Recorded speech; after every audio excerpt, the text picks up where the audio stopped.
Alright, hello, and welcome back. Hope everyone's having a good day so far. Hope everyone's having a good one. Uh, ugh. Didn't stream for one day and already forgot how to do it. Yeah, sounds about right. Um, yeah, my massive apologies for not streaming yesterday. Something came up on Wednesday that basically meant it, I'll leave it at it was very important, and because of its importance, I had to reorganize for yesterday, and now I'm in a lot of pain, so I apologize. Um, yeah.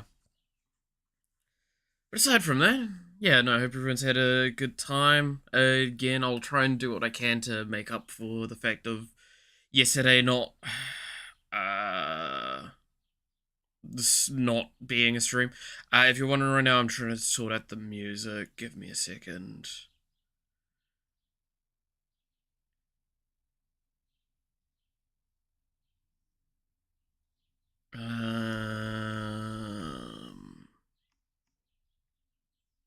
I'll do this. This one gives me like a little bit of time to sort that out. There we go.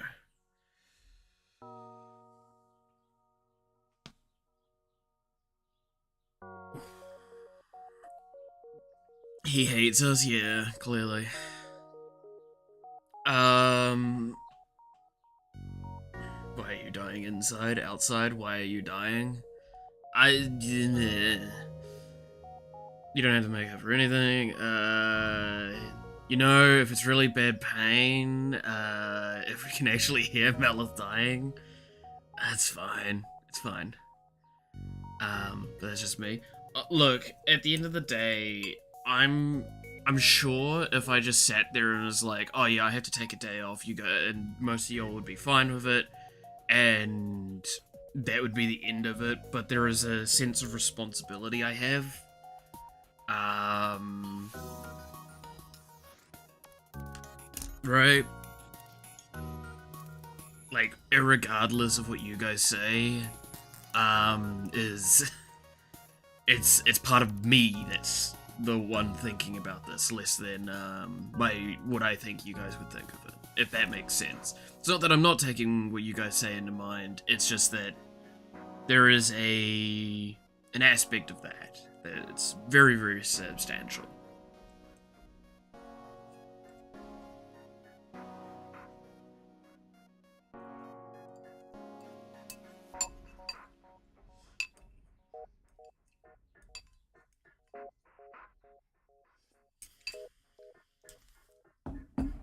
There we go. Oh. Right, we forget that Malith would still stream after losing an arm or a leg. Yeah, yeah, that's about right.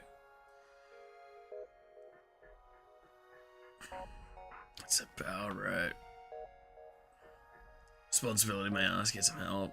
Look, at the end of the day, uh, as long as I'm able to just keep functioning and keep going, I don't see there's too much of a huge, huge issue. Um, but yeah, no. Welcome to stuff that's like, uh, long term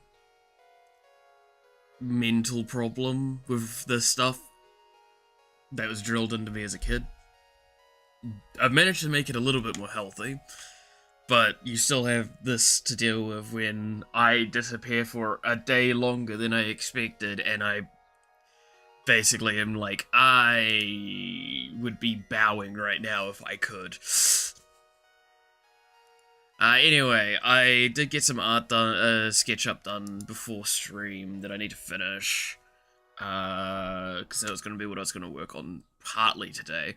I do want to go over some stuff outside of that, but we'll get to that as we get to that. If this will open again, there we go.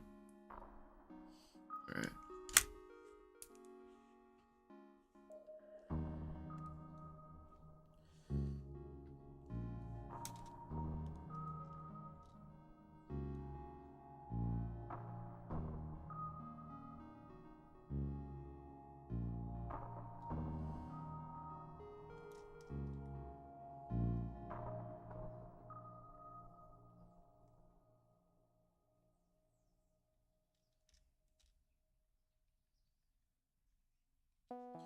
But yeah, no, so how's everyone's, last 2 days been, I guess?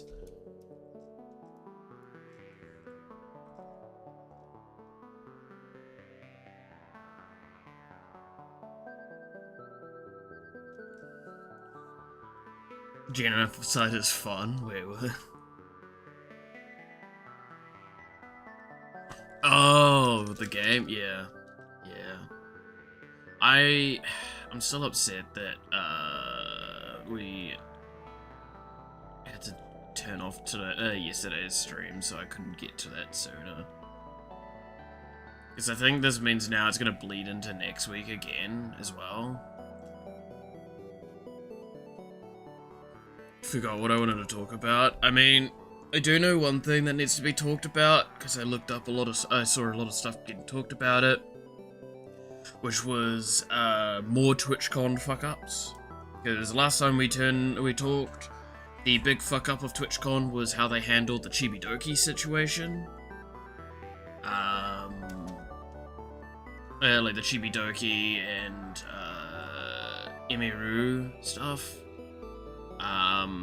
Since then, we also found out that for a lot of, like, meet and greet gifts got thrown out. Luckily enough, a lot of people tried to protect and or save a lot of these items.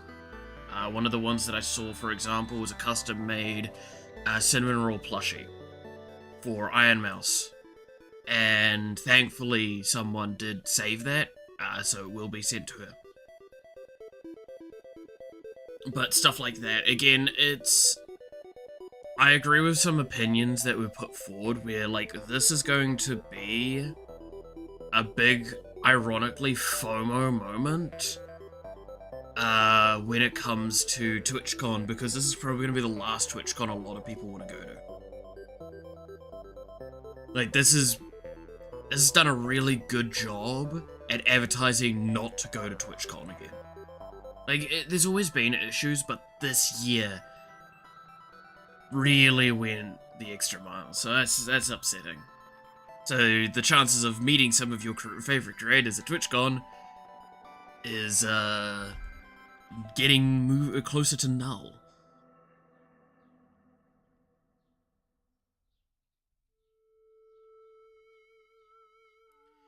Why would they throw away a cinnamon roll plushie?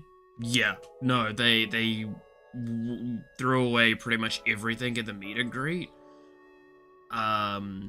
Like, completely. Like, this isn't a joke. This is actually, like, reported evidence by people like Iron Mouse, where it's like, no, we were informed it's pretty much all been binned. Because... and admittedly, it's one of those kind of, like, it sucks to say it, but it's also on the creator side because they just trusted that Twitch would handle it correctly. And they didn't set something else up in their own way. Yeah, Mouse's manager managed to save most of her gifts. But, like, the same wasn't true for some VTubers. Some VTubers just straight up lost... Like, this stuff just got thrown out.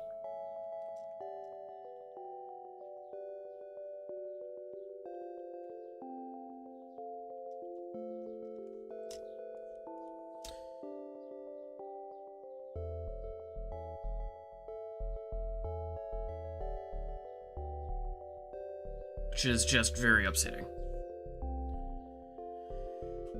Hope I'm having a fun stream. I mean, we've just started. It's nice and chill at this point. just getting a little bit of the art done. Getting a sketch done further along.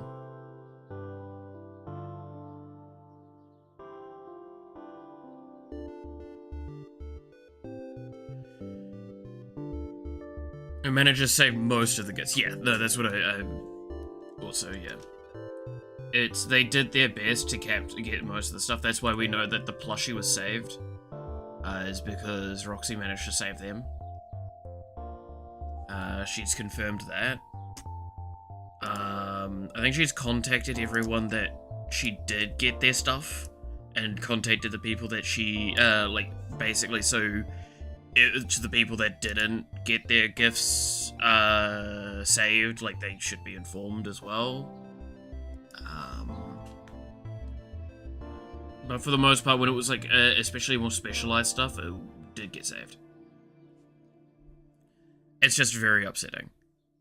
Because, yeah, no, like, they just didn't, they just didn't care.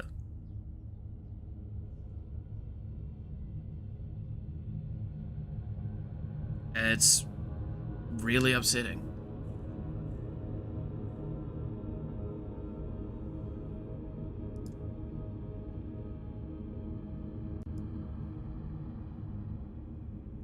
Wait, did I just see something that's true?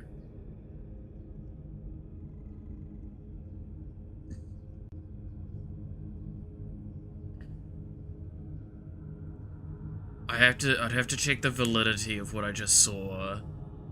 But I think I just saw something that's really funny, which is apparently Pacific Rim are doing another movie, and they're gonna be getting, Jared Leto to star in it, which is the definition of, well, goodbye, Pacific Rim. That sounds kind of bad, but I would feel better if they stole the plushie instead of throwing it away. At least the had value in your eyes. I kind of don't disagree with the sentiment.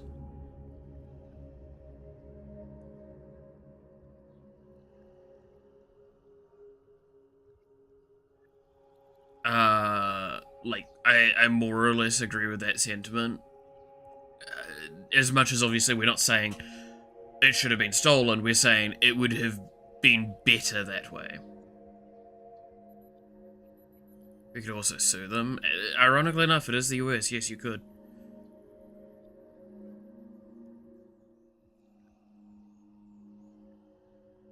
Right?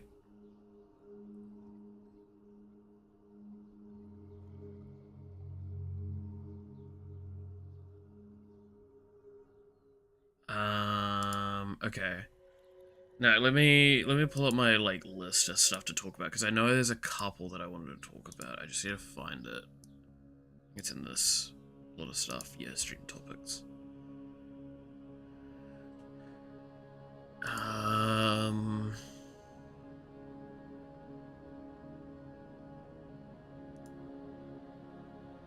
But yeah, no, that was upsetting to hear.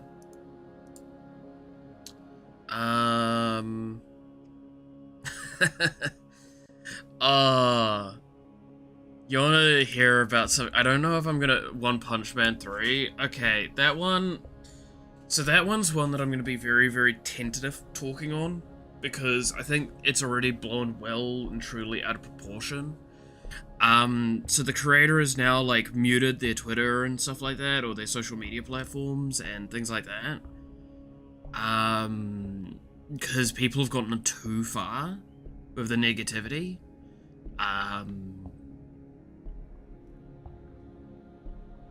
Right? So, I think we're at a point where I don't really want to talk too much on it because of that, right? Their mental health has taken a massive dip. They've been treated pretty awfully. Like, I get passion of fans. I get, hey, this is something I really care about. I really enjoy the show, this story. How dare you not do it the justice that I believe it should have been given? I get that.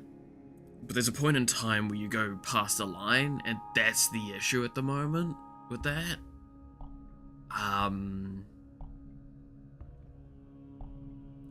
Yeah, like, it was kind of, the problem is it almost felt like they were set up to fail, and that makes me very sad to see.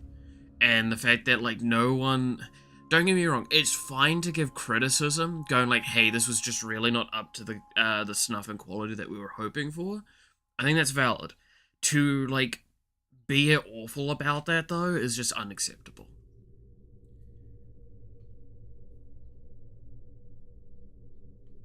So I felt really bad about that situation. That's why I say, like, I don't really want to talk too much more to it, because it just makes me feel like shit thinking about it.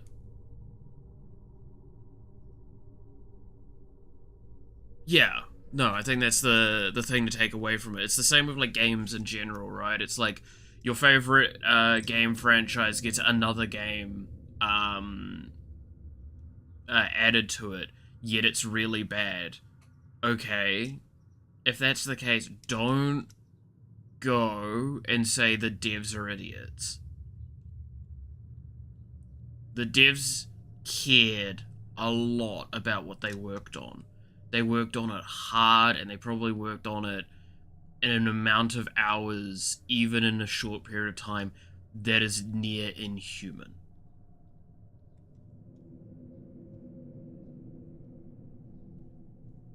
They care a lot. So to, like, just spit in their face, regardless of your actual, like, what your opinion is, you need to, again, criticism is something that you should not wield as a weapon. We've seen this numerous times. Now, admittedly, there is the level of, like, oh, well, this was just very clearly on this one individual's fault. We see this with movies a lot, where it's like, it's the director that has actively said, like, oh, this is what I thought, this is what I wanted to do, and people disagreed with that, right? And it's like, yeah. I mean, like, Borderlands movies is the first that comes to mind, right? We all kind of go, yeah, no, we know who to blame with that one. Because they moved so far away from what was getting done that it was bad. It's the same reason why I refuse to watch the Amazon Prime Yakuza series, because it's like, it's based off the Yakuza, but they just didn't base it off the games. Like, it's based off the games, but they didn't base it off the games. So, well, why would I watch it then? The charm of that franchise, you're not, like, adhering to. So I will derive nothing from this.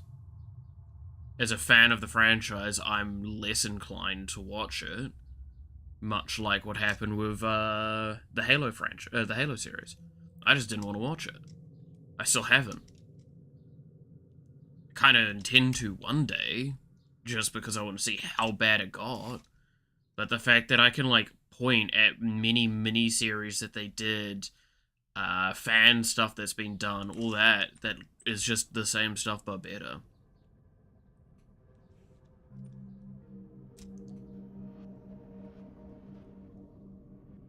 And I still love that, one of the greatest criticisms to the series is the fact that Master Chief takes his helmet off constantly.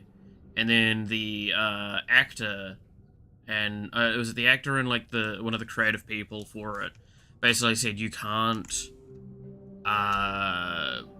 emote well with a helmet on at the same time that I think the second season of The Mandalorian was airing.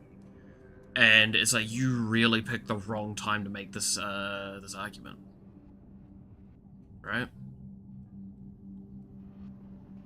Like, that's when I will call them out.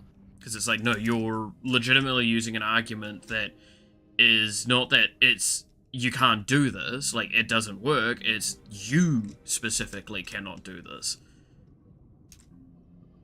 It does work, you just don't have the ability to do it, and that's fine.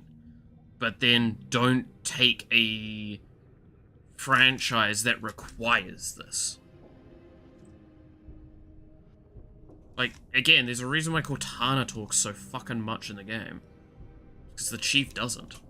Chief never was a highly talkative individual. He's a soldier first. Born and raised. Made, literally.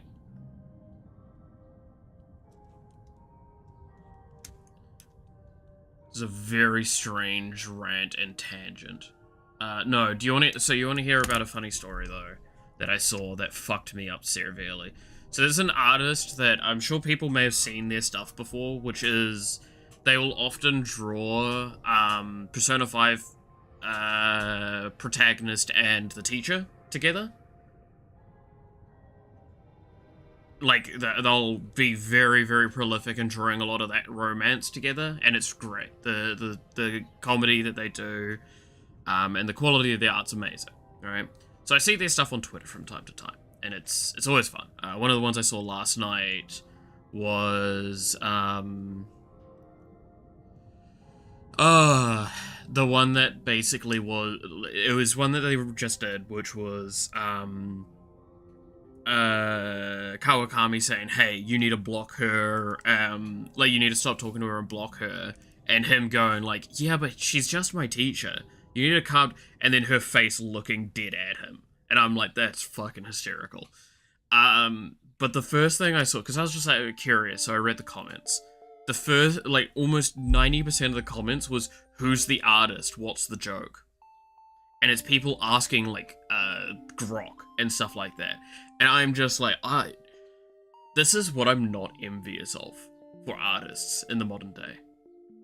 Is the fact that the artist posts the art, and the first top question is, who's the artist?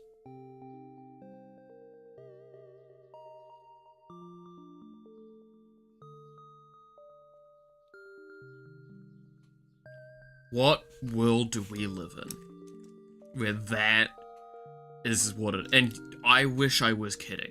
I really wish I was kidding. I'm not. I can see if I could try and find the post and see if it's changed as well. It's gonna be kind of annoying to try and find though, I think.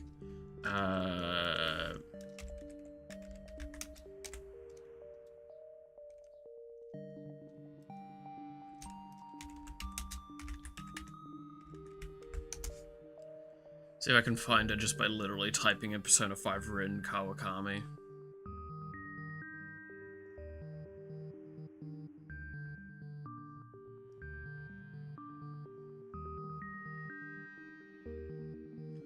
Nope. Okay. Let's see. Fan art. They're like one of the more prolific people for this too.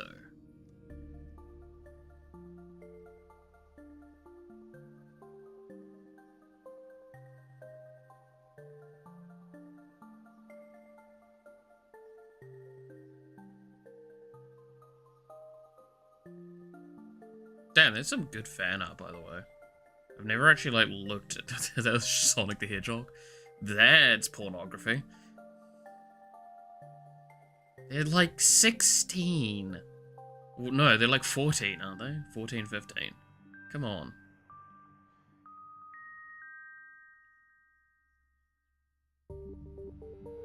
I guess they technically don't tag their fucking art.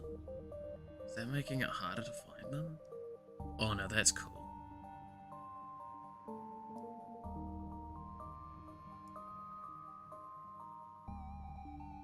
There's a lot of reposted. I wish I knew the artist you're talking about, but I didn't think that I've ever seen art because not on the Persona rabbit hole.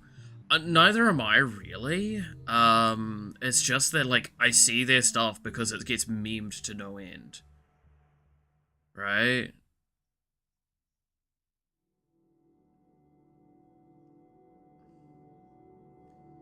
I still haven't found the artist. Like, I'm literally just looking through Persona 5 fan art right now. And it's just not turning up. Do I need to, like, search memes? Because it could be considered memes, I guess. I'm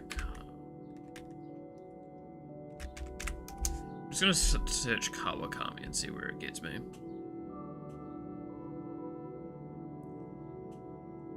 Jesus, that ass. That's more pornography. That's a lot of pornography. My god. That's a lot of pornography. Ay, ay, ay. Again, they're underage. Well, the teacher isn't.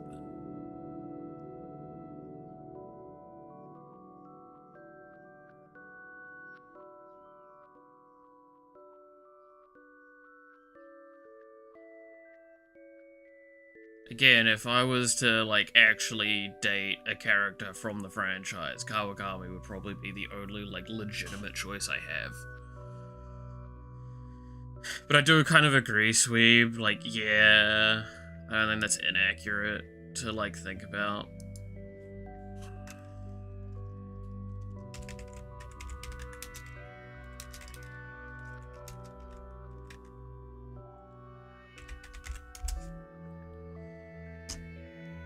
Let's see if I can find, like, it literally via Google search. It's not as the only one that wouldn't land you in. Yeah, like, exactly. There's that, and there's also the fact that, like, okay, real talk moment, and this might say way too much about me, but, like, of all of the characters, she's actually the one that I would, like, genuinely date in real life. Like, real talk moment on that.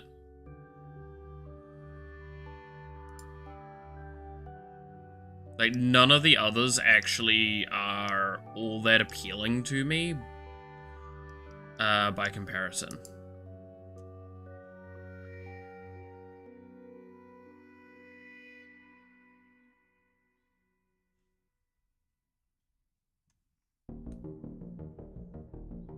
Okay, I think that's their art.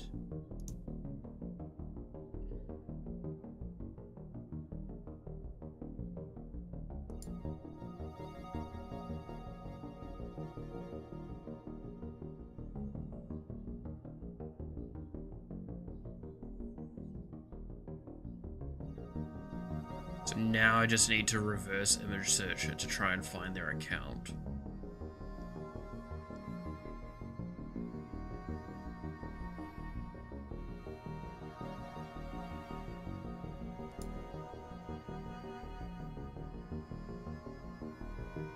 I wish I played Persona 5 to jump into this. It's a fun game. I enjoyed it quite a bit. I played 2 playthroughs of Persona 5 Royale on the channel.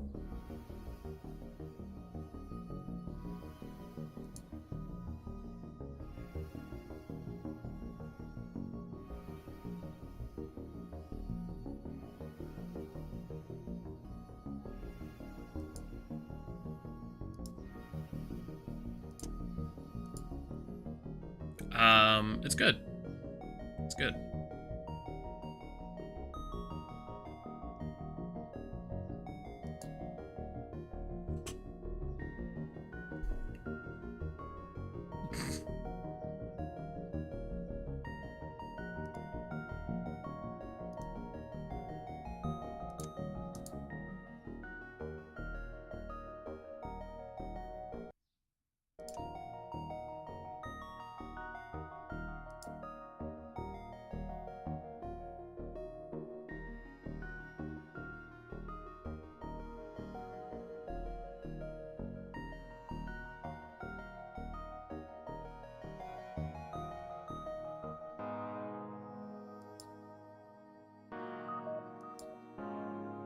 Like, to give an idea, though,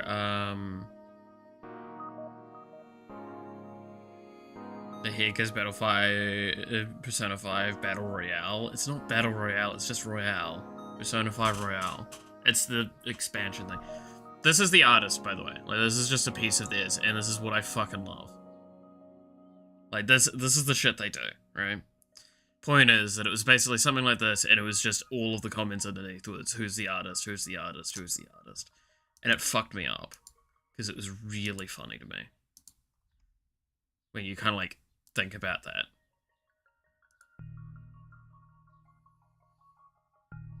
No, I stand by, though. It's less that, like, Kawakami's, like, visually the most appealing to me. It's just, if I met someone like Kawakami in real life, I could easily go for drinks with them, and that would, yeah, they'd seem like a really fun person to be with. Because I've dealt with people like that. But yeah, no, that was something that just caught me off guard. It's really funny. Seeing just, like, again, the comments on a Twitter post from the artist being like, who's the artist, who's the artist? Oh, do we want to talk about, actually, now that I got reminded of it, that one, there's a big thing on Twitter at the moment, because there's an AI artist that had their, and quotation marks on this, like, so I'm putting up my fingers and doing the quotation marks thing, had their prompt stolen, and, by someone, right? Like, they had their style of prompt stolen. And they want to take legal action. Or they want to take some form of action.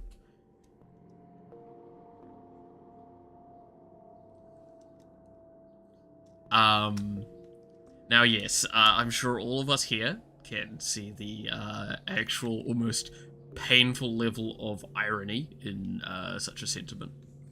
And how it's almost actually... When I saw that, I read it, I had to read it like 3 or 4 times before I, like, actually let my brain kind of register what had been said, because I was like, the what? You can't copyright words. You can't copyright a prompt. You cannot copyright a prompt. And in fact, I fucking props to whoever community fucking noted their thing going like, under all of the jurisdiction, you can't do shit, motherfucker. It also said, like, in the thing, it's like, and with the irony that, this is probably trained off a model that has stolen art. And it's just like, oh, I don't care about the stealing of art, I care that he stole my prompt. Yeah, you can't copyright work of AI. This is actually part of the licensing of AI art, is you actually cannot copyright it. So, fun fact, AI artists, you are NFT bros all over again.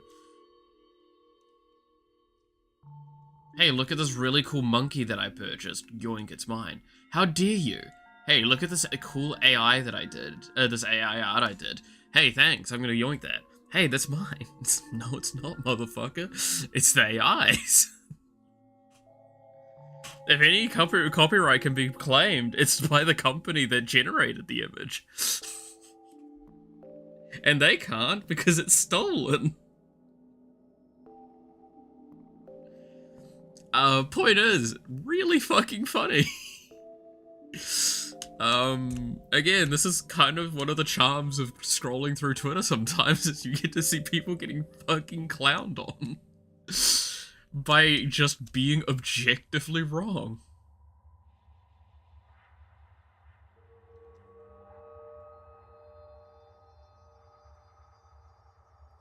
Now, again, actually speaking of AI, the company that does Subnautica and another game I'm blanking on at the moment, have said that they're moving to an AI first program, so their HR and stuff like that will be AI managed.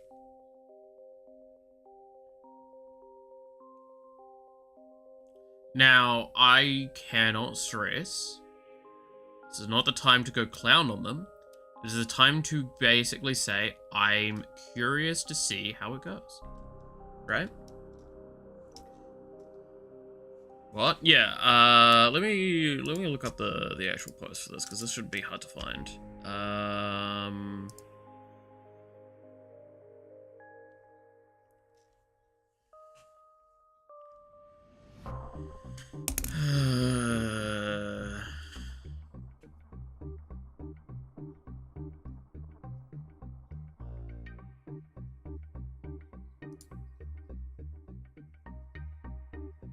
Where am I looking?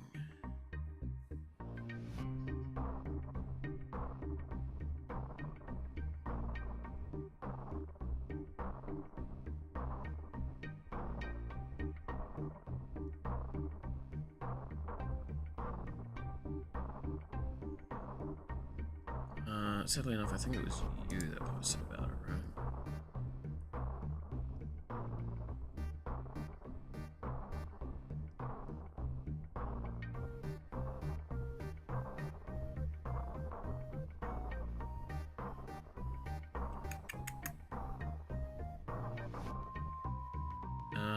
Yeah, so Crafton. The publishers of PUBG and Subnautica plan to become an AI-first company. This includes automated workflows, AI-driven HR, and management systems, and in-game AI.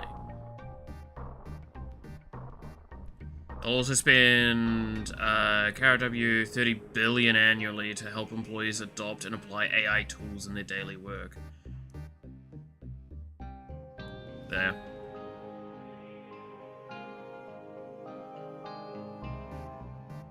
Right? I stress. There, even if they fuck up, there is learnings to be made from this. And I'm giving them credit where credit's due. This is a very ambitious action to take in a scenario that's very tentative. Especially after all of the like problems they had with Subnautica 2, with workflow problems, I can see them attempting to try and do something different. And it making a lot of sense because of that.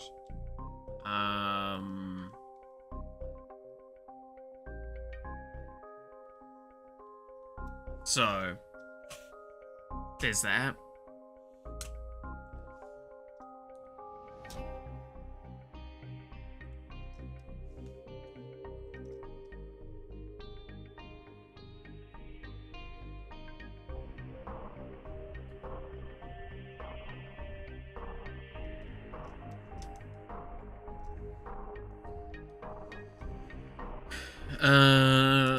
So that's why I say, like, don't be too negative to the company about it.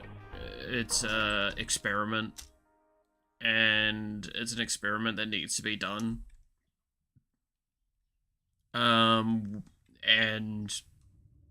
I hope them the best with it, and I hope that the room for jeopardizing people's livelihood has been taken into consideration. Because again, there's nothing wrong with AI tools in the workplace until it jeopardizes security of people, right? As long as it's done ethically is how I like to say it.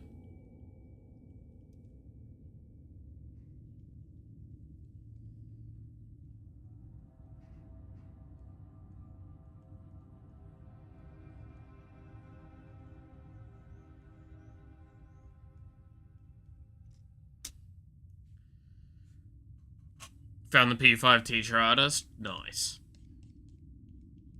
Oh yeah, by the way, do you guys want to actually see the full piece? I've been working on the boots the whole time. I realize I don't think I've actually, like, looked further up than, like, the legs.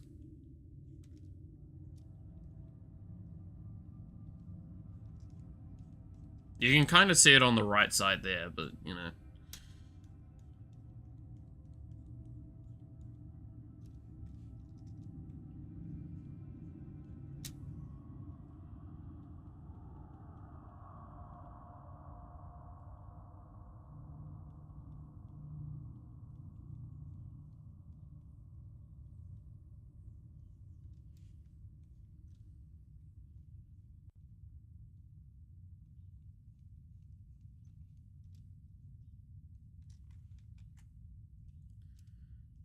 Can we have more Hammer Shark Magical Girl, though? Not for now, but that was really funny. I don't remember if I saved that image or not.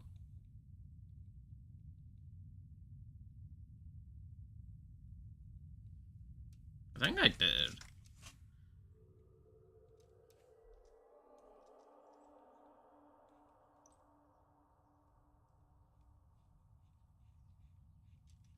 No, but this time I'm actually trying to draw a specific character instead of just doing a general thing. Because there's a specific idea I had in mind. With a technique thing that I would like to,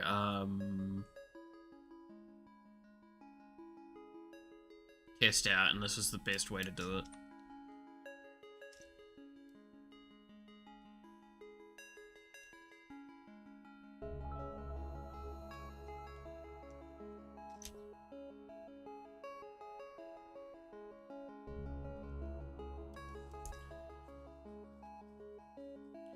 Are you explicitly practicing that? No, so what I want to actually practice is, like, a specific, style of, like, doing coloring. But I wanted to have, like, a good thing to work with for, like... So what I want to work on the most is hair and skin colorings, right? Like, I want to work on those, and I also want to work on leather. So, as you can, like, look at this drawing, tell me what are, like, the very obvious parts of the body, right? We've got a lot of area of hair, we've got a lot of area of skin, and we've got a lot of area of leather.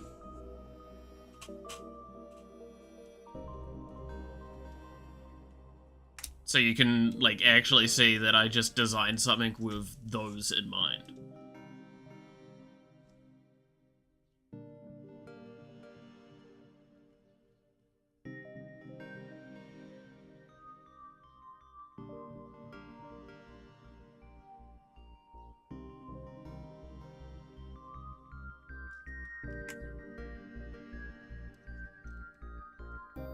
I was also looking at a lot of dynamic poses recently, and I had something in my, like, to-do ones that was basically this chunk of the body.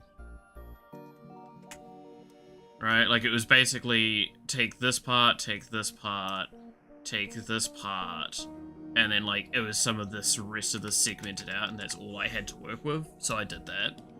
And I was like, oh, what if I, give him leather boots and all that? And then I was like, oh, cool, it's just Iron Mouse at this point. So we're making Iron Mouse.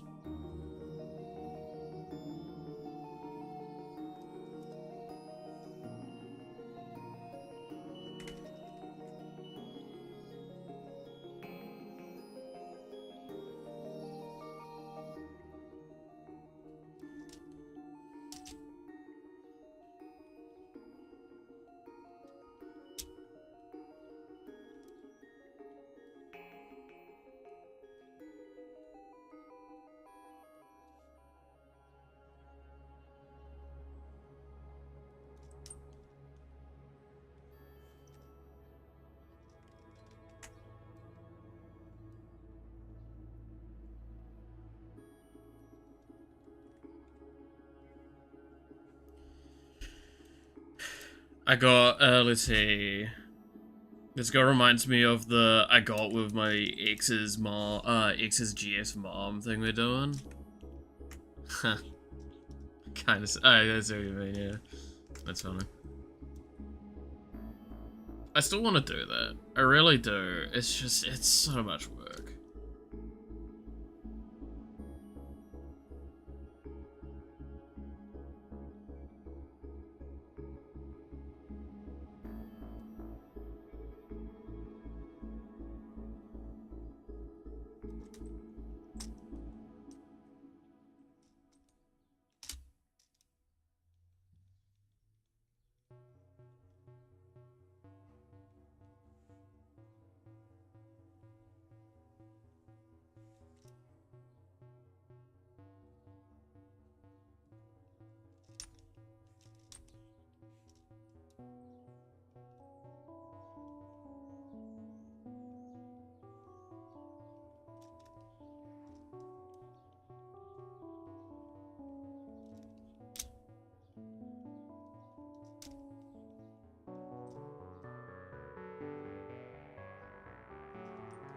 Booba.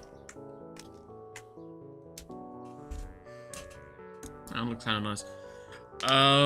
Yeah. Fuck.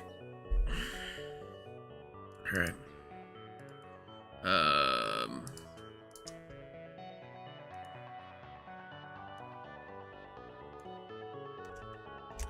Oh.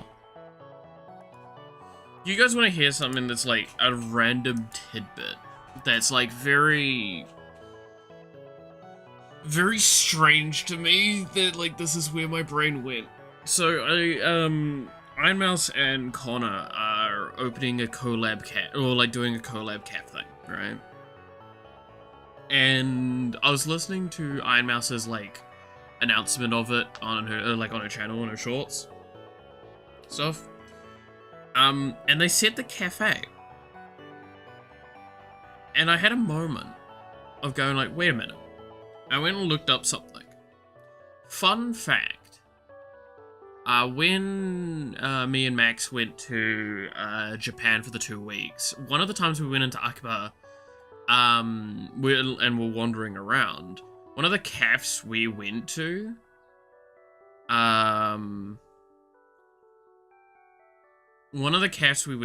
was that caf. And it was doing a different collab at the time. I wish I could remember. I have photos of it. But yeah, no, I've actually been to that cafe. Coffin Howell's coming. Hello everyone, ladies and gentlemen. Hey, yeah, how's it going? But yeah, no, I've actually been to that cafe. It was from another anime at the time, that I went in, that they were doing a collab with. But yeah, no, like, I've actually been to that cafe, so I know exactly where it is. It's a really good cafe, too. Yeah. That like, threw me off quite a bit when I was,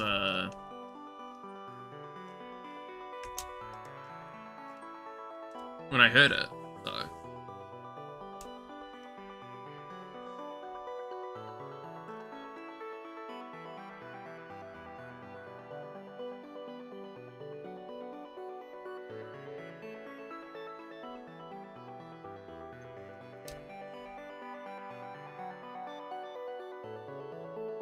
Someone is from Poland. I mean, there is a weirdly large amount of people from Poland in is my viewer base, and I still don't understand why.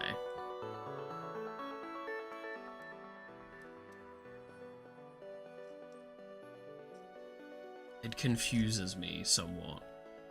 I don't know why I attract the Polish.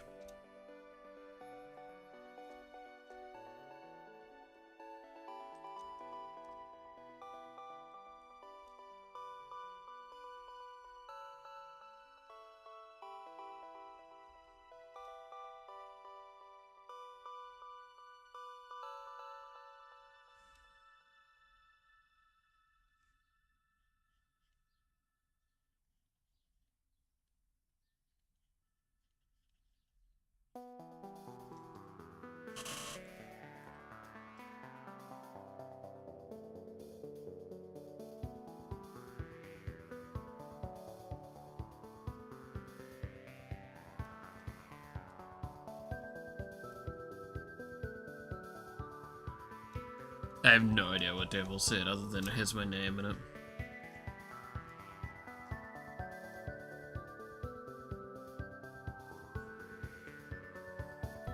Nah, I can't get that low. Opposites attract, and you know that, baby. That song might be a little too old for most of you, actually, now that I think about it. Opposites attract.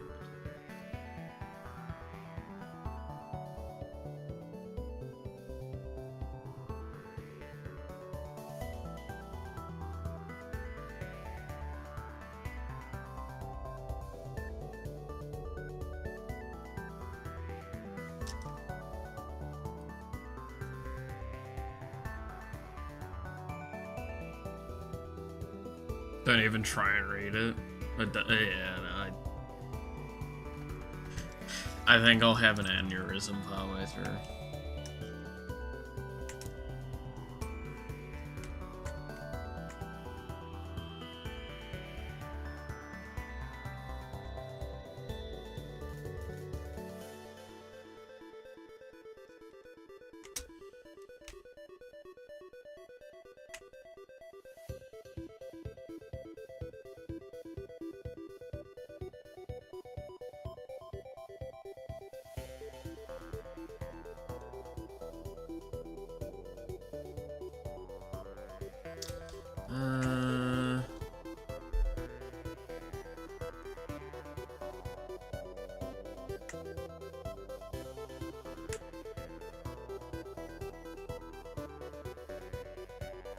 Kind of just casual wears that I did with this design. I didn't really actually think of any of her outfits when I was drawing it.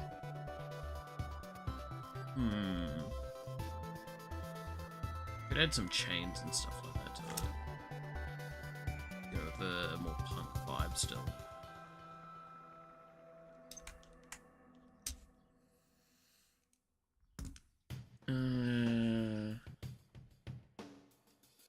Let's see. Am I kidding? I can go much lower. Yeah, that's about right. When 3 Polish people take over New Zealand mainstream, finally we can get... God damn it. Let me fix the thing there. Oh, you know what I do want to look at?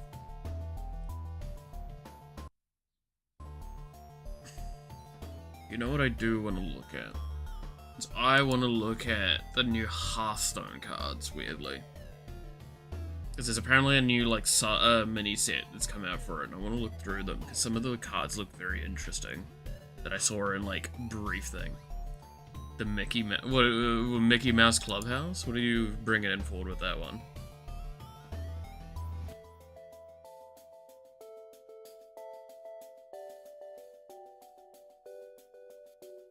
Mickey Mouse Clubhouse, come inside and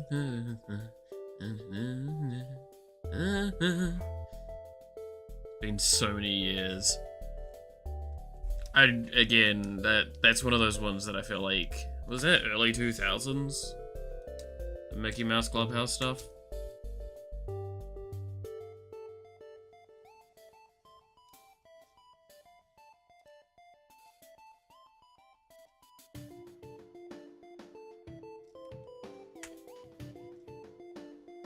Okay, that looks really devious like that, with a little bit of eyes added.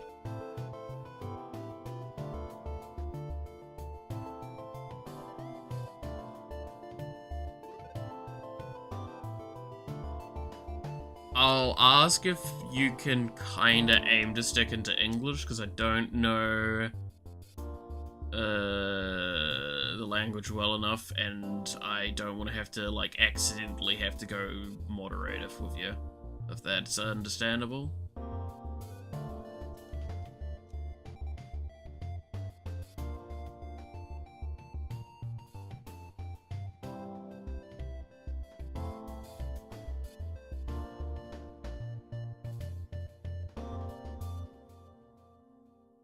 Do you have any tips to help a noob to align eyes?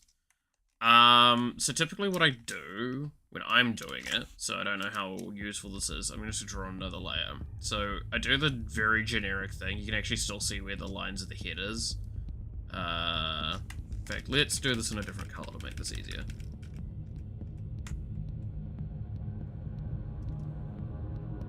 Alright. So.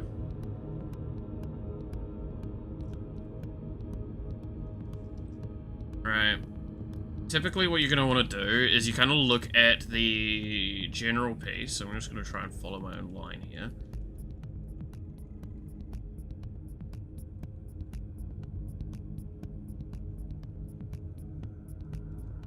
Now, if you look at this, right, it's very much a circle with a line on it, right?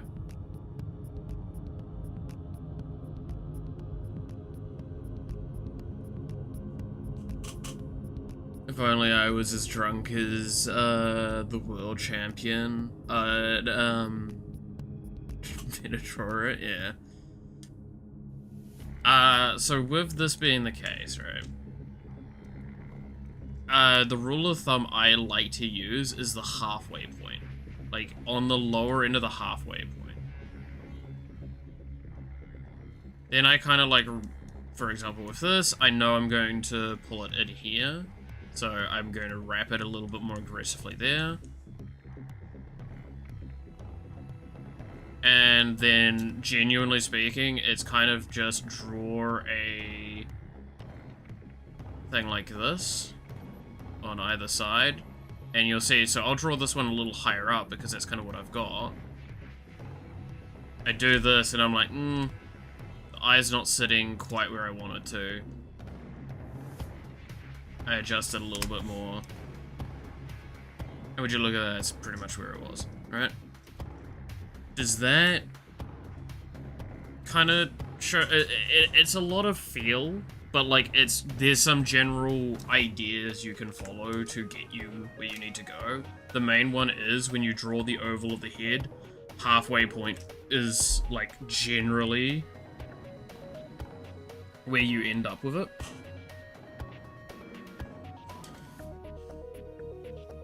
And then ears typically are just slightly below where the eyes are, and then the mouth is actually normally in line with the bottom of the ears.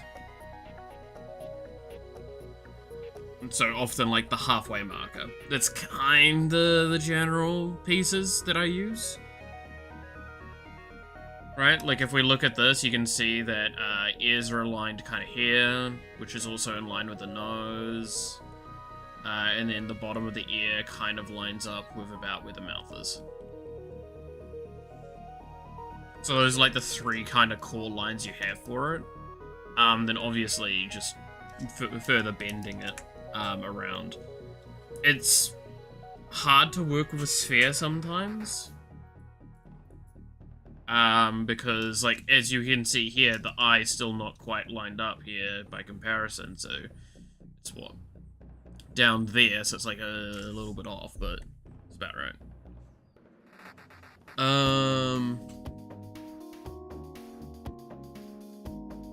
Hey Banky, how's it going? Does that kind of give you a bit of an idea, Sweep? I know it's not like a core answer and it doesn't give you like a cheat skill of how to do it, but it's kind of like the general gist of like aim for that middle kind of point. Like, find where your center is, aim for the middle of the circle, and that's kind of where you start doing your eyes. Whether it's the tops of the eyes or the mids of the eyes. Terrible with pupil and distance from nose. Oh, I'm gonna be honest, I still suck with that. Right? Like, I still suck ass. That's why this one was really easy to work on. Which, yes, this is still open because I haven't opened Clip Studio much recently, so this is just getting restored. Where I'm like, I just close the eyes. But you can still see the rule of thumb is still the kind of the same, where like, the ears are below the eyes. And the bottom of the ear is where the mouth is. And like, the nose is the middle of the ear. Does that make... Like, it's a fairly consistent rule that you can probably work by, and it will get you a lot further with testing. Getting where it should be on, like, the... like, where it should be width-wise and stuff like that. I'm gonna be real with you. That's one that, like, that's the part that I say I suck at completely still.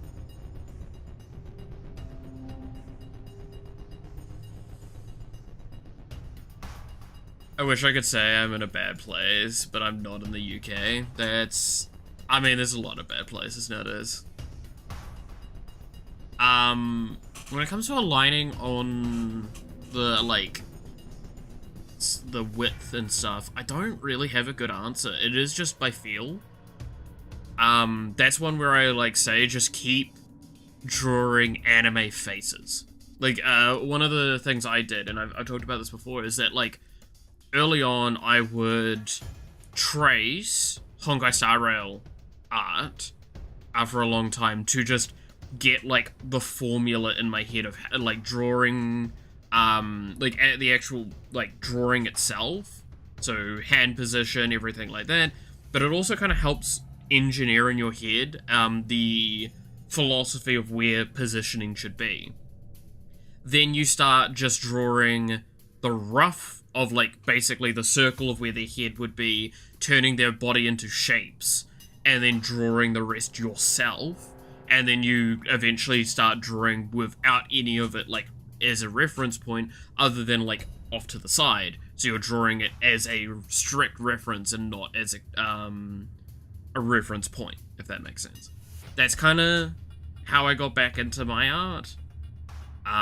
Whether or not that works for you and helping, I don't know. It's just, yeah, no, just look at a lot of references, try and find poses that are similar to what you're looking for, and use them as a foundation point to work off of, right?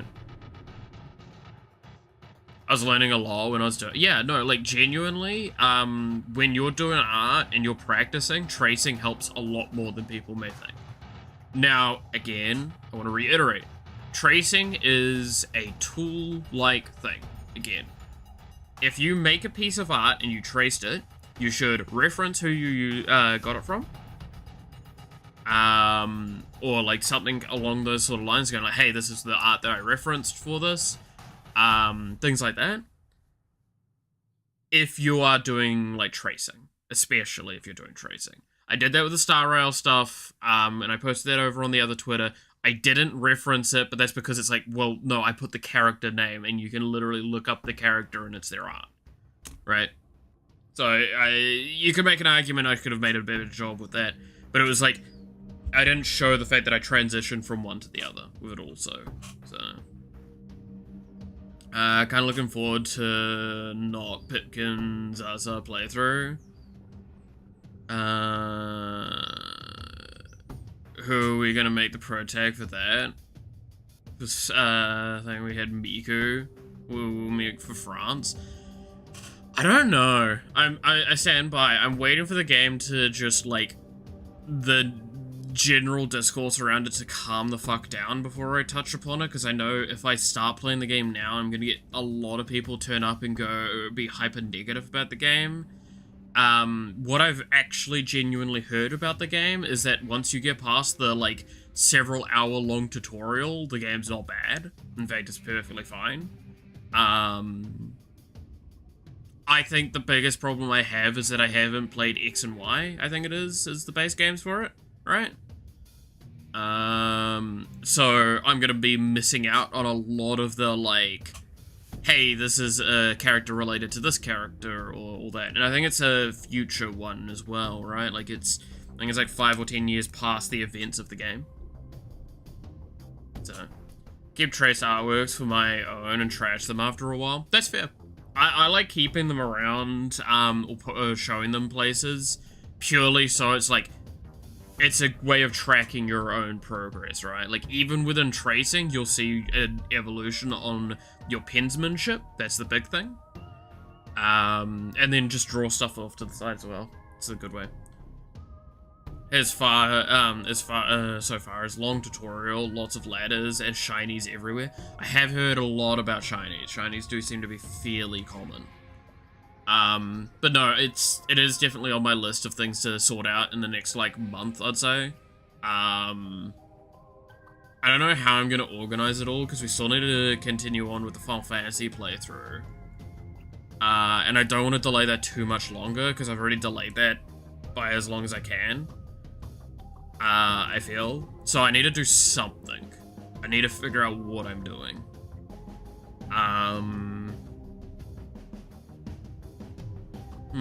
Because I don't know if I really want to be playing Pokemon and Final Fantasy VIII side by side. Because that sounds like a recipe for overdoing it.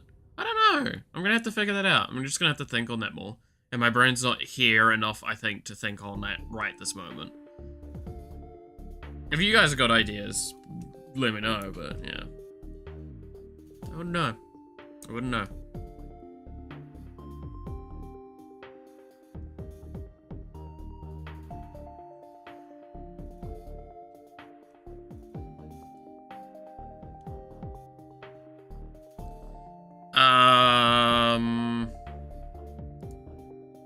I mean, I'm gonna get it for the Switch one as well, which I've heard, realistically, there's not actually any big problems with it.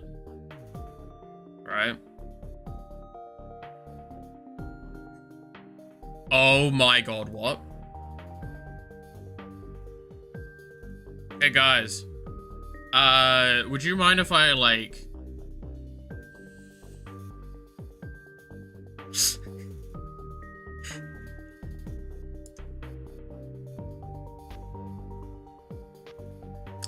Huh.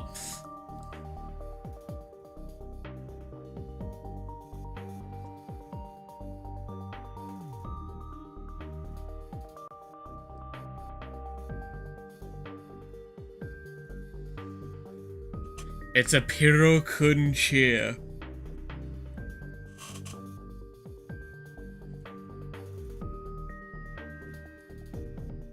Well, I need to speed up,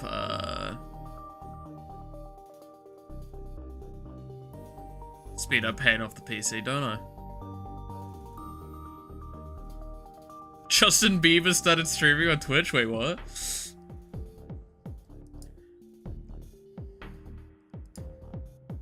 How much? How much is it?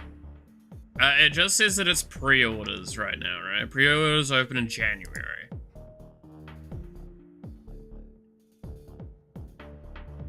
That's...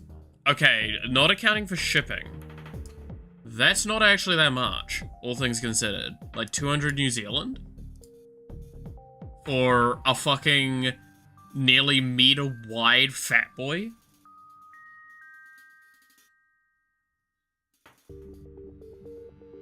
Ayo?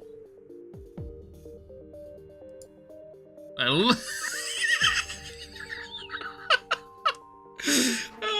fuck this. Me when I'm watching anime.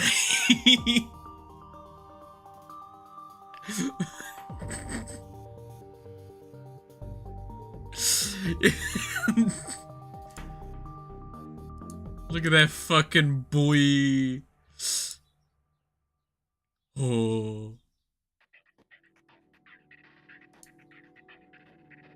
Yeah, no, shipping would be like the problem. Oh my god. Wait, what do you mean large? Wait a fucking minute. Wait a fucking minute, what are these?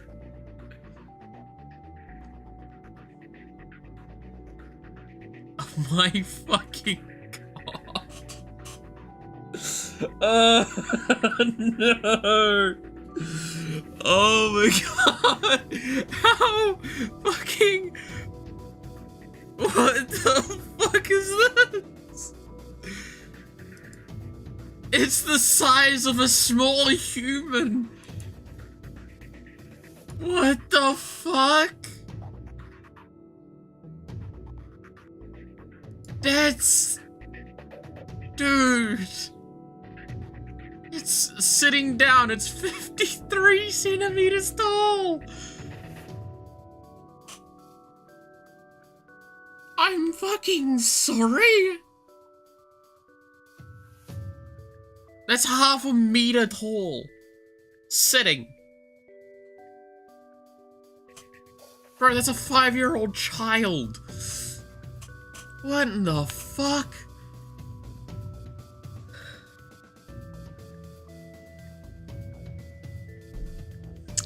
For a measly 300 New Zealand dollars, huh?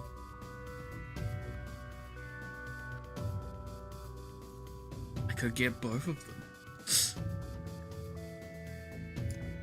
Get Fuawa and Mokoko. My god, it's genius. That's amazing.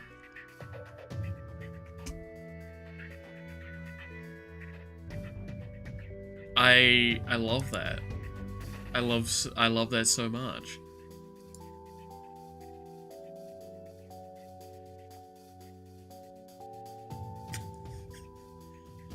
Alright, I'm gonna finish paying off that PC. That looks amazing.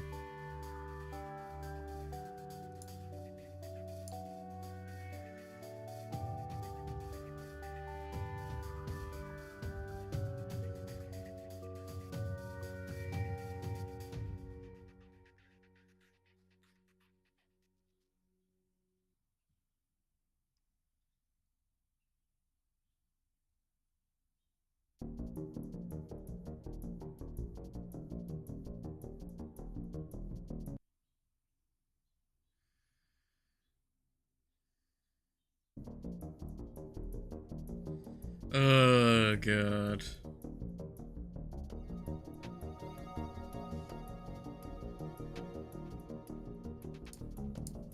I do like the art style of the new Pokemon, like, game, though. Going back to that.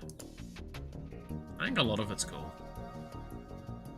I will have to figure out what we're doing for it, though. Like, what travesties we'll commit, especially knowing we're in France, right? We gotta do something fucked up there.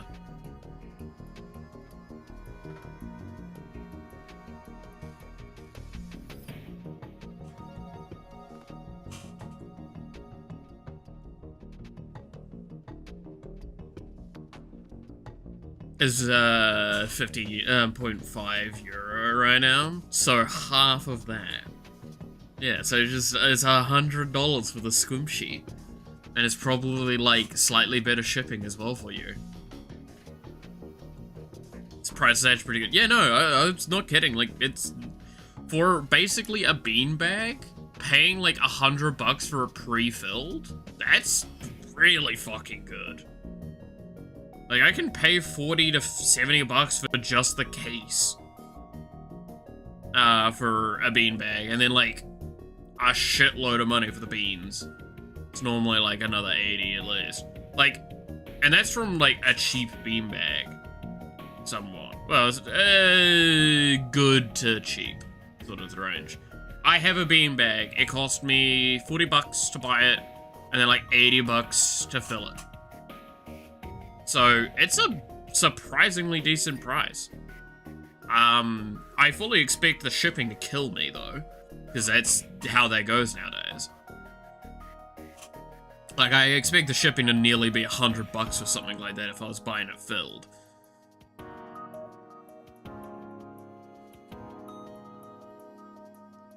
But, you know, what do you do?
Yeah, that's what I expected.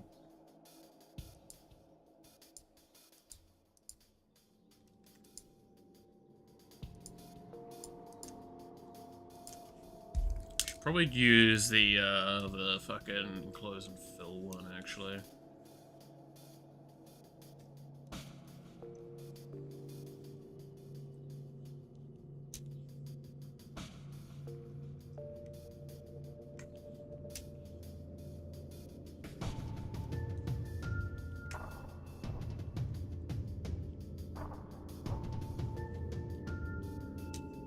There we go. Shipping for the chair is just around 65 pounds. Yeah, that's what I'd expect. Yeah, and I didn't, I went into that expecting that there's a valid chance that,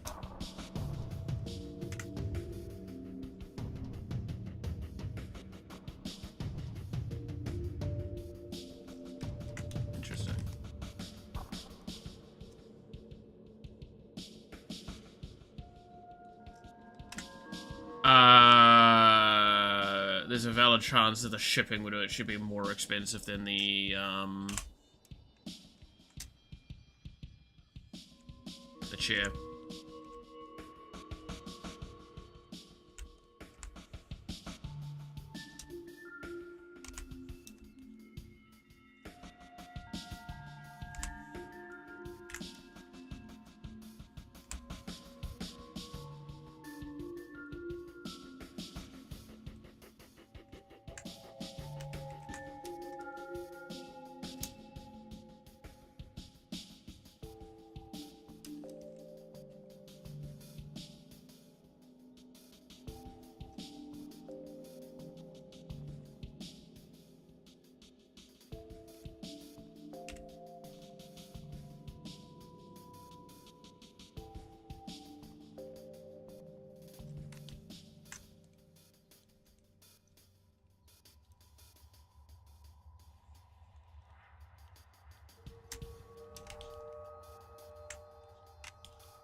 Alright,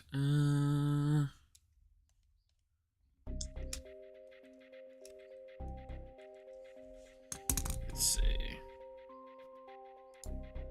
But yeah, so the shipping for that opens up next year, January next year. So clearly I've got something to keep it aside for. Oh, okay. Let's kind of move to a card game section for a little bit. Sue me if you get bored.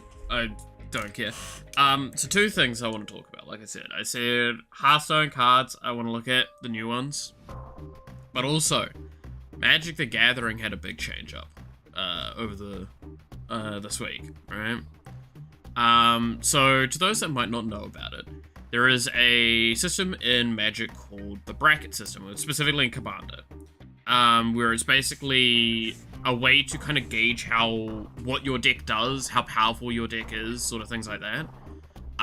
To streamline the beginning of the game discussions, so everyone knows kind of oh, our decks are of similar power level, sort of thing, right? So something that changed this week was that they've moved around a lot of the philosophy of it to clean it up. I think it looks a lot better than it did. I think there's still problems. One of the things, though, is they un-game changed a bunch of cards, which basically, to explain that best, think of it kind of like a reserved list, where depending on how many of those you have in your deck, the higher you are in the brackets. And the more scary your deck basically gets considered. So some of the ones they removed, I am surprised by because of how potent they are. Stuff like Kinnan got taken down, which, to explain Kinnan basically just says, whenever you tap a source for mana, if it's not a land, you get 1 additional mana, which is insane, in a lot of cases. And then he has a thing for 7 mana, you can basically search the top of your library, first 5 cards, put a non-human creature into play, and then put the rest in the bottom of your deck. And it's not a tap ability, it's just a put mana into this and it does the thing. So the idea is you generate enough mana from mana dorks or whatever, and you're able to, you're either able to infinitely filter mana through this or something like that, and you can shred your deck and play it like that. He's a very, very incredibly powerful character. And yeah, he's been taken off the list, and I was like, I don't disagree with this, but this was not what I was expecting. I do agree that as they said, they went too hard on some of the cards that they add onto the list. They went from having very few to having way too many, and I think that's a very valid criticism. It looks interesting though. The changes are very much talking more about game length than things. So it's how long should you expect the game to last with your deck? On average, I can win by turn 3. It's oh cool, so you're higher bracket. Whereas oh, you win by turn 6. Oh, you're bracket 2. I kind of like that. It's interesting. So, but it does leave less strict lines in play and harder for the individual to know what bracket they might be. Right? That's the complaint with it, is that the first system was very rigid, very clear, but it was very breakable. This system is a little bit more like actually clear about what needs to be done with it, but it's harder to understand that as a non-experienced player. So I think under most situations it'll be fine, but like I just thought that was a very interesting thing. No, I'm gonna look through the Hearthstone cards now. So me. I really want to... It's gonna be a pain, by the way. The site lags like a bitch. Hearthstone... expansion. Card sets!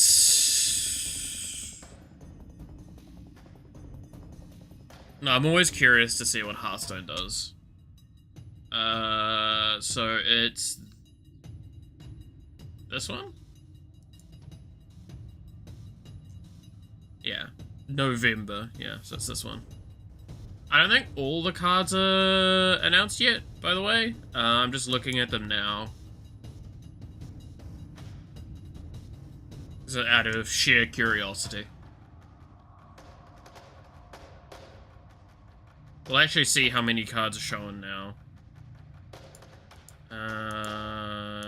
Looks like they're all announced. Cool.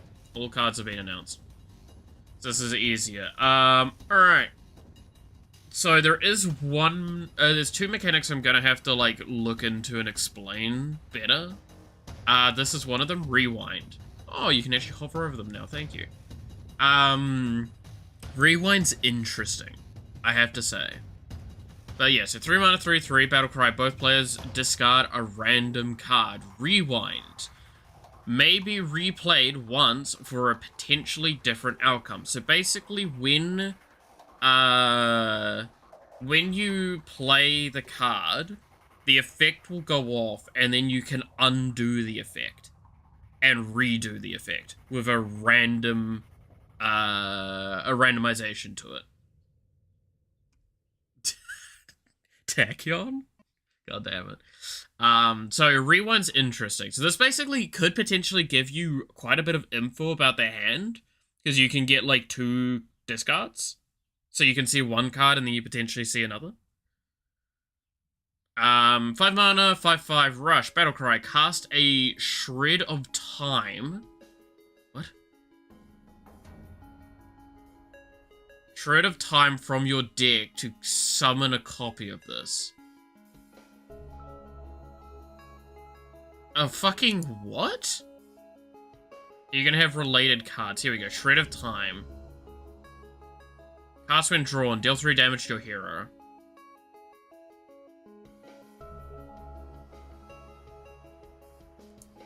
Okay, how do you get the Shred of Time in your deck, though?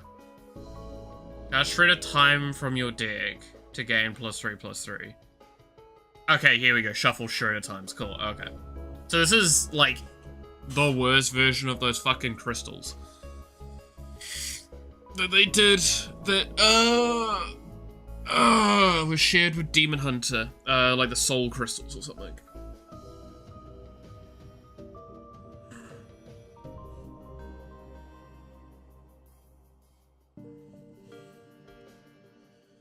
Oh my god, I already see something that I kind of fuck with, but it's gonna be so bad.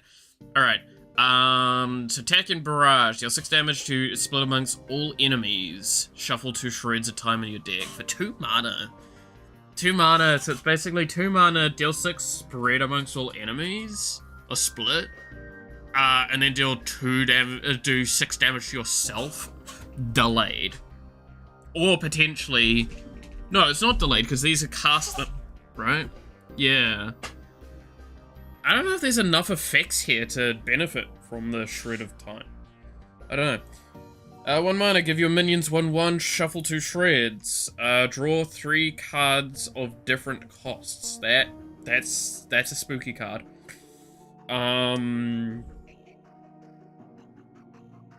Battlecry, shuffle 2 shreds of time into your deck. When drawn, deal 3 damage to your hero. Cool, so that just is your basic thing. Chronogore.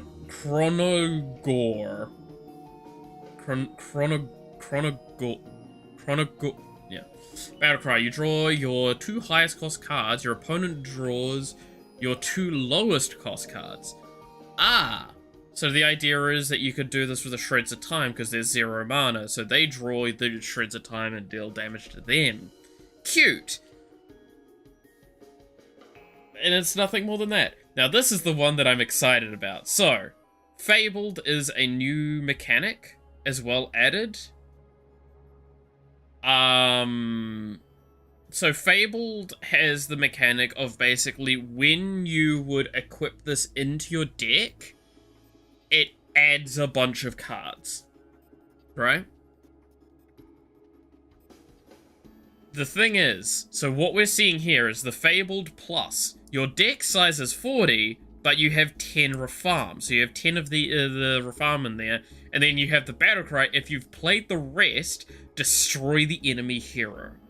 And then we have a bunch of Refarms here. So we have Tiny Refarm, a 1 mana Refarm that has Death Rattle, draw a Refarm. Green Refarm, which is a 2 mana 2/2. Battlecry, give Refarms in your hand, +2/+2.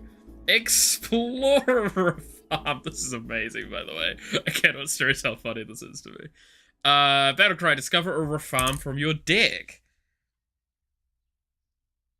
War Chief Refarm. Battlecry, gain 5 armor. If you control another Refarm, gain 5 more. Mind Flayer Refarm. 7 mana 7/7. Taunt. Battlecry, if you're holding another Refarm, summon a copy of this. This is so shitposty, because this is referencing a lot of other cards too. Calamitous Refarm. 6 mana 6/6. Battlecry, deal 6 damage to all minions that aren't Refarm. Giant Refarm, 8 mana 8/8, costs 1 less for each Refarm you've played this game. Murloc Refarm, 3 mana 3/3, Battlecry, your next Refarm you play costs 3 less. Archmage Refarm, 9 mana 9/9, Battlecry, transform all minions that aren't Refarm into 1/1 sheep. And then Refarm! No, sorry, that's Buffarm, because that's the one that's turning them into sheep. It's Buffarm. I hate this deck. I love this, I hate this. I fully stress, if I ever played Hearthstone again, this is the kind of shit that I play. I love that. I would draw through my deck, I would play all the Refarms and kill a bitch. Split your hand, split a random minion in your hand into 2 halves. Okay. Can I get 2 Refarms? So dumb. Oh, I fuck with it, but it's so bad. Alright, 7 mana 5/5. Battlecry, deal 5 damage to an enemy minion, draw cards equal to the excess damage. Okay. 2 mana 2/2. Battlecry, look at the top 2 random secrets. Oh no, look at 2 random secrets. Pick one to cast for yourself, and the other casts for your opponent. I don't think I see that seeing play. Right? There's so many niche case scenarios where that works, and there's more where it doesn't. That's a little ambitious. I don't know. 7 mana, Anomalize. Summon a random 10 and 1 cost minions, scramble their stats. That could work quite well. I could see that being quite spooky, actually. 4 mana 4/4, Time Looper Toki. Or Toki, sorry. Battlecry, get 4 random spells from the past. When you play all 4, get another Time Looper Toki. Okay, it's cute. I like it. I fuck with it. I fuck with that. There's a lot of situations where that's gonna go really badly for you, but that's really cute. I like it. Again, I cannot stress, I fuck with it. Azure Queen Singragosa, 5 mana 2/8, Fabled. You control another dragon, your arcane spells cost 2 less. What's your Fabled? So you add Azure Oathstone, 8 mana, summon your dragons that died this game, and Azure King Malagos, 5 mana, 2/8. If you control another dragon, your arcane spells cast twice. Yikes. Oh, okay. Ah, my fucking bad, Chief. Fucking Malagos and Synchronos have been fucking assholes, as per damn usual. Yeah, I mean, like, that's pretty good. 3 mana, deal 3 damage to an enemy, and 2 damage to 2 other random ones. Yeah, I mean, especially with the Synchronos thing, kind of fuck with that. 5 mana for 7, spell damage to dragon. By the way, if there's any mechanics with Hearthstone that I'm just reading past that people don't understand, let me know. Because Hearthstone's a fucking confusing as shit game. And I pay way too much attention to it. Discover 2 arcane spells from the past. They cost 2 less. Cute. Mirror Dimension. Summon a 0/4 minion taunt. If you are holding a dragon, summon another. Oh. Okay, so like Dragon Mage coming back, I guess. Or attempting to be in the thing. 2 mana, semi-stable portal, rewind, add a random minion to your hand, it costs 3 less. So reminder, rewind is you see the results of an effect. So you cast it, you see the results, and then for as many times as rewind is on the card, you may undo the result and redo the result.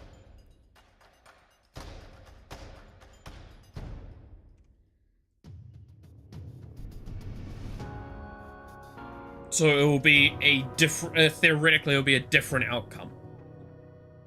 Lagosh, okay. Bloodfighter, Fabled, Rush, Death Rattle, summon a Bloodfighter from your hand, gains 5/5, and attacks a random enemy.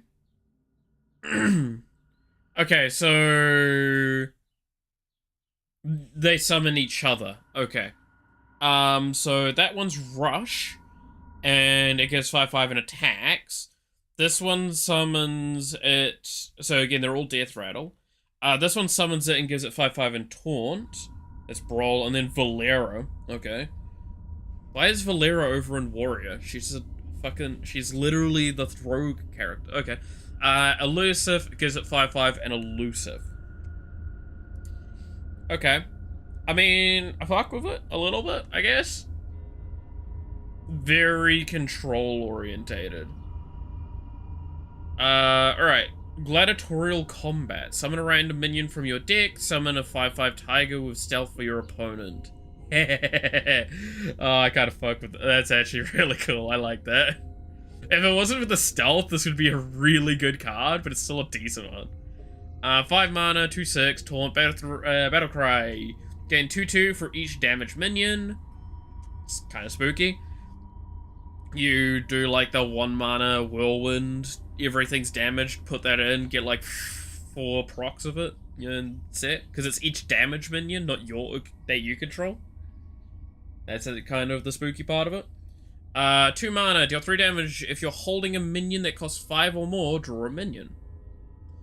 1 mana, gain 10 armor, summon 2/3 beasts for your opponent. What the fuck is with Warrior going like, hey, Lamau, I'm gonna get a bonus, by the way, have this. Just yeets the shit at them. 5 mana, draw 2 cards, cost 1 less for each minion your opponent controls. Interesting. Wait a minute. So... this really seems like you're trying to fill your opponent's board more. Like, this is like, I want you to have shit, so I can get better shit. 2 mana, your opponent's cards cost 1 more next turn. Fuck you, alright? By the way, fun little fact, this is actually garbage. But we'll see how that goes. Let's see, Undefeated Champion, 8 mana, 13/13, Rush Battle Cry, fill your opponent's board with random 1-cost minions. Sure. 4 mana, 3/3, rewind, battlecry. Both players equip random weapons. Give yours +1/+1. So a reminder, you can undo it, redo it with that. Battlecry, destroy all minions that your opponent played last turn. For a legendary? That's shit. Destroy all minions your opponent played last turn. That's so bad. Wait. What? No. That's garbage.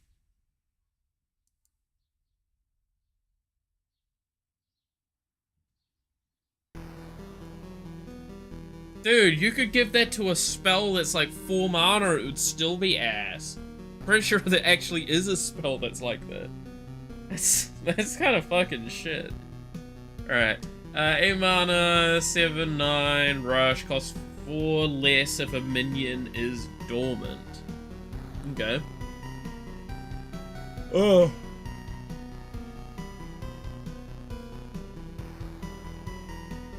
Wait, that's not magic. It's not magic. 4 mana, rewind. Deal 4 damage to 2 random enemies.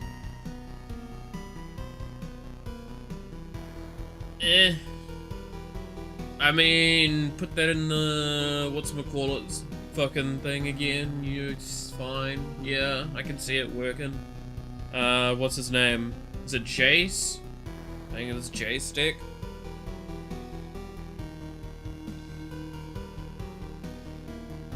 Alright, 1 mana, 2/2. Death Rattle. Get a random demon from the past. Is this what they call Hearthstone? It is indeed what they call Hearthstone. This is the upcoming expansion, and I'm just bored, so I'm looking through it all. Well, I say I'm bored. I'm curious about the cards, because I saw some that looked really fucking funny, and I wanted to look into them. Like the Refarm. The Refarm looks amazing. Again, if you ever want to know, like, the kind of decks I love building, but I know never work, Refarm is a perfect example of it. It's literally, but as you're building this deck, you'll get plus 40 deck size, but you'll get 40 fucking Refarm, like, get 10 Refarms put in there for free. And it's stuff like this Refarm here, Tiny Refarm, and, like, Murloc Refarm, and Giant Refarm, and it's just dumb as shit. This is meh.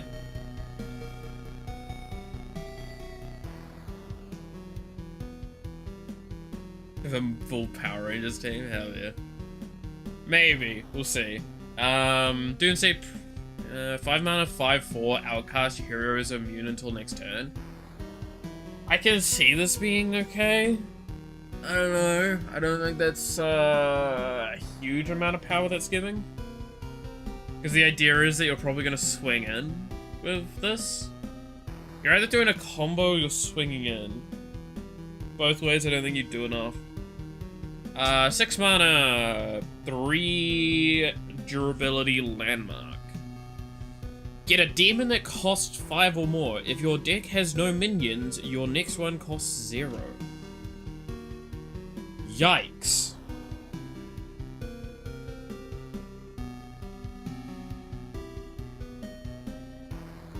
Okay.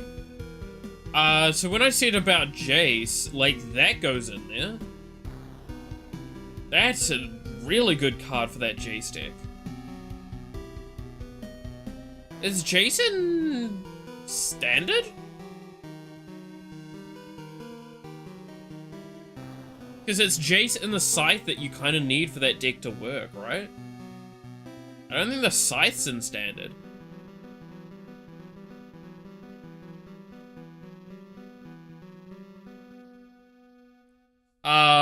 What's the name of that fucking Scythe?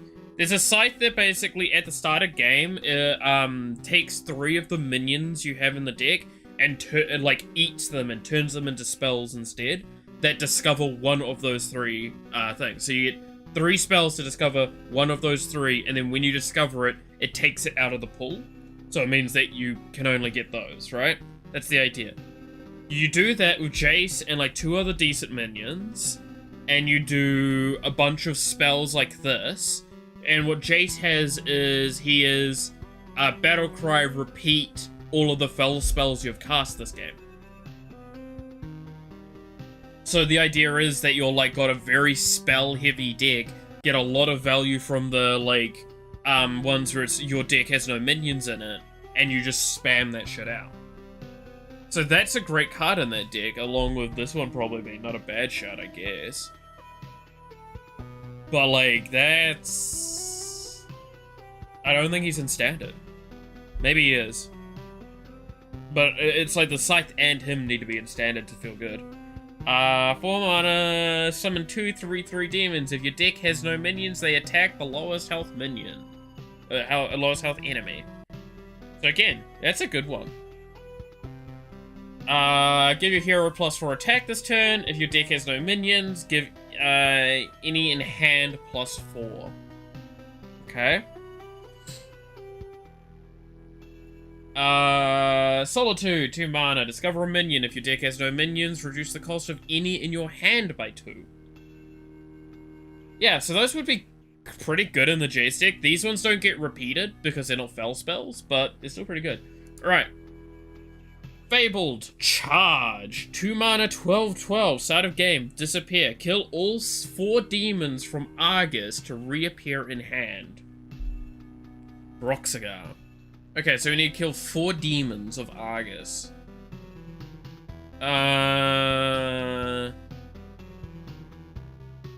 Okay, I'm gonna have to go through so much here because there's a lot of cards here. I'm gonna look at the portals first because I'm assuming those are what's getting added, right? Summon a 1/1 demon from your for your opponent. When it dies, draw a card and shuffle the next portal into your deck. Second portal, summon a 2/1 demon for your opponent. When it dies, draw a card and shuffle the portal into your deck. 3/1, do the same. 4. When it dies, this dude appears back in your hand. Okay.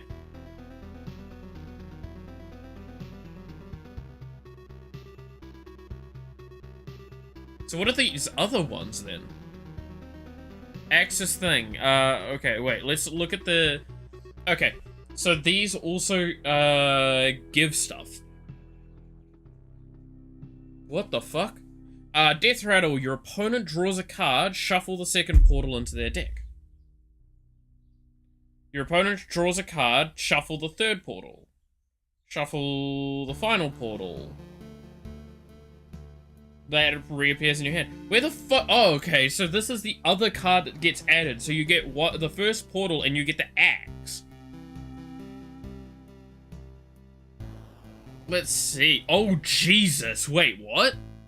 Lifesteal. Your hero attack. After your hero attacks, killing and kills a minion, draw a portal. So you get this, and you can get 2 guaranteed draws of the portals. That's pretty good. And 3 mana weapons, 3 damage weapon is definitely a great breakpoint for that. How good is that? All of that work for a 2 mana 12/12 charge. Like, I mean, a 2 mana 12/12 charge is only a scoff at, but is that worth it? Am I getting enough out of that? It's like the darkness argument all over again. It's like, are you paying 3 mana for a 20/20? Sure. But like, the conditions for getting the 20/20 onto the board are bad. The benefit you have with this is that it has charge at least. I don't know. Maybe this means that this needs to go up in stats. I don't know. I wouldn't know how the meta of Hearthstone feels too much nowadays. How fast it is and how feasible this would be. Timeway Warden. Battlecry. Imprison an enemy minion. It goes dormant for 10,000 turns. Death Rattle. Awaken it.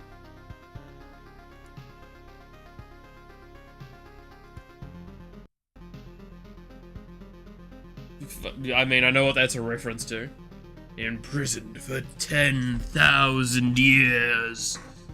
Ugh. Alright, what's Rogue got? See if Rogue's good anymore. Draw 2 cards, pick one to have its cost reduced by 2. It's actually kind of cute. Draw 2 random summon 2 random 1 cost minions from the past combo with +1 attack. Seven, destroy a minion combo, summon a random 8 cost minion. Ah, yes. Turn 5, destroy a minion and get an 8/8. I fucking love it. Preparation is a great card. 4 mana, 3/3, stealth, summon a copy of this for the combo, okay. 3 mana, rewind, throw 3 knives at random enemies that deal 2 damage each. And then with rewind means that you can redo the stats. They literally cannot play out 10,000 turns. There is a turn time limit. I think it's at like 50 turns or something like that? 50 turns both, or 40 turns both? You literally would never be able to see that thing come out of dormancy before the game actually quits the thing. That's the upsetting part. The game doesn't let you. Battlecry, summon a 0/8 chest for your opponents. It's full of coins. Let's see what it summons. 3 mana, 8/8. Fill your opponent's hand with coins. Okay. Yeah, so you break it, you get a handful of coins. Gosh, chief. 1 mana, 1/1. Each turn this is in your hand, transform it into a random minion in your opponent's hand. That used to be a legendary effect. That's, Shapeshifter Xeris, I think is the name of it. And now it's on an epic. Tragic. 3 mana, 2/4. Battlecry. Look at the rightmost card in your opponent's hand. Either get a copy of it, or increase its cost by 2. Interesting. Deja Vu. Discover a copy of a card in your opponent's hand. It costs 1 less. And then, Granora. Fabled, Battlecry. Okay, so I'm gonna have to look at the Fabled stuff first. If your opponent is holding King Lane, destroy him and cut their health in half. Okay, King Lane. Start of game. Hide from Granora in the enemy's deck. Battlecry. Draw a card, shuffle this back into your deck.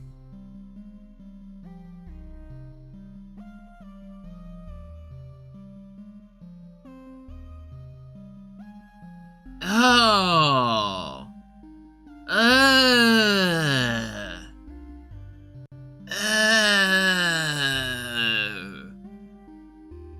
Oh no. No. No. No. Oh. Okay. So. Alright. So this is 4 mana, 5/4. Battlecry if your opponent is holding, so it means it's in their hand. King Lane. You destroy the card, and then you cut their opponent's health in half, right? Yeah, half their life total. King Lane is 3 mana, 3/3. Start a game, it goes into the enemy's deck. Battlecry, draw a card, then shuffle this back into the deck. So it immediately goes back into the deck if they don't play it. If they play it, sorry. And it draws them a card. 3 mana, draw a card's not too bad. 2 mana, 3/2. Kingslayers. After your hero attacks, both players draw a legendary card. So reminder, how Fabled works, the new mechanic, is that when I put Granora into my deck, I put both of these into my deck as well. It's like, I put one in, so I get 3 cards all of a sudden, and it takes up the 3 slots. So this is, both people will draw a legendary card, so the idea is that you use that to try and get them to draw King Lane, but I'm gonna be honest, King Lane drawing a card then shuffling for 3 mana, it's not a great thing, but like, I don't like this mechanic. That feels like shit. Because that's just relying on your opponent to let you fucking kill them. It's like, please hold it in hand. Please hold it in hand. so disruptible and it's so not a good enough payoff. I don't respect it. Flux Revenant, 2 mana, 1/4. Jesus. Taunt. Whenever you would damage this with a nature spell, it gains 2/1 instead. Yeesh. Okay. Just don't tell them about fucking the volcano eruption thing. 5 mana, 5/5. Whenever you would damage this with a nature spell, summon a random 5 cost minion instead. Okay. Battlecry, if you have cast a nature spell while holding this... oh, sorry. Oh, fuck. Gain +1/+1 and draw a card. What's Volcano? So there is a card that's 4 mana, deal 15 damage split between all minions. So if you do that, say, into an empty board, it's very feasible in Wild specifically for this. I play Flux Revenant on 2. So you start with the coin, so you get 1 mana whenever you want it. On turn 2, you play Flux Revenant. On turn 3, you coin play the Volcano, and that is 15 procs of +2/+1. So it becomes a 31 19 minion that can attack. Have you considered water? I probably should. Reminder, by the way, Hearthstone characters have 30 health. So this, while it's a little bit of a gamble, there is plenty of ways Shaman can generate mana.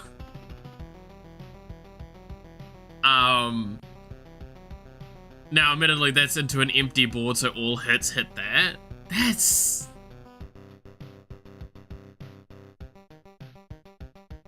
yeah, it's basically, it's just, it hits it, so it would get the thing instead, of the get the stats instead. I don't know.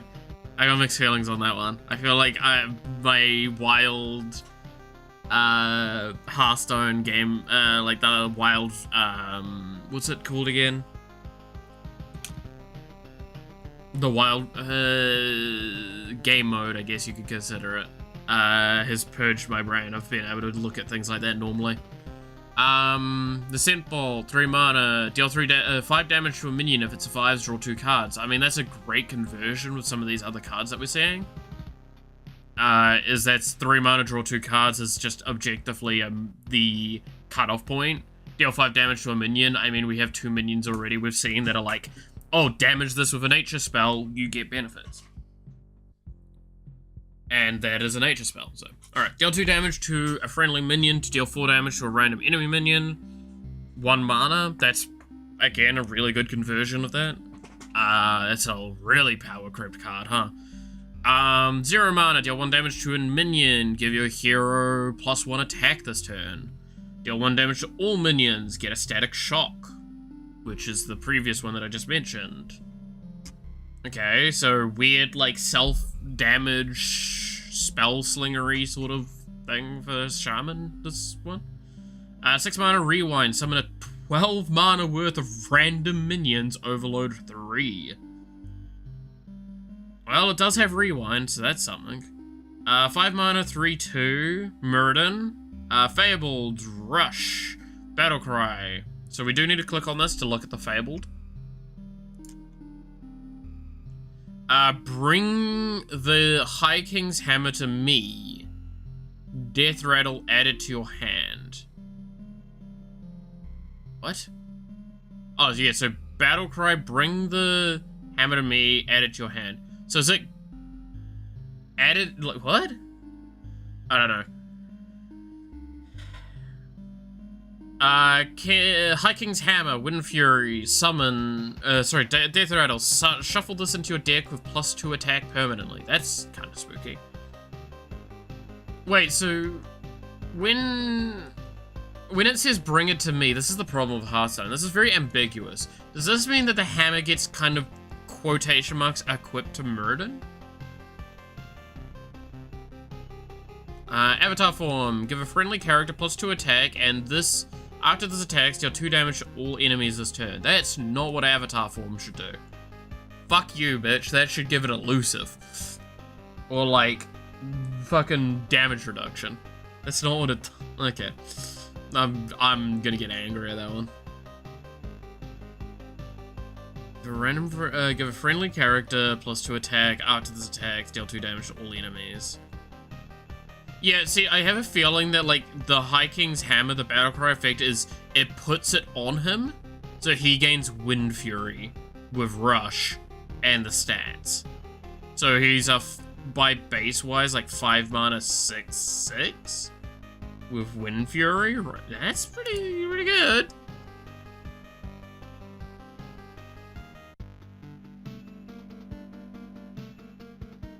Uh, 4 mana 2/6. Elusive. After you cast a spell, discover a nature spell from the past. Yeah. I mean, yeah.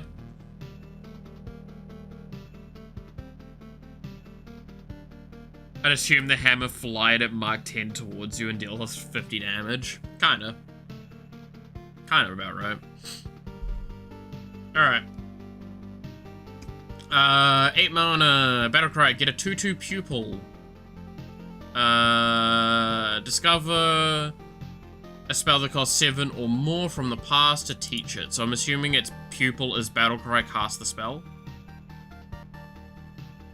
Yeah, 2 mana, 2/2, Battlecry cast another card.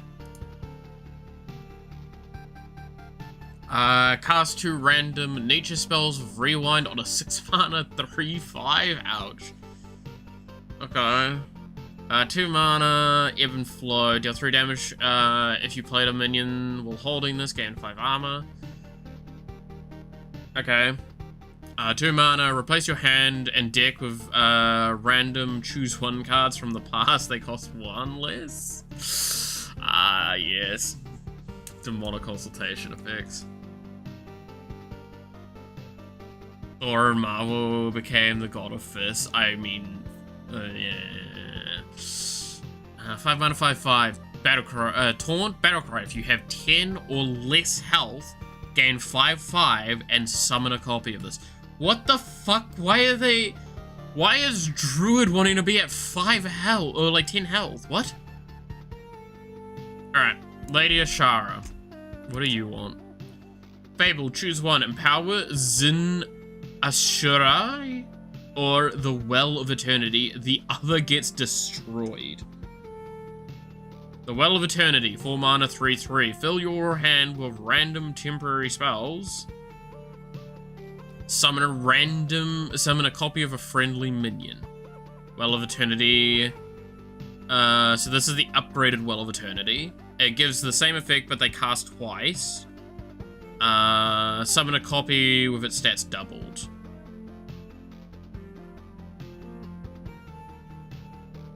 I'm gonna be honest. Neither of those sound all that amazing to me. The spells one's probably the best. Just because, what's his name is in them at the moment? Like, what is it called again? It's the dude that's like, and the Empower stuff, right? Imbue, that's it, Imbue. Like this with the Well of Eternity. No, sorry, was it the Well of Eternity is the spell one? Yeah. Well of Eternity with that would probably be quite good. It depends on how it counts with the double casting. Does that double proc the Imbue? Because then that means like one spell imbues once. I could see that being kind of okay.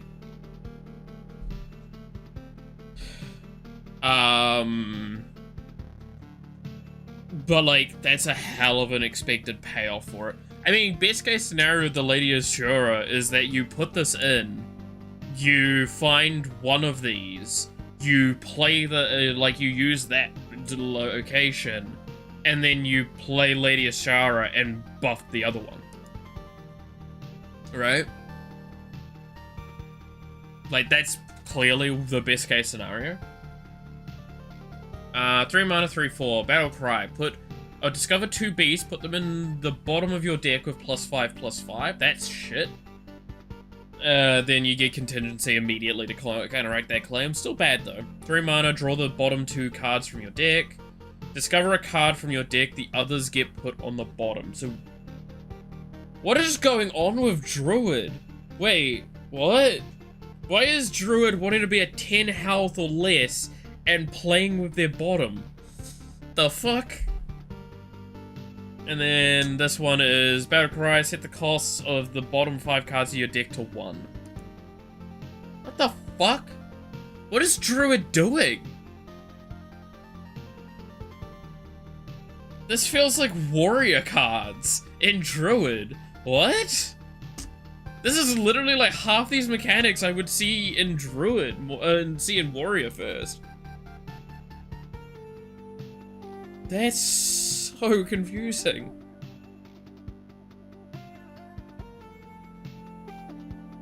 This sounds like you. I'll have you know. Hunter!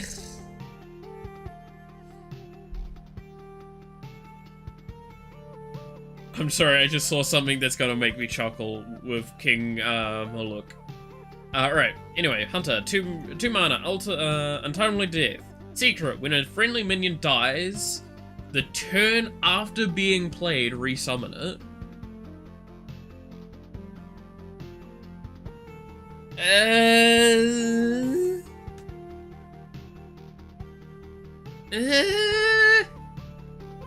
I mean, it's not the worst Hunter secret.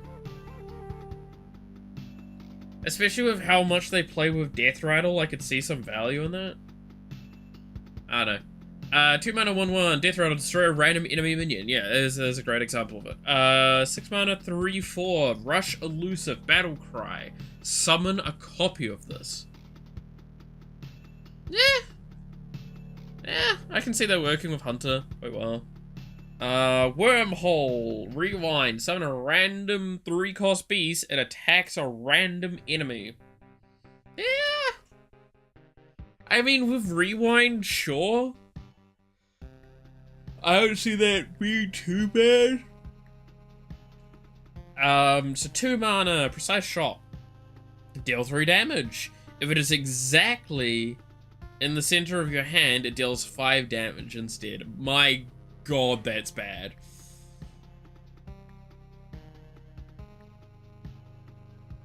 One mana, 1/3. Your hero power costs 0 while your hand has 3 or less cards. That's fucking terrifying in a couple of decks. Okay, but it's very bad overall. Interesting. 4 mana, Landmark, Past Silvermoon. Deal 5 damage to a random enemy minion, advance to the present.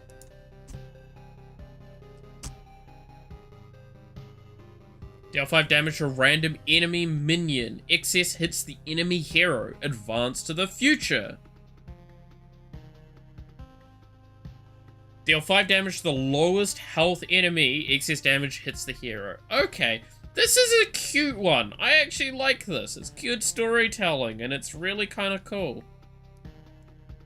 I fuck with that card. I fuck with that card. Now, this dude here.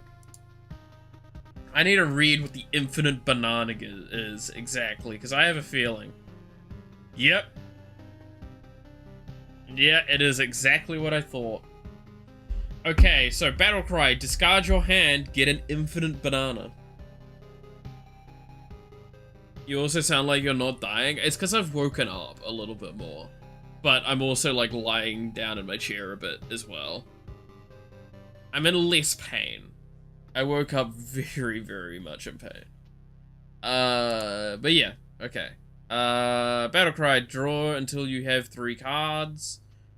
And then this is the Sylvanas. Deal 2 damage to all enemies. If you've played the other one, played one of the other girls, you repeat this. Repeat for each time it's been played. And then the Fabled is adding the other 2 in. So Battlecry, discover a spell, repeat for each time with the other 2. Battlecry, give your minions in your deck +1/+1, repeat for the other 2. First time I'm seeing it. I mean, same. I've only just seen the infinite banana.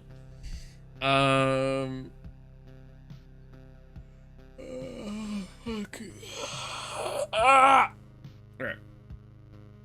3 mana, discover a copy, or... So yeah, priest now. Infinite intertwined fate, sorry. Discover a copy of a card from your deck and one from your opponent's. Thief Priest back on the menu, let's go. 3 mana, cease to exist, rewind, silence and destroy a random enemy minion. That's... okay. Can we have more infinite bananas? You would not be able to get more infinite bananas, sadly. Not easily. There's ways, technically, I think. But the problem is that the card itself is like, when you play it, it replaces itself in hand, so... But to get one of them, you had to discard your hand, so you can't double the battle cry, because you'll still only have one banana or infinite banana in hand. So you would need to do something weird, where you would have to, like, loop the spell in a weird way. I guess you could do it with, like, Augmented Alec. That could do it.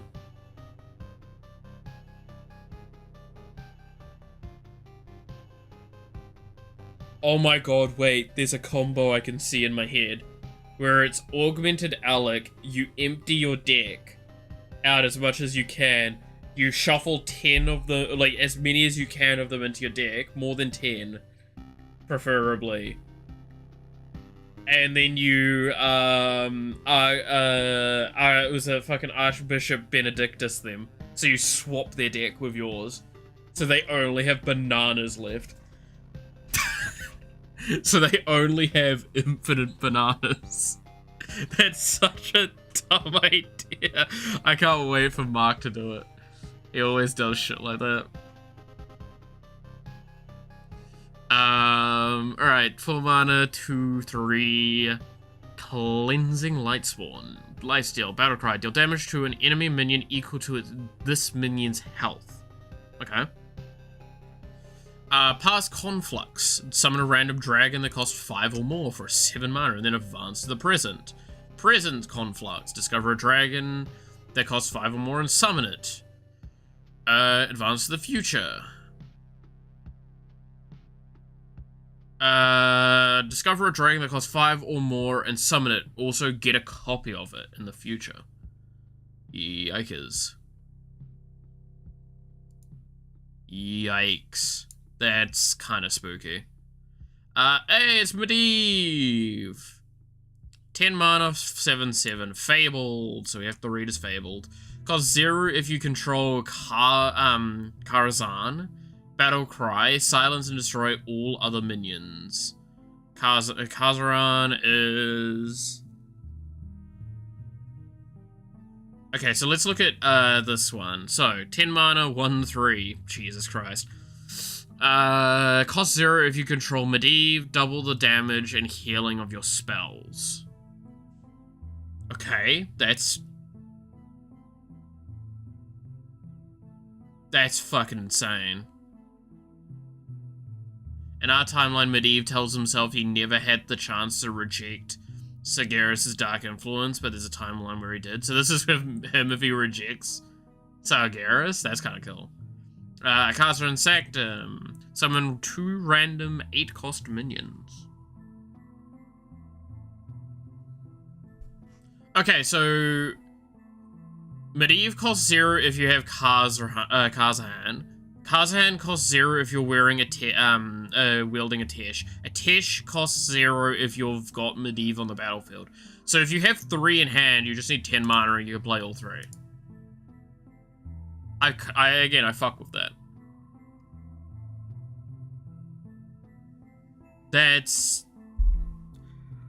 But you need to get to 10 mana, and it's a hell of a control power, though. Battlecry, silence, and destroy all other minions. 10 mana board wipe like that, it's pretty good, especially when you've got the other cards, potentially. And being able to put that staff down for fucking 0 mana is kind of nuts.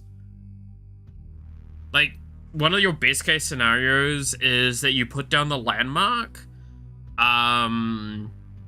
You use the landmark once, you get a lot of threat stuff going from those 2 summoned. The enemy fights you a little bit, and then you just, like, kick their teeth in with that.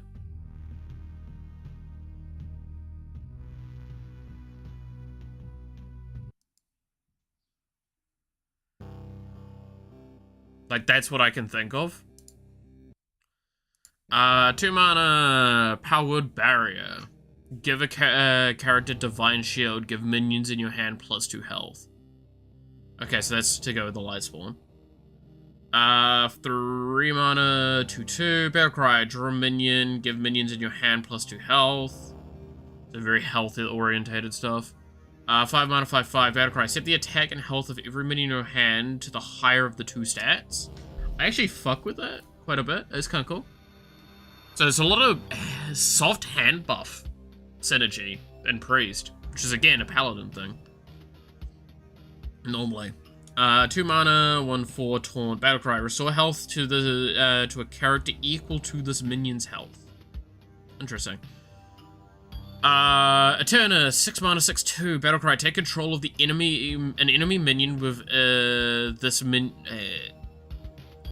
take control of an enemy minion with this minion's health or less. Okay, that was worded roughly. I get it. Fuck with it, sure. We'll work with it. The Fins Beyond Time. Battlecry, replace your hand with your starting hand, swap back at the start at the end of turn. Okay. Sure.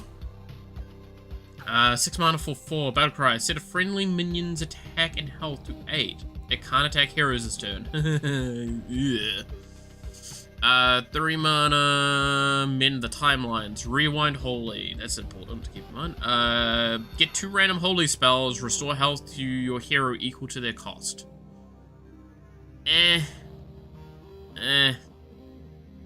4 mana, 2/1, Divine Shield, Death Rattle, summon a 7/7 tank with Divine Shield.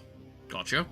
3 mana, discover a Paladin mech from the past, give it 5/5. No, not mech Paladin again. 2 mana, 2/1, Divine Shield, Battlecry, restore 3 health to your hero and give them Divine Shield. Yeah. Alright, past Gorman. Oh god. Give a minion +2/+1, give +2/+1, and Death Rattle, deal 2 damage to the enemy hero. And then give a minion +2/+1, Divine Shield, Death Rattle, deal 2 damage to the enemy hero. Okay, sure. Yeah. Fuck that place. No, Morgana's shithole. Anyway, Manifest Time Waves, Battlecry. If you control an aura, deal 3 damage to all enemies. That's gonna be good. At the end of your turn... Okay, so this is an aura here. At the end of your turn, summon a 3/5 dragon with Taunt. Last 3 turns. 8 mana, 6/6, Fabled, so we have to click on it. Put 1 of each aura from your deck onto the battlefield, and it has 2 auras itself. Gnomish aura, tradable. Okay. At the end of your turn, restore 4 health to all of your characters. So all of your characters, so it's your stuff? Okay. I don't know. I know about the Season 3 announcement, and I also know about the movie as well, that's an original story. This aura, tradable as well. At the end of your turn, give a random friendly minion +4/+4 and Divine Shield. It's not bad. To be fair, there's a lot of series that I need to catch up on. I'm got some plans on how I want to do some binge watching. It's just, okay, I will openly say this. The problem I have with watching anime partly is a very petty problem where I would watch it on my TV, sit in my bed, and then after each episode I have to get up, come to my PC, do some stuff so the cast doesn't break, and switch to the next episode. And I have to do that every episode. And yes, that is exactly how much of a little bitch energy as it sounds like. I fully accept this. Say whatever you want, but I will say to the end of days, fuck you, I really, really get fed up with it sometimes. Most of the time I'm fine with it, but sometimes I'm really not into it. And that is actually what delays me watching anime the most. is that energy. Can I be asked getting up every 23 minutes to, like, watch it?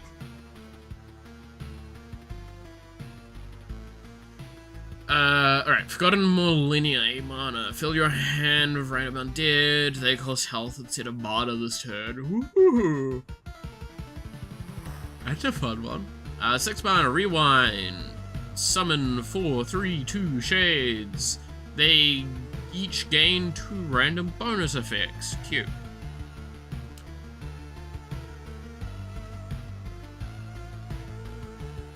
But essentially grabbing the remote every now and then is too annoying. No, that's the problem. It's not grabbing the remote. It's I have to get up to come to my PC. I have to uncast the tab, set up the next episode, and then cast the new tab.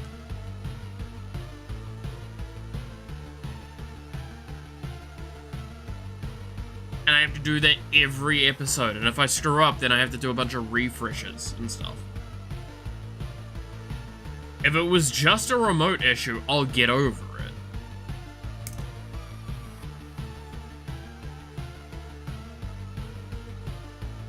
But it's because it's so finicky, I can't use TeamViewer either, right? Like, that's normally what I would do in those situations, is I would just use,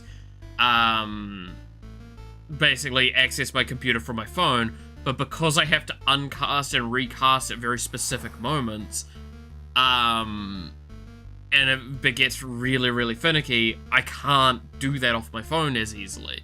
So it is just a frustrating experience. Again, maybe 70-60% of the time, I'm fine with that. I don't give much of a fuck, and it kind of goes past and it's fine. But, like, when I just want to vibe and lie in bed for like a couple of hours uninterrupted while watching something, especially at the moment where I can barely fucking walk, I have to hobble around my room right now. What the fuck do you expect me to do, Chief? Like, come on!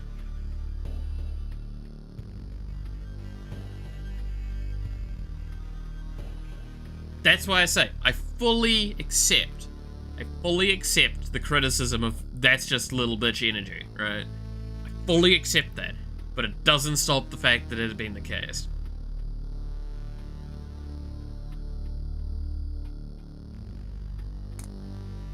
Am drinking, hey Shippy. If I just vibe, yeah. I just want to just vibe, it's great. I just want to vibe in bed. See, this is why I need to, like, get a small child or a partner. It's because I can then kick them to go do it. You suck. I would also do the same. At that point, I'd even be more petty and get a wireless keyboard and mouse. I have considered it, but the problem is... Okay, you want to hear the problem clap? This is where we start getting to, like, the levels of pain this is for me. I put the stream on the second monitor for me, or like the tab on the second monitor. Why? Because I can't hide the screen, right? Like, when it's streaming it, it's streaming what's on the screen to the TV. So if I have the screen visible, I see it with a delay thing on it. So I have to have it on the monitor I can't see from my bed.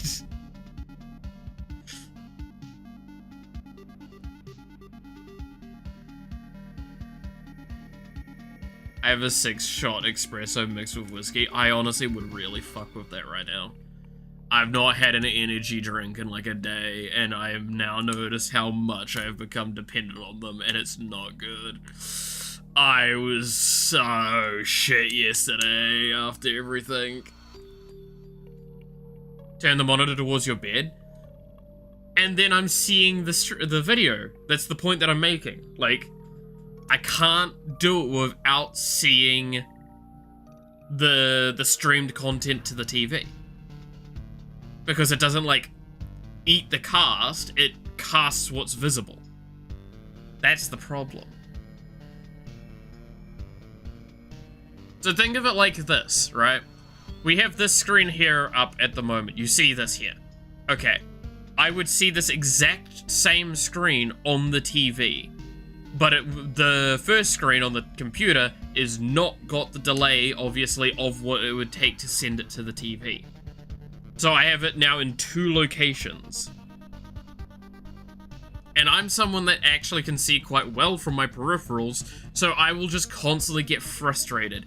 I already have to sit in my bed on the far side of it so I don't catch like a slight glimpse angle of what's on the second monitor. It's that like annoying for me. Again, fully just these are very petty complaints, but they're like, these are the complaints that cause me to not do stuff sometimes.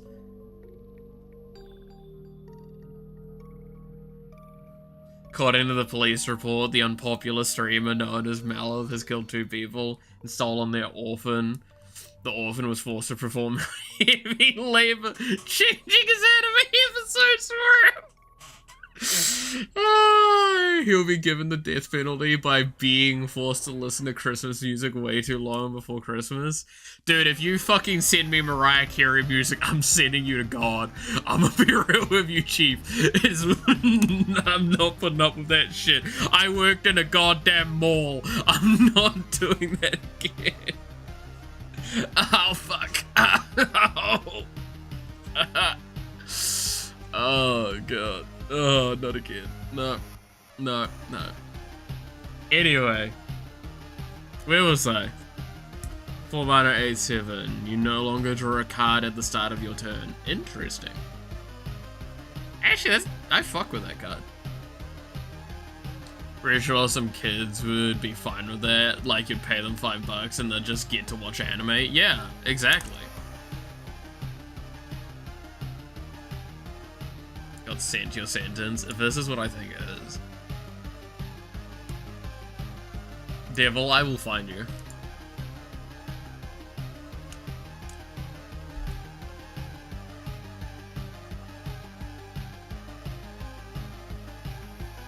Actually, wait. This is really good when you go into a fatigue matchup, no? You no longer draw a card at the start of your turn, so you no longer draw fatigue. Dude, the stall. I fuck with that. 3 mana, 3/4. Battle Cry. If your hero's health changes this turn, deal 6 damage to an enemy minion. Okay. Time Stop. Deal 3 damage, freeze 2 random enemy minions. You could put Rewind on that.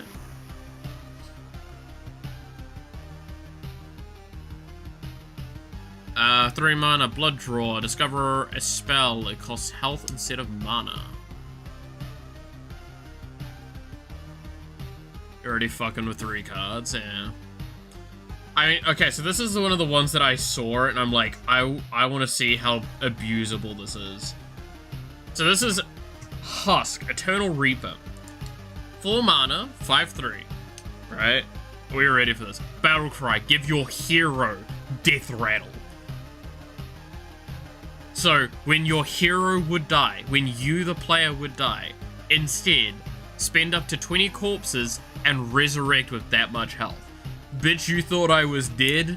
Let's go for round 2. I want to see how possible it is to chain this effect. I fuck with this card. I fuck with this card hard. 2 mana, so 1 mana, 2/1, sorry. Death Rattle, get a random military minion, reduce its cost by 1. Cool. 4 mana, summon the highest cost friendly undead that died this game. Cool.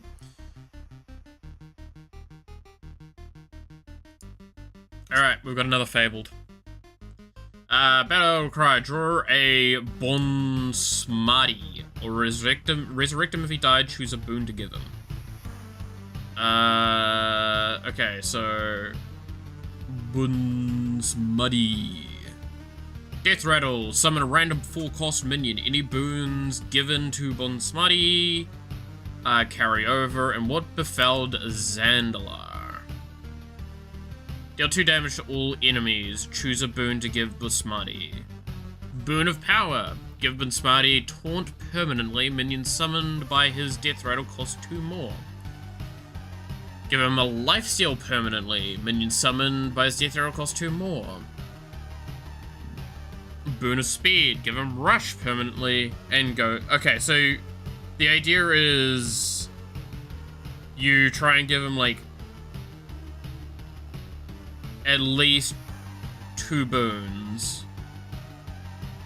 So he summons an 8/8 with potentially buffs. That's alright. That's alright. I'm okay with that.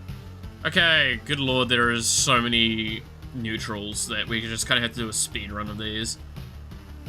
Elusive Battlecry. Summon a 2/1 with Elusive. At the end of your turn, give your other minions +1 health. After this survives damage, transform it into a random 7 cost. Summon a death rattle. Summon a random 2 cost minion that is dormant for 2 turns.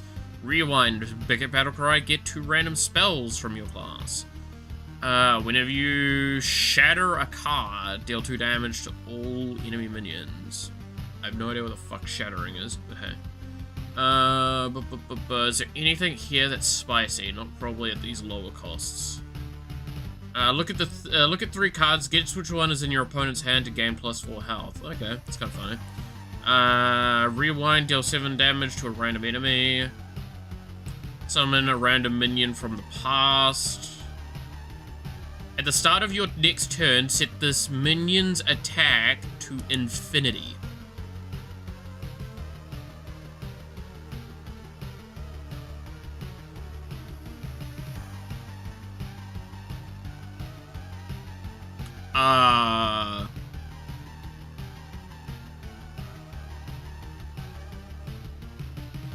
You know, yeah, no, I don't know about that kind of shit.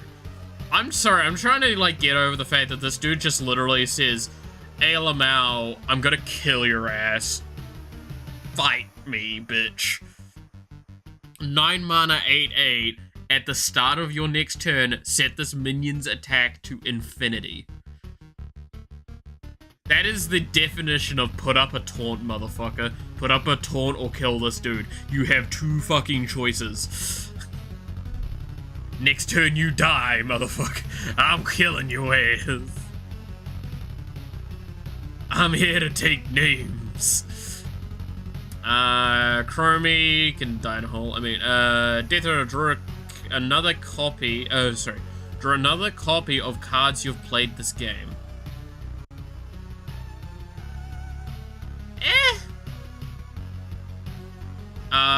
This dude, I looked at, and this, I don't like this card. Destroy frozen minion, but I'm not sure. That sounds about right. Your battle cries, death rattles, hero power, and end of turn effects trigger twice. So the idea of this dude is that he is Grand Drakarian Chanter, Boombox something, I can't remember, and Titus all in one, right?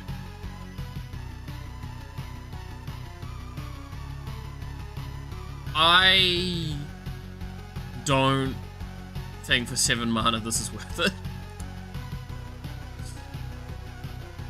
Because the point of why Bran is so good, the 2 Brans that exist, right? There's the Warrior one where it's like you have no dupes in your deck, so you get double battle cries for the rest of the game. Or the other Bran, which is 3 mana, is the fact that they cost so little that you can combo with them very easily. This is, I put this down, I have 3 mana to work with now. The fuck do I do now? Help. Soldier of the Infinite. Drush, Battlecry, double this minion's attack. Cute. Double this minion's health. Same thing. Opposite end. Infinite Bronze, fighting again. Tale as old as time. Master Clocksworth, rewind, rewind, rewind. Battlecry, summon 2 random legendary minions. So you can rewind 3 times. And then Time Lord Nors, Dormu, dormant for 5 turns, rush after you play a card from the newest expansion, awaken 1 turn sooner. For a 3 mana fucking 8/8. We tried dormant for 15 seconds, but that was a bit too quick. Yeah, shut up. Shut up, dev team. I mean, the set's fine. There's a lot of funny cards in there. It's a lot of, like, as per usual, they've pushed, like, some design ideas in ways that I like.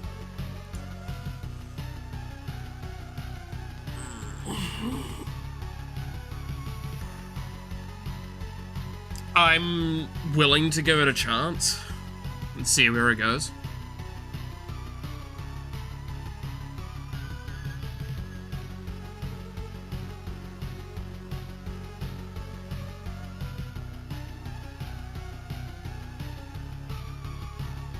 Alright, where was I in this?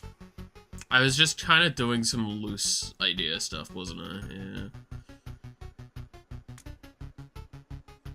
Yeah, I'm probably not the right person to review Hearthstone cards anymore, just because I haven't played Hearthstone in years. And like, I played a lot of it, admittedly, but I haven't played it in years, and the game has changed a lot since. Well, I say years, I literally played it, I think, earlier this year, but like, I played it fairly casual pace from now, at this point. Like, I go to high ranks, sure, but like, that's not hard. It's Ailamau. I have a deck that doesn't, like, shit itself. You're drawing a Queen of Spades on her thigh? Was I? What? Why?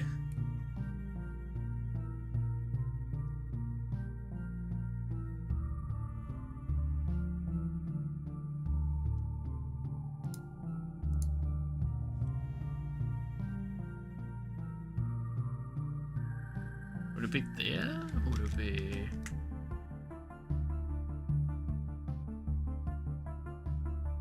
Be like there, right? No, I'm not doing that.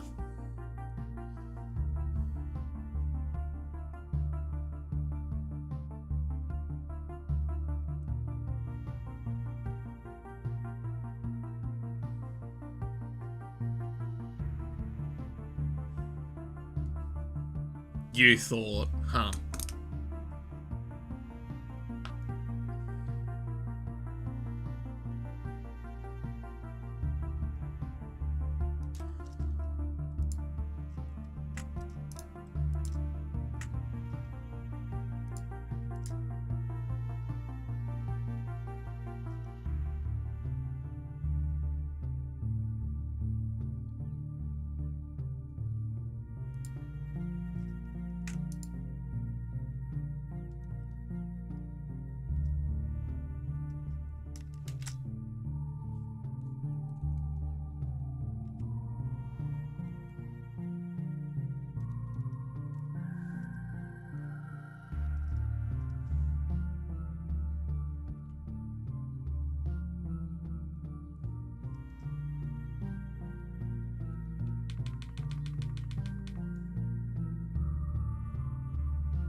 Wait, she has long ears. She's over 9,000 years old. Hell yeah. Almost as old as Malphite.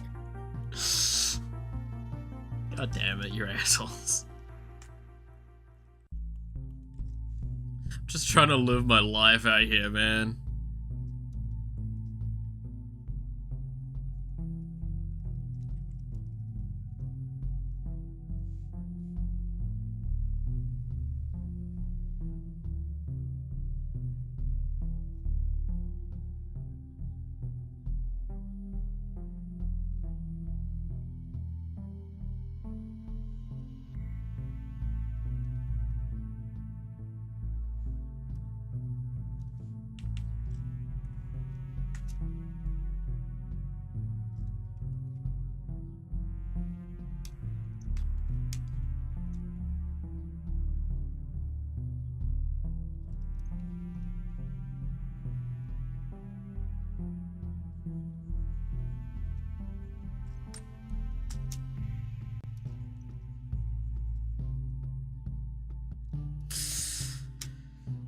Says the biggest asshole here. You're not wrong.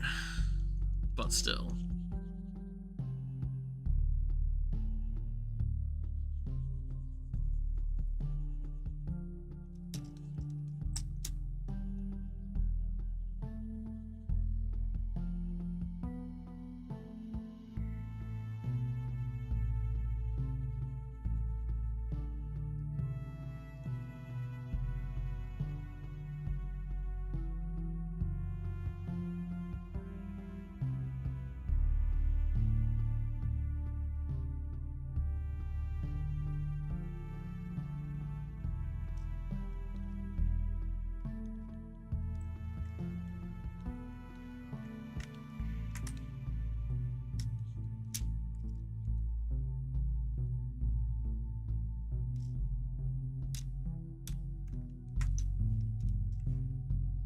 Alright, let's see. We know you're training your cheek spread for your future husband. I mean, what? What?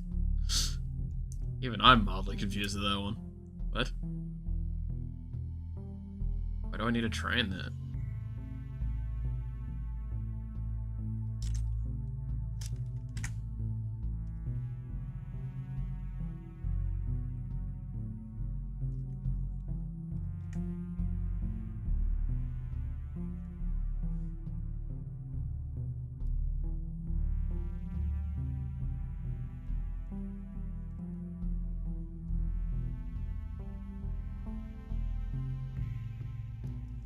Do you want me to do a Rocky montage of me training my asshole?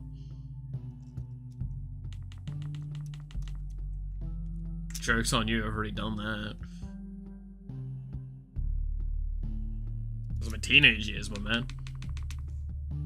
My early 20s.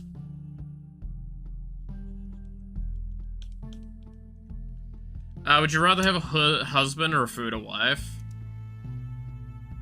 What kind of food are we talking about?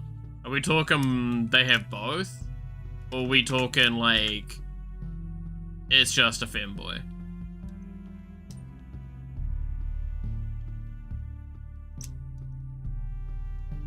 These are the important questions.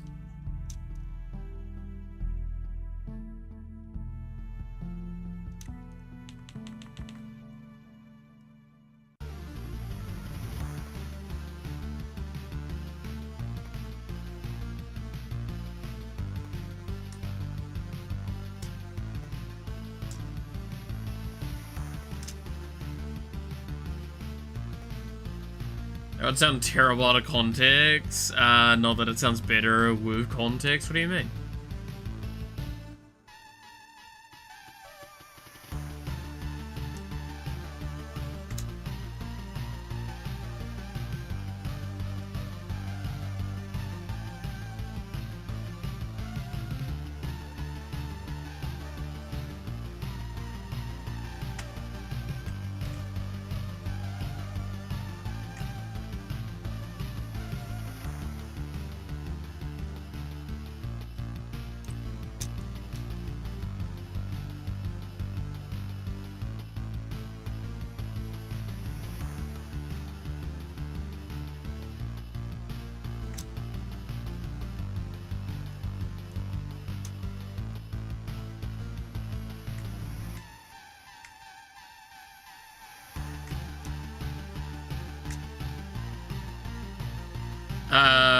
Hermaphrodites are rare, but yet I'm yet to see one with big enough PP to count as a full hentai fooder. Well, this is why I'm asking the question. Cause like, if you told me I can get both, I'm gonna say both.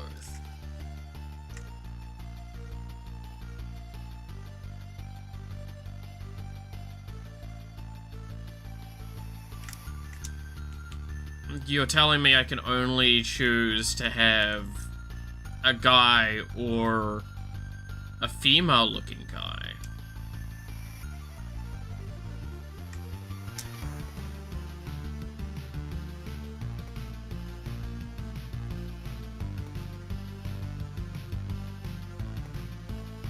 I mean, the assholes thing, so now we're on the fanboy versus fooder argument.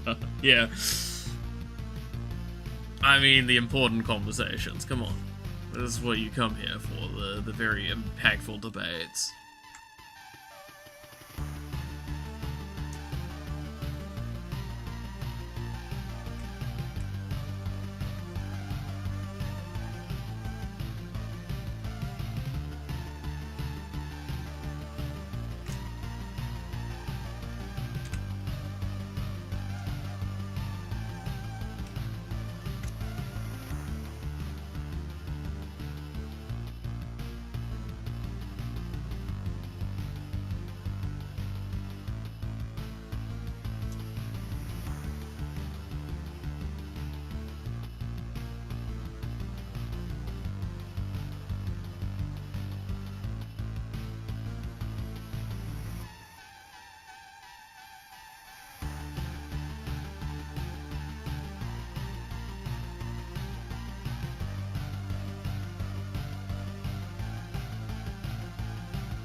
Well, female-looking guy with actual boobs. I mean, then yes. I'm not happy about the boobs part, but like, if they're on the more petite side, then yes. Definitely.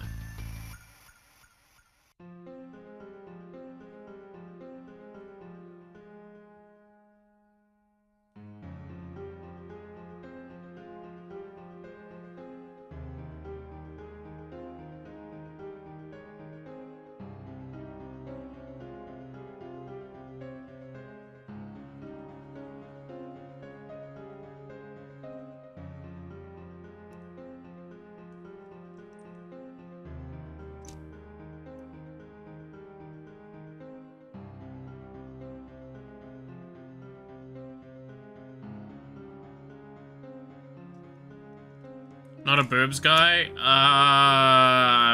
Again, it's kind of one of those things of just been put off like very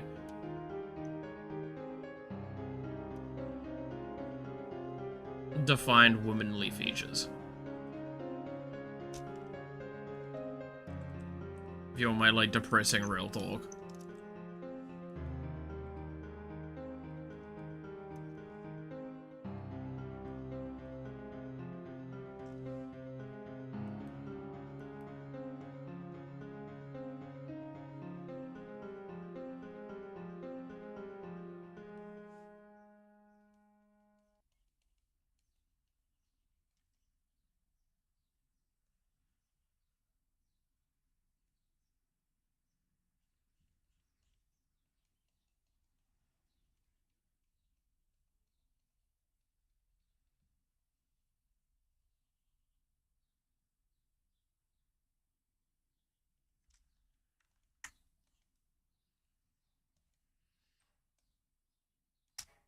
Meant to be a woman, born a buff guy.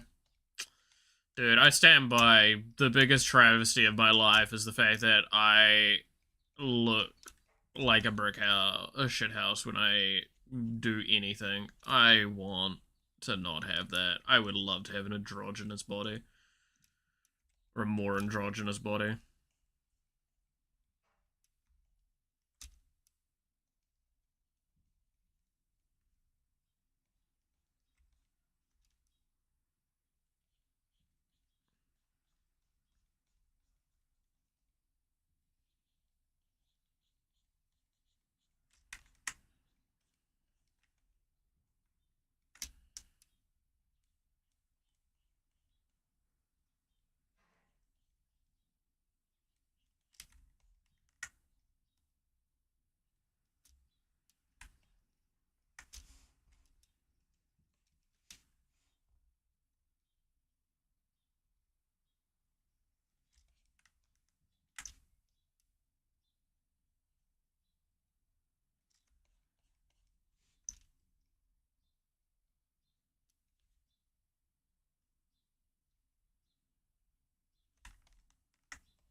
Alright, what do we think?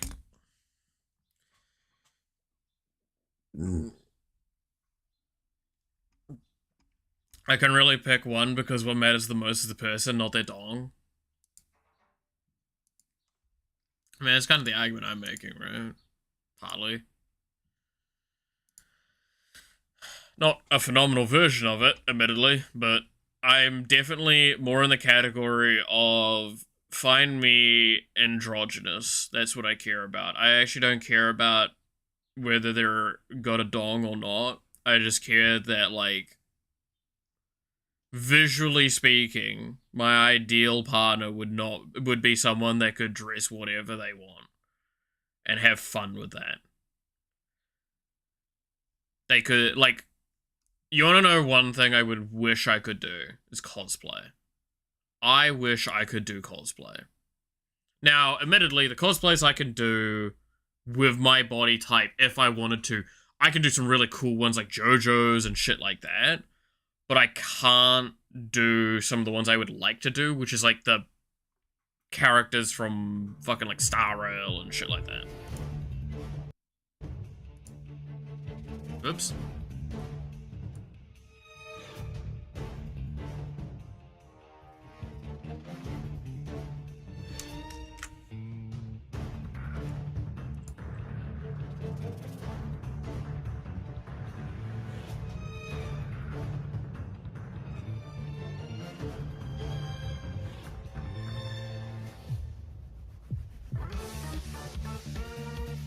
Boot Hill Malith cosplay win. I could probably get away with doing Boot Hill. Like, a little. I don't quite have the waist for it, though. Right? Like, he's a little bit thinner in the waist. I could definitely do, like, Jing Yuan, which I fucking love to do Jing Yuan. But, like, I couldn't do... I could possibly get away with doing Mighty, but I probably couldn't do Final. Like, that sort of idea, right?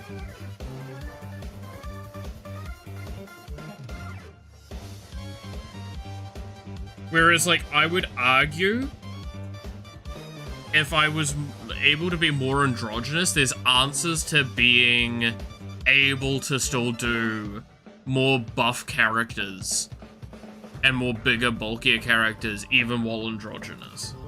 Or, like, in that more in-between state. But it means that I have access to other things, whereas, as I am now, I wouldn't be able to do those, right? Like, this is the thing that's the things that I'm, like, the bitchy about. Is, like, I wish I could do this or that, but I literally cannot, because my body type wouldn't let me. Unless someone can figure out a way to make me, like, my shoulders not broad and lean them out, and then, like, my body not build muscle like a fucking nightmare. Because, like, my legs, even though they're hurting miserably today, they are fucking rock. Like, my thighs are fucking big, muscularly big. It's fucking, I just hate it, man.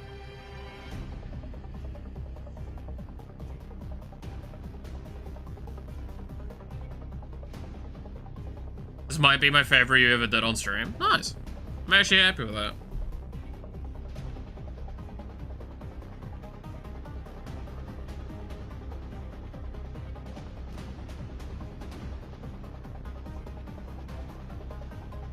I'm gonna Google how it looks. Okay, let's have a look at this. So, D&D Bagman.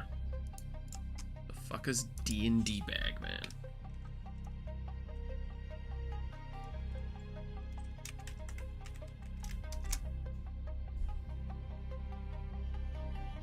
Images.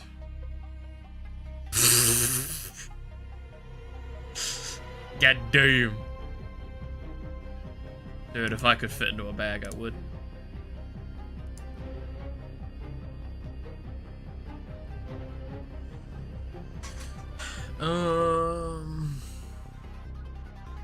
So, I want to figure out how to do skin toning best. That's again, the main two things I want to do is, like, texturing with this one. More than anything. Because I think that's the thing that I've been, like, not as good at as I could be.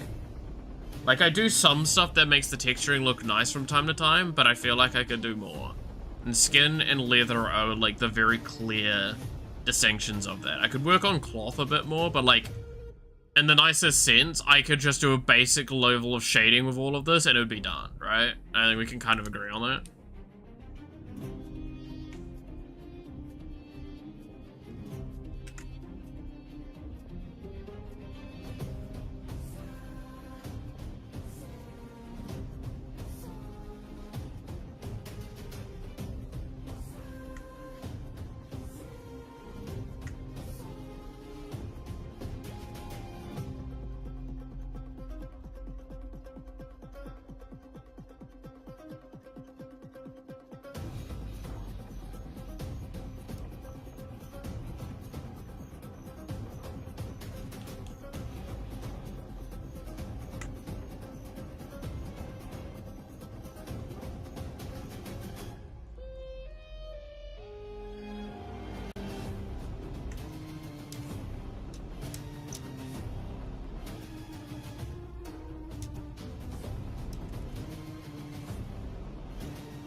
That reminds me, I need to sort some stuff out for next week. Next week's gonna be a busy week.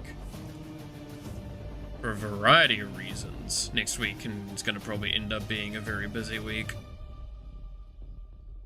You know when you like set yourself goals and then you're like, I'm not looking forward to when I have to finish all of these goals off. Next week has got 2 big major things to get done for me, and then also something else is starting next week, and I'm not looking forward to that. And that's a thing that's not to do with stream, so you won't probably find out about that until a while later. But yeah. I don't know, I kind of fuck with this drawing just as is, right? Like, obviously there's some cleanup that needs to be done, but like, damn, this actually came out a lot better than I thought it would. Even just with this coloring. Huh. Who would have thunk I'm, like, getting there with art?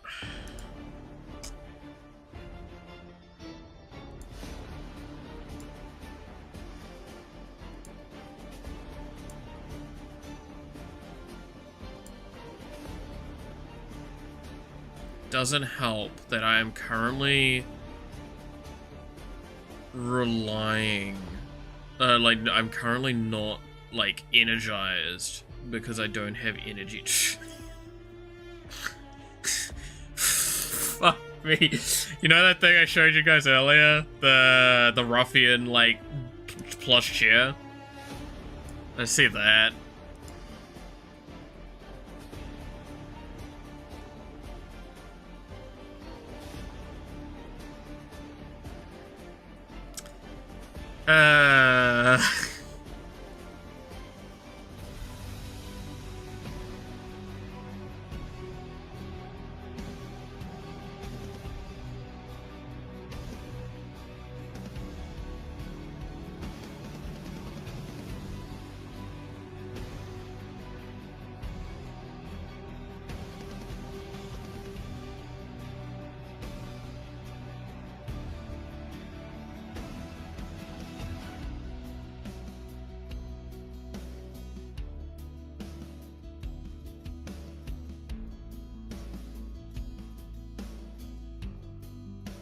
I saw that too. I'm glad we're all degenerates.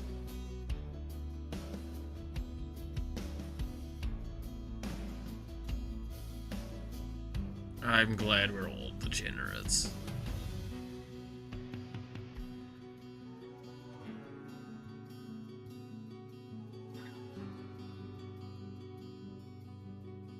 We made a choice, go fight against your fate.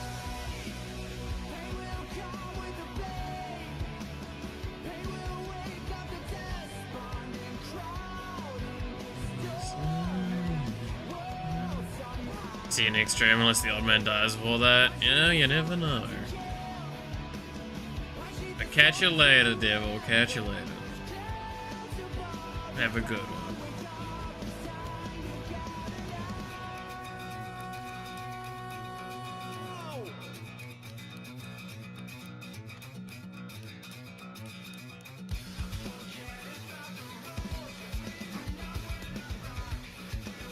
Um,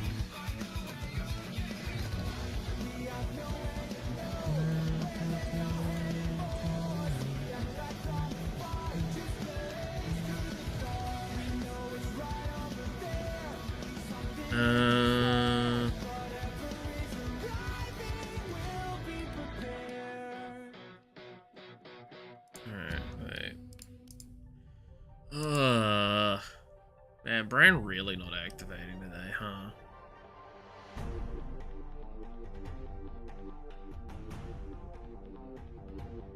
Brain not braining. Oh, yo, you wanna see something cool as well? It's fucking Cali themed dice. They look sick as shit, by the way. Like, I love these. These look hella cool.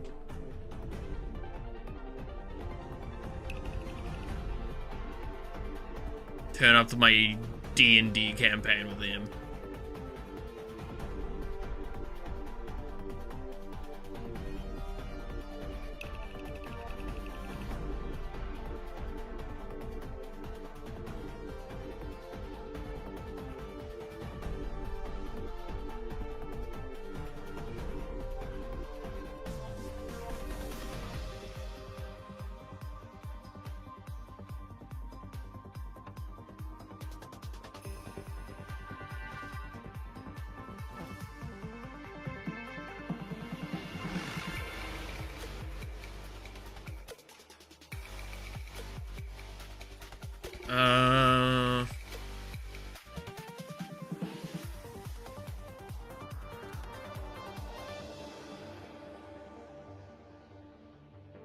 Why do I see a stream with one of the people in it as a collab stream, and it's Kuro in it, and it's just Left for Gay.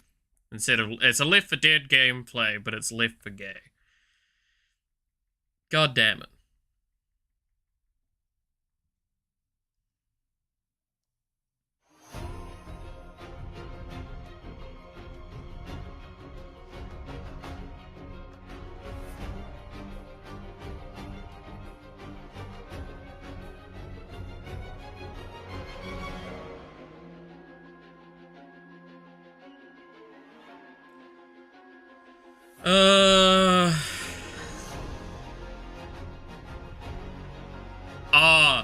Even I responded to this because I know, Cliff, right? So there's a tweet, I want to see if I can find it, here we go. Right. So there's a tweet he made where it's like, I've been violated by the clone. So he got a message like, hi, I'm a co-developer of this game and really appreciate you playing it. Looks like you're having some fun too. That's really great. However, we never intended the player to struggle this much. I would advise you to look up some guides online because you're completely clueless and probably our worst player so far, right? So... Now, this has been confirmed not to be one of the devs, but I fuck with this so much. This is the dev response. Real Clover Pit devs here. There's a viral post going around, 1 million views, about someone pretending to be us and telling content creators in chat that they're bad at our game. Lamau. Just to clarify, we would never do that. We judge you quietly.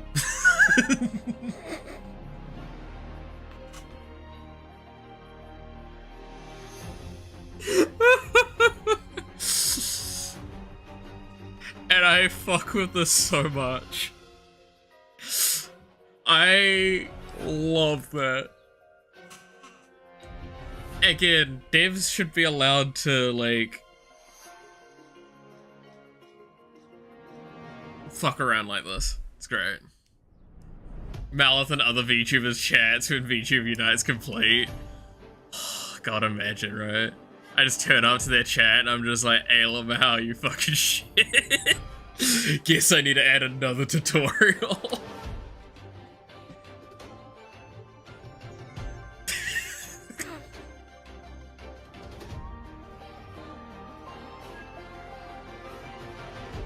I would actually, I'll be real with you, I would do that only if I knew the person well enough to know that they would take it as a joke. Right? Like, I would fully do that, though. I would, like...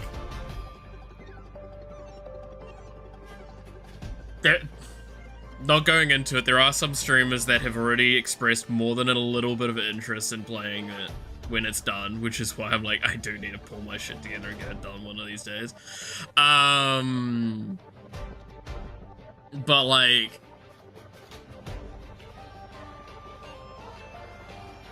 I would fucking piss myself laughing turning up to like some big wig streamer playing the game and they're like, oh yeah, I'm really enjoying the game. So I just type in, damn, you're really shit at this game.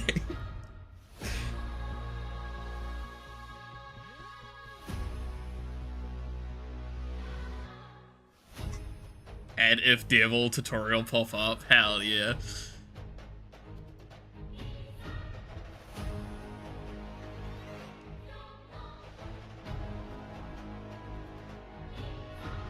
No, I'd 100% do that sort of shit to, like, fuck with people.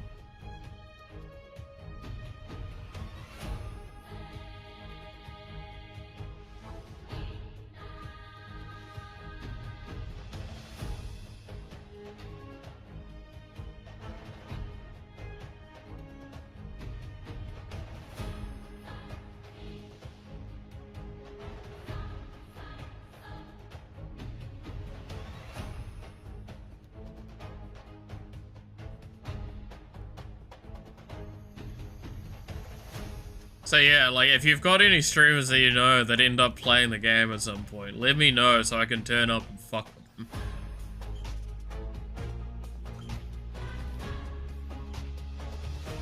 Should I? Okay, real question. Alright. Should I add a backdoor for the game so I can actually do dev memes to people? Okay, just confirmed to me that if I fake not being tired at work, I can game as much as I want at night. Jesus. I mean, it's not wrong, per se.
Oh god.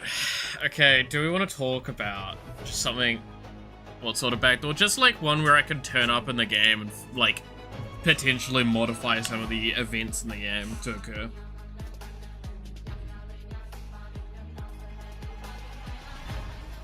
Like I saw one recently that was a good example of it, for Kaif. He was playing like a backrooms game, and the dev turned up and he literally just did like a presentation of like, hey, I'm the fucking dev, hi. And then he started killing the person in the group that's like, hey, your game sucks. And he's like, who said that? I'm gonna fucking kill him with a train.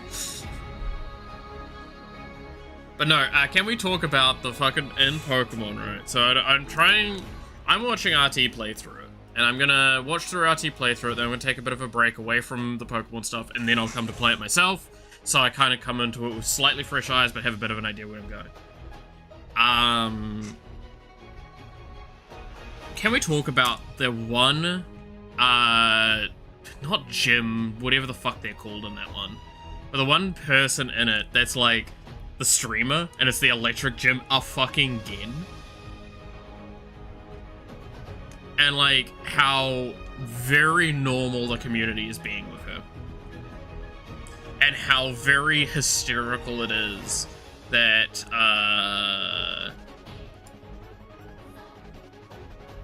fucking, whatchamacallit?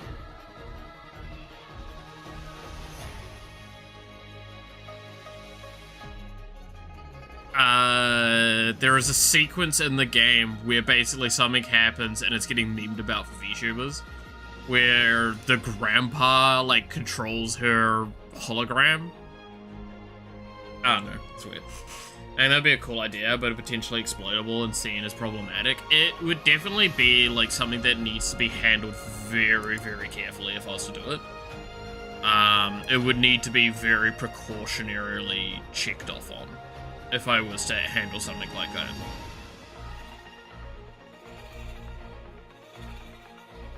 I only saw brief clips of the grandpa VTuber. So, again, the thing to take away from it is that it is an actual person, or, like, quotation marks, actual person within the, like, context of the world. It is an actual character, but he handles the hologram of her. And it's like, that's just kind of fucking weird, I'm gonna be honest, man. It's your fucking granddaughter. What the hell?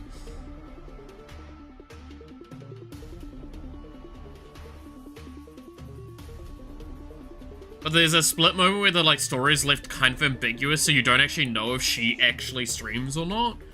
And if it's just the grandpa that runs the whole operation, which would have been fucking funny if that was the case. Because it's just the grandpa just running a VTube ring as his fucking granddaughter. It's actual VTuber bullshittery at that point. Actually, that's a good point. I was gonna double check. Fucking doubt it's done though. Please tell me you're turning up this fucking today. You said you'd be here yesterday.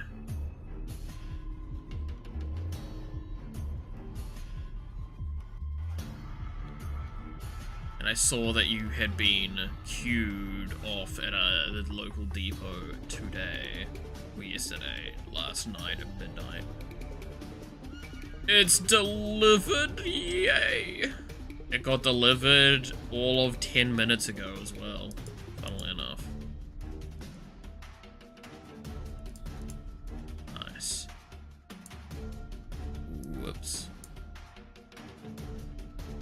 Alright. I'm gonna go hobble myself to go grab a delivery that I have.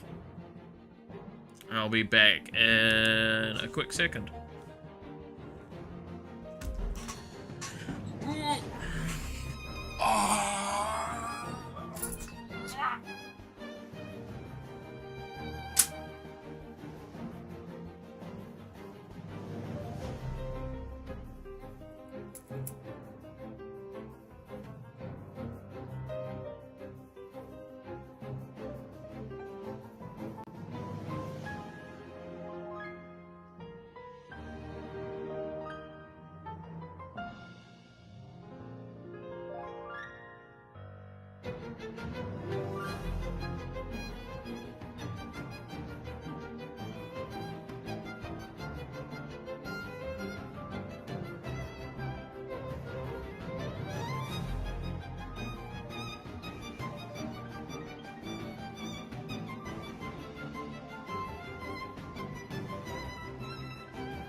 I'm back.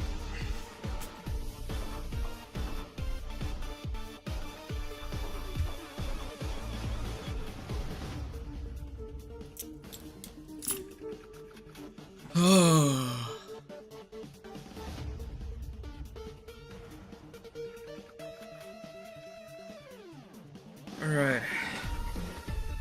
Oh. Let's see. Someone comes up to the granddaughter, hey, I still love your streams, can you sign my underwear? 28 seasons of confusion, brain damage acquired. Sounds about right. Oh. Ow, that hurt.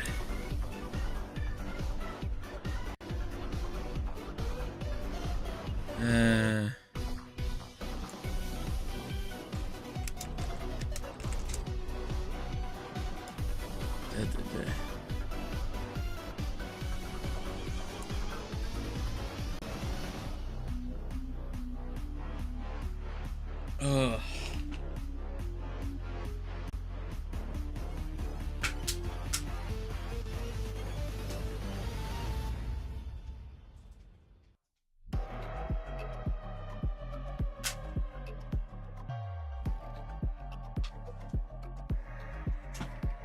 Alright, let's see.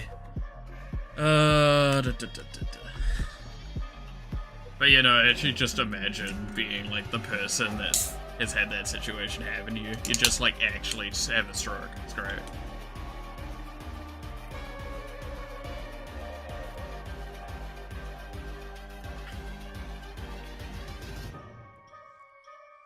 You got those programmer socks? No. I do not have programmer socks yet. Beer? No, it's not beer, it's energy drink. I did not order a 24 case of Monster energy drink, and you can't prove it, but I may finally have my Monster again. So I will feel a little bit more awake later. Yeah, no, who would order 24 cans of something for 14 kgs? And what's worse is it was called overnight delivery and it took fucking 2 days to get here. I mean, no, I didn't do that.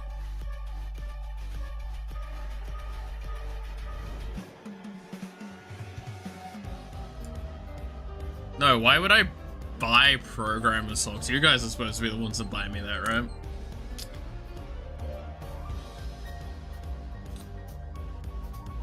You're unhealthy. I'm in pain. So pain supersedes giving a shit. I'm gonna be real with you, Chief. That's basically where I'm at.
Okay, let's see.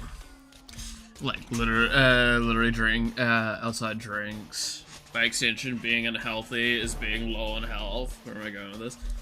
Like, I stand by, I'm in an extreme amount of pain today. Enough that, like, I am willing to express very openly that I'm under a lot of pain.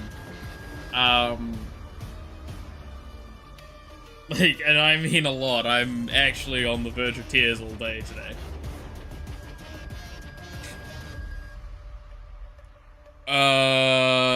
But, you know, it is what it is.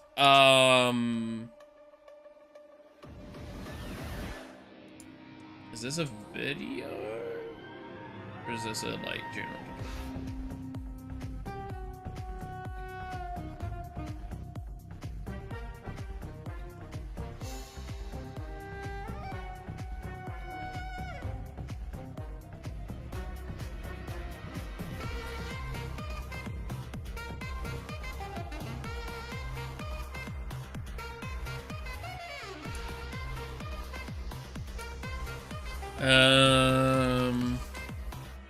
My plump juicy legs. They're not plump, they're fucking rock hard.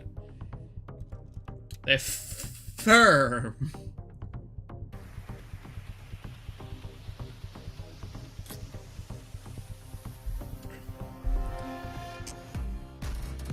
I could definitely crush you in between my thighs.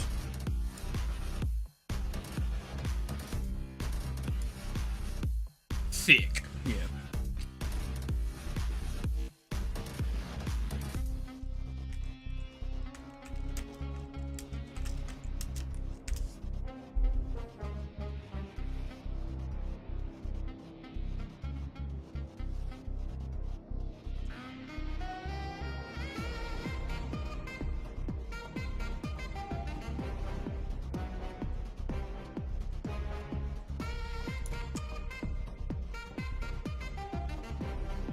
Do it, I dare. I will come. Hell yeah.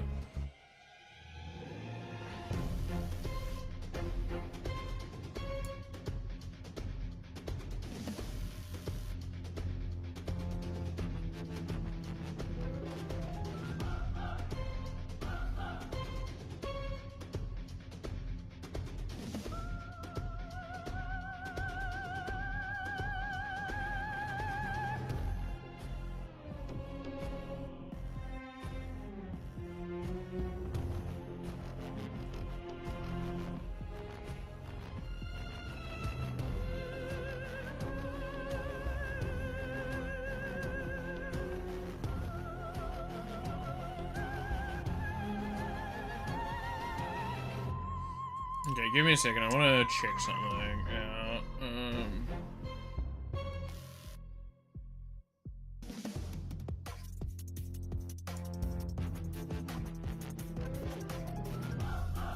At this point, just make a show where you crush a watermelon with your thighs. But watermelons are fucking expensive. Actually, are they?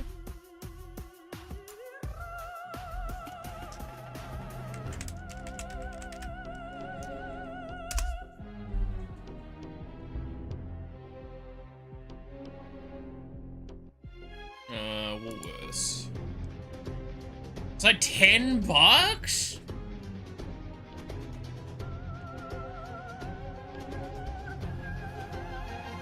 Dude, what the fuck? They're out of stock too? You fucking what? What? Sorry. What? Are they a New World at least?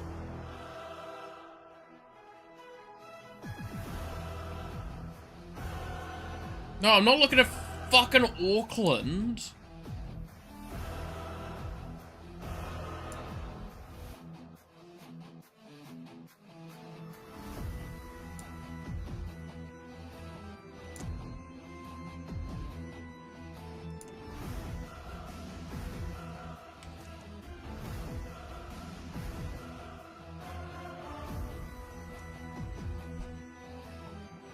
Yeah, we'll go that one. Okay, so we're at this one. So then, watermelon.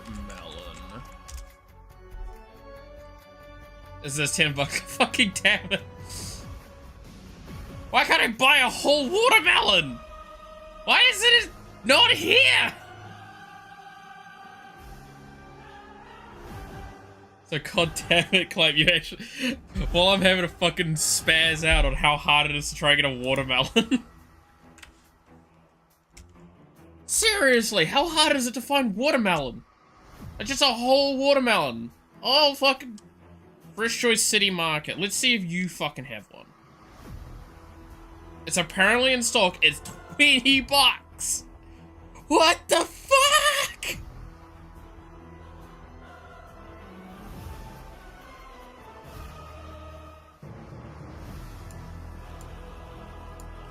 Why the fuck is a watermelon $20?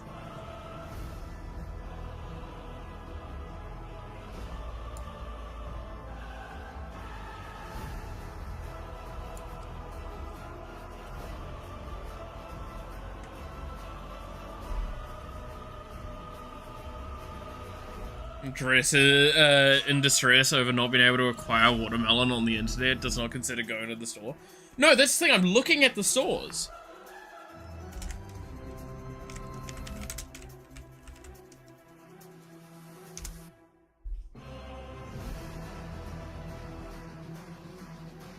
Like, I'm looking at the stores, and I'm looking at the local stores, because they'll actually say if it's, like, available or not. And it's fucking not.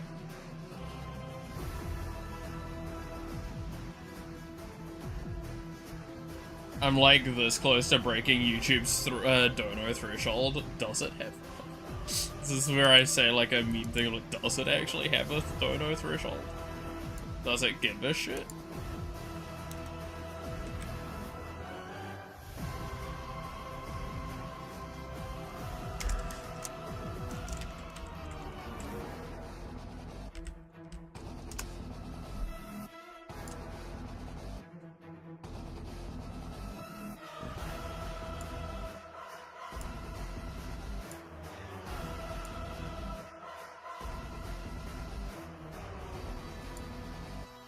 Yeah, no, it's unavailable.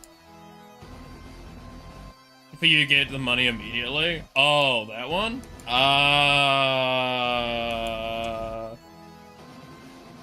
Let me look.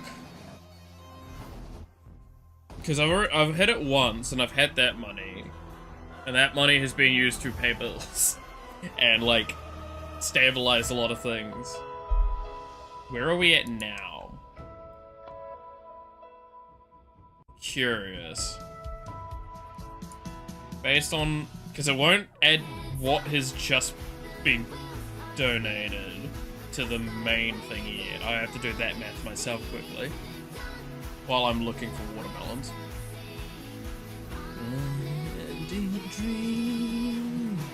So...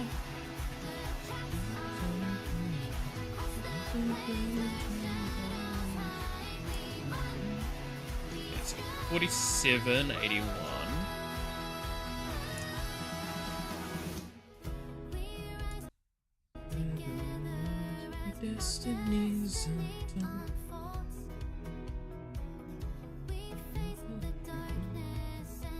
Dude, I was singing this in a shower like a day or two ago.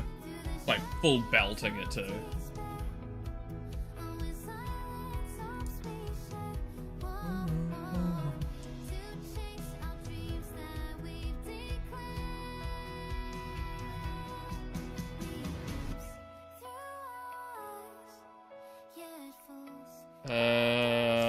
Oh, that's right. I can't see the threshold here easily. I have to do...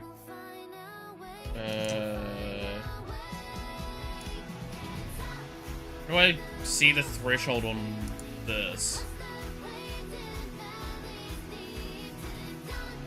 Because I can see it on my phone really easily. Because the, like, earn visual stuff on mobile is way better.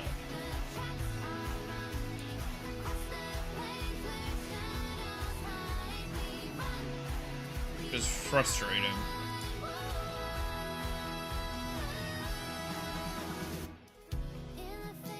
Because it actually only shows me my, like, that thing.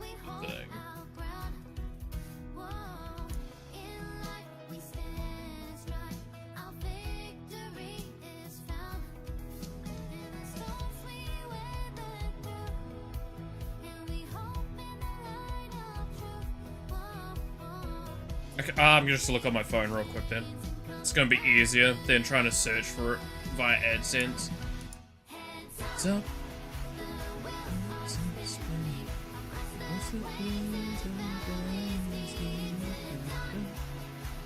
Let's see. So, I'm currently sitting at $66.49 in there. And then with the addition of fucking an obscene amount of money, I swear to God.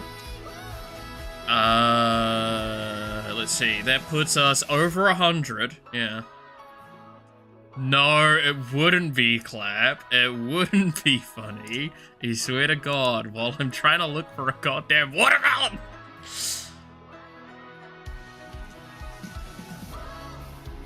I'm not telling you how much is left of the threshold then.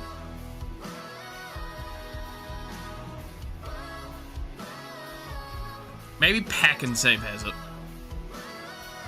Does Pack and Save have watermelons? That'd be very easy to break because they're always shit quality there. Types of melon. I don't give a shit about types of melon. Do you have melons?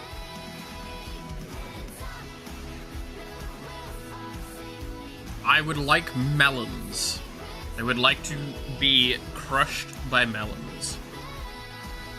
Give me melons.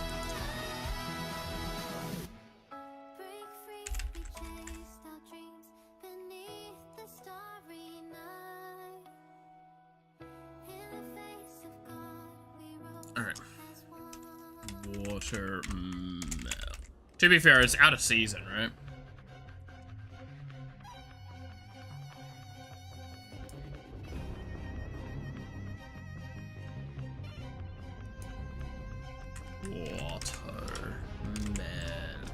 There we go.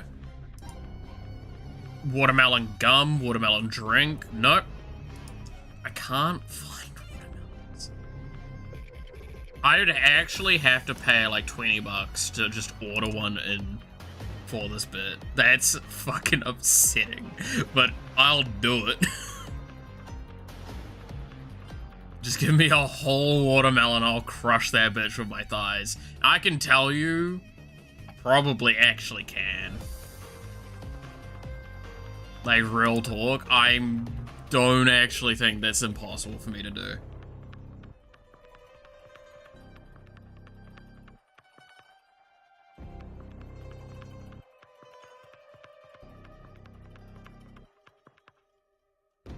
$8 per kg there, but I would want to buy it whole.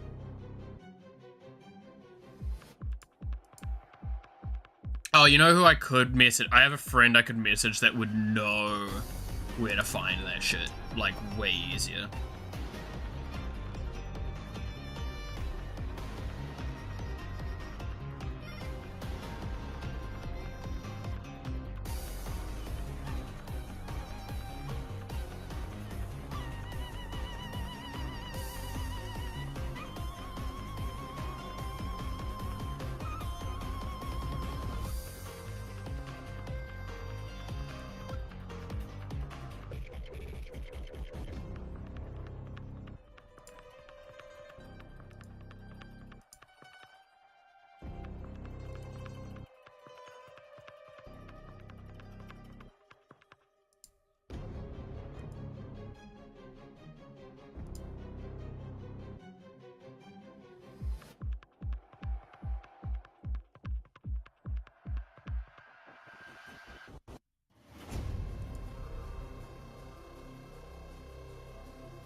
Cool, that did work.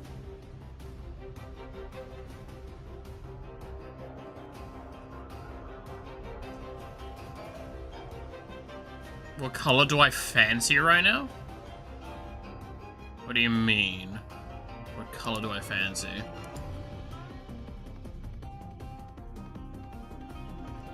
I don't know, I'm always a big fan of, like, blues and purples.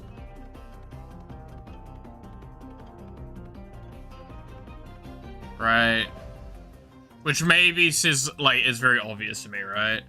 And you look at it, like, I absolutely adore my like blues and purples. I don't know. You know, the more I've gotten older, the more I don't have a like preference in color, right? I don't get me wrong. If I'm given the opportunity to choose colors, I'll often choose like pink or purple.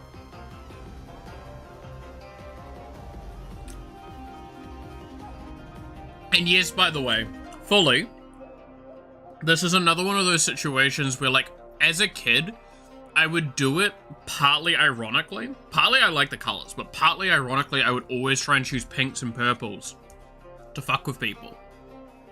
Because they're like, what? No, you shouldn't be liking those colors. You're a guy. And then it's like, nothing wrong with them.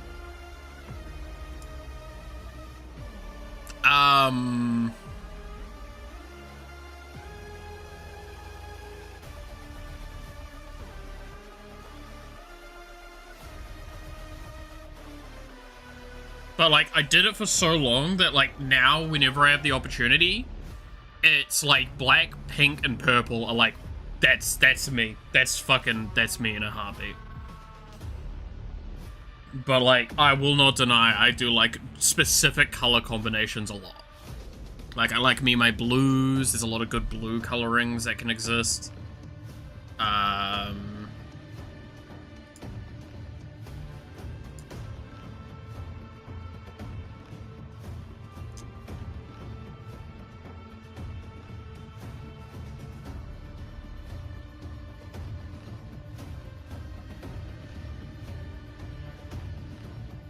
Let's see.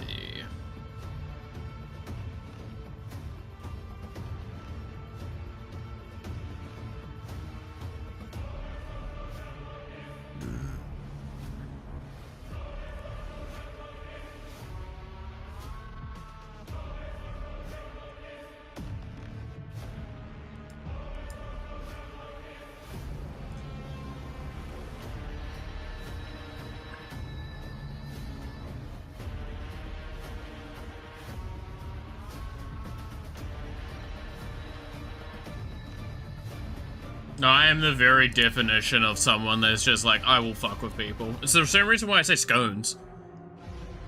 Fun fact, by the way. Like, I fully, no joke, I just say scones all the time now, unironically.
Okay, there we go.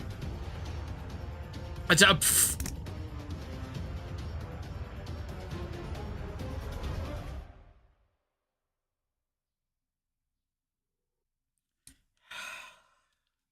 God damn it, Clap. God damn it.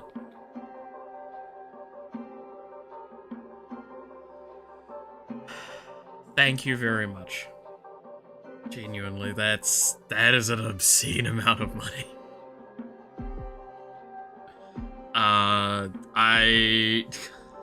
Please tell me you're not putting yourself in a dangerous position with this. God damn it, Clay. I very much appreciate it. I really, really do.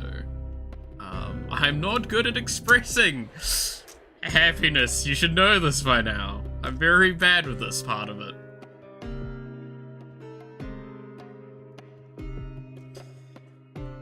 Circuit's coming along nicely. I mean, I'm pretty content with how it's coming along, yeah. God damn it, my brain's gonna be fried for a while. That's an obscene. Also, hey, Matthew, how's it going?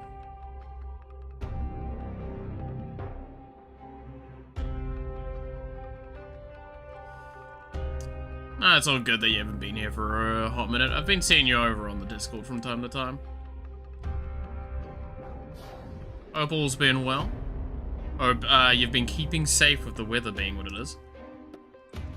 Makes you sound adorable, goddammit.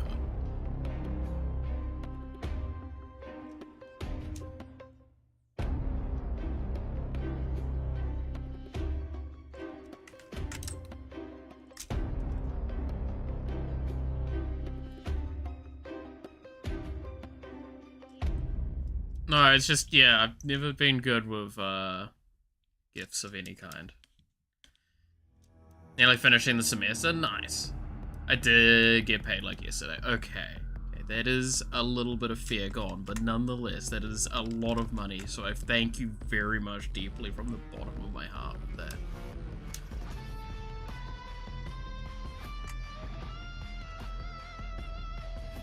Oh yeah, it would be coming up to,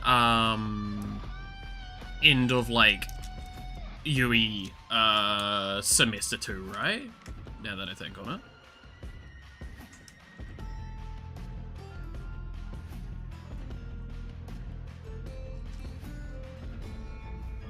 Going into summer school time. Have I seen the bracket update? I have, which is really funny because like a lot of cards now are not game changers that I was like a little surprised at, but I'm not against the rationale Gavin put forward.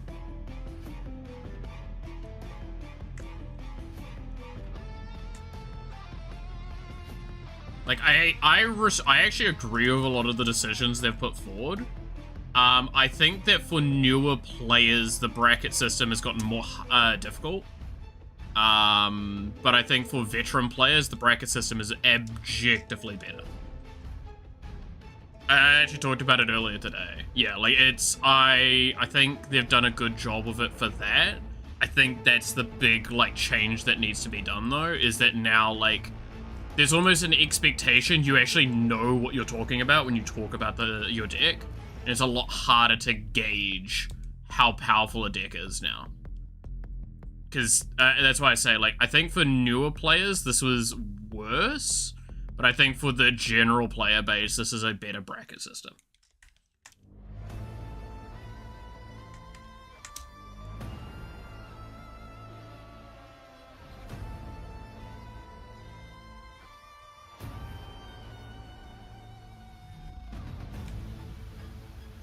So it'll be interesting to see how it unfolds.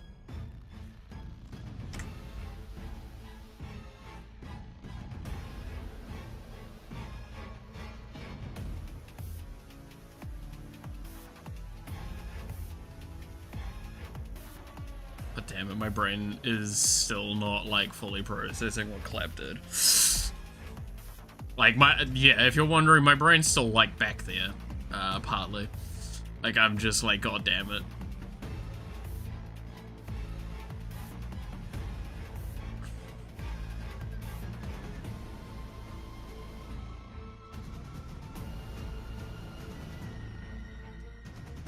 Well, I guess I can't have noodles next month because I've got money to not buy noodles and buy something else. No.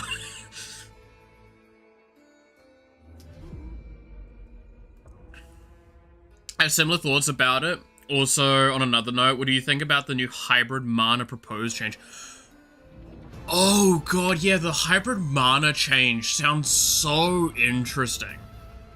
I think, again, it's gonna be one of those changes that I think objectively long-term will benefit the game more, but it will be a larger learning curve.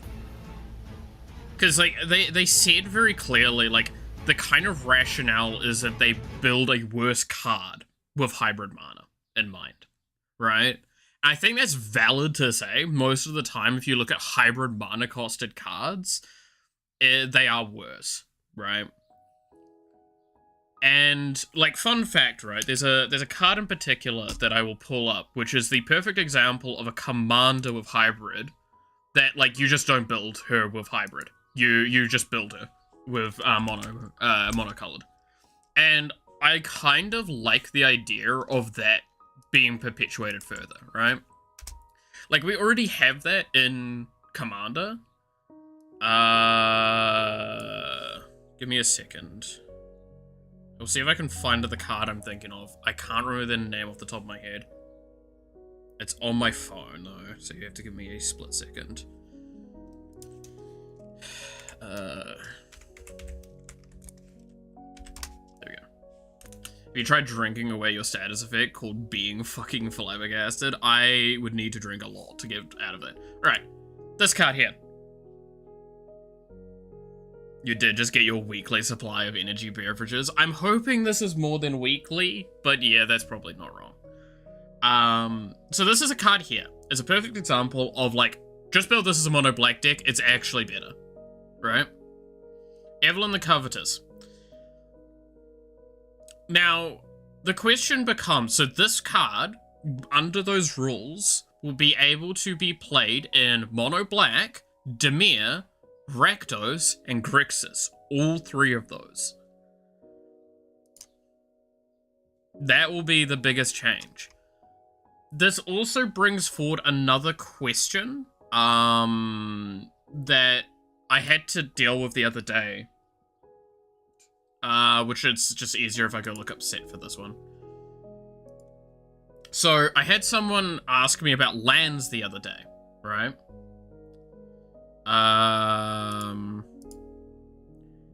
And I had to correct a bit of information that I agree there could be a valid point on this. So, this is one where I'm like, I could see this also potentially having a question put forward on this, but I'm not going to agree with it right now, right? So, a friend of mine got Oscorp Industries. So this is the land here. So this enters tapped. Whenever this land enters from the graveyard, you lose your life. Add one of blue, black, or red, and then mayhem. Now, technically speaking, in accordance with the rules of Magic, lands are colorless. Right? By technicality, this card is colorless. So he asked me the question, does that mean I can put it in my Dimir deck? And I said no, because the rule of thumb is that that if the mana symbol exists outside of brackets, those are the colors attributed to it when you're deck building. Like, that's its color identity, but it's not actual colors. It is colorless by nature. Right?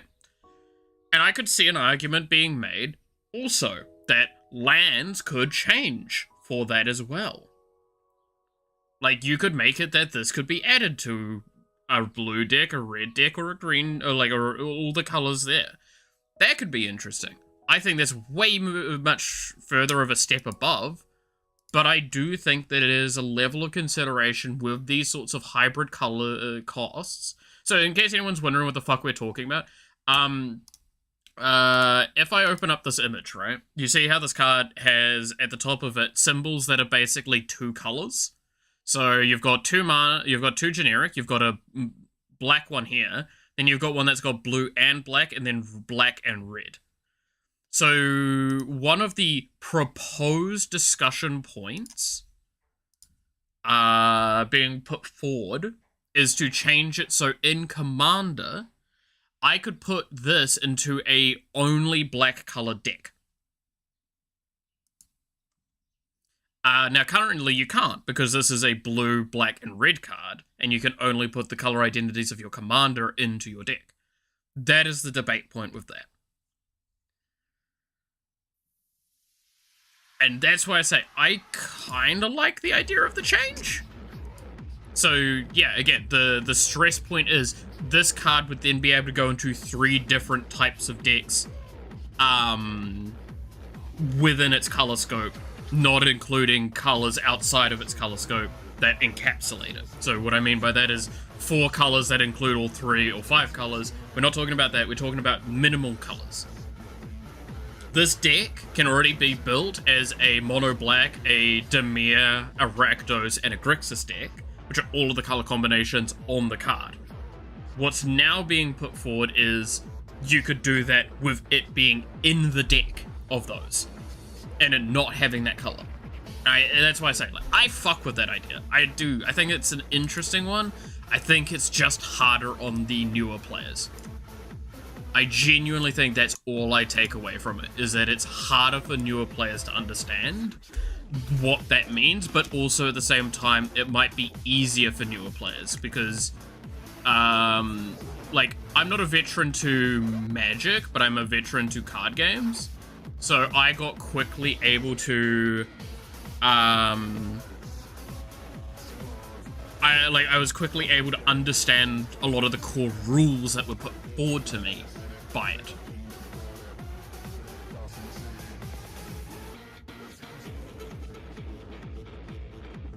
You could run her an Edgar Markov with the proposed change? Yeah, exactly. And that's, again, it's an argument of, does that probably put the power level of the game in general a lot higher? Yes. I think it does. You'd have to be careful in some regards.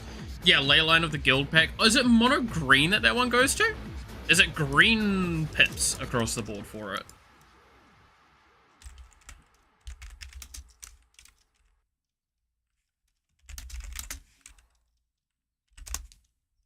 I can't remember what one that was. Let's see, green. Yeah. Yeah, so what we're talking about there is Leyline of the Guild Pack. So if I open up this as an image, you can see here it's got green, white, green, blue, black, green, and red, green. So you could put it in anything from mono green to any combination beyond that. Which, I mean, that doesn't really change anything in the deck. It does make it that this is no longer a 5-color card, though, which is fascinating. Like, it identifies as a 5-color card. No, also, the other point to be made, and I don't have an example off the top of my head, but the other point, here it is, Reaper King. This is the best example of what I was about to talk about. So, a fun thing as well is that, technically speaking, what this also means... Good for Aragon? Oh yeah, it would be, actually. But, like, technically speaking, it also means this could be run in a colorless deck. Because this has 2 and a color, 2 and a color, 2 and a color, 2 and a color, 2 and a color. So technically this is converted mana cost 10, that's the point of this stuff, and it can be either paid with 2 mana or 1 white. That is a big change as well, is it means that these cards here that have stuff like this, all of a sudden become available in a lot more. Because again, this would be either available in a Wooburg deck, one of these color decks, like it basically, this means this can fit into every deck ever. This can now go into anything because it can be considered as the 2 instead of the red for everything but the green, so it goes into a green deck. Dwight, oh no, don't remind me of the Dwight thing. I do actually want to make a Reaper King deck, by the way. I did start putting aside some,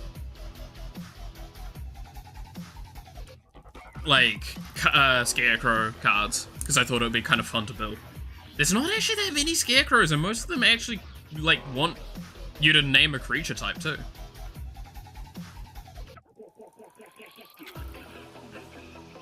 Didn't look up, isn't it? Yeah, fair. I hear colorless a lot in MTG content. Colorless is again, colorless is a very interesting concept in Magic because it's either considered woefully weak as shit or extremely powerful. The biggest change this would actually do, and I'm not kidding with this, is it would mean both Eldrazi decks get stronger, but also vehicle decks get stronger. Because, fun little reminder to people, legendary vehicles are now available as commanders, and a lot of legendary vehicles don't actually have colors. Yeah, 49 non-changeling Scarecrows, and some of them are fucking awful. And a lot of them are, like, I have one literally next to me. Give me a sec.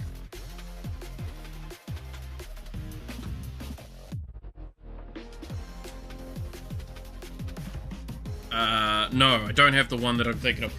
There's a few of the Scarecrows that actually request a creature type on entry. There's, I think, 2 or 3 off the top of my head. Oh, I did buy two cards from the Spider-Man set, by the way, because I saw them really cheap that I want to put in decks. So I got Spider-Man Noir for my Demir Surveil deck, because that sounds fucking hysterical. And then I got Black Cat Cunning Thief for my Gonti Stealing Cards deck, because that just, again, also sounds just perfect for it. And they were like, not even $1 each. Oh, Matthew, have you been here while I've been talking about Shalane?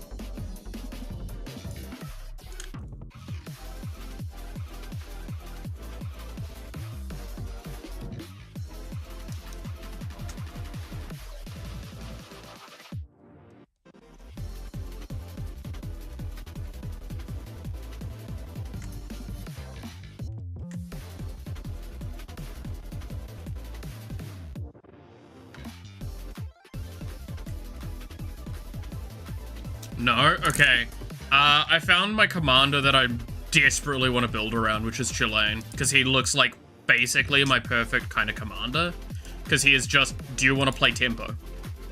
So I've been building a deck, and I constantly tweak this like every day or so. I am a lot further with this than I would like to admit, with cards now. And yes, don't get me wrong, you do see correctly, there is a One Ring slotted in there, and there is a couple of cards in here that are very spinny that I haven't got yet. But what if I told you I have like 90% of this land base, and I'm just gonna point at a couple of cards and say what that kind of means?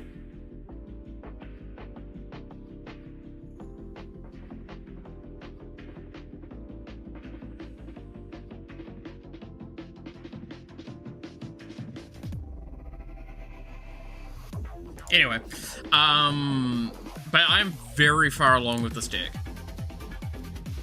I absolutely love the idea of this commander. So in case you don't know off the top of your head, Chilane is whenever you cast this creature spell, draw a card and then put a land into from your hand onto the battlefield.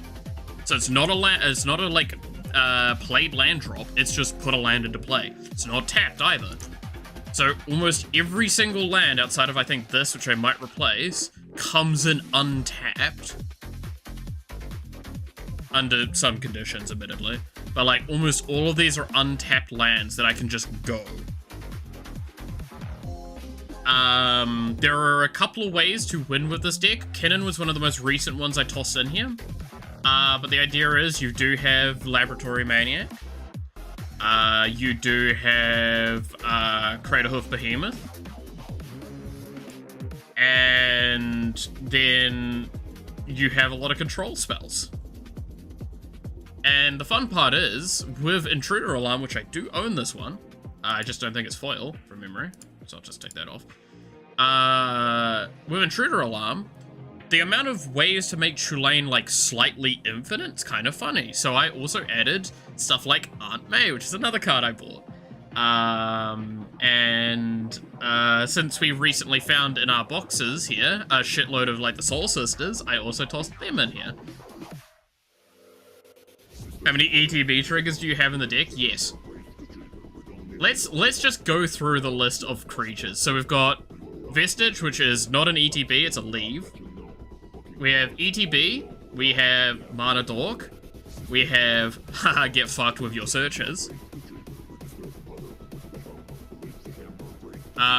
Beast Whisperer is on a cast, we have another Mana Dork, we have another Mana Dork. We have something that potentially will go a bit stupid with the Panamonicon, which I do actually have that already. I do own a Panamonicon.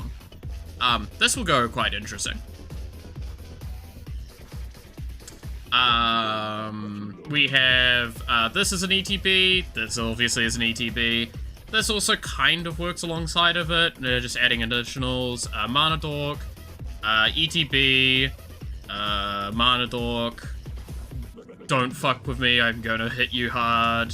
ETB Counterspell. Mana Dork. On cast trigger. I'm gonna swing and kill everyone this turn and you don't get to aetherize me.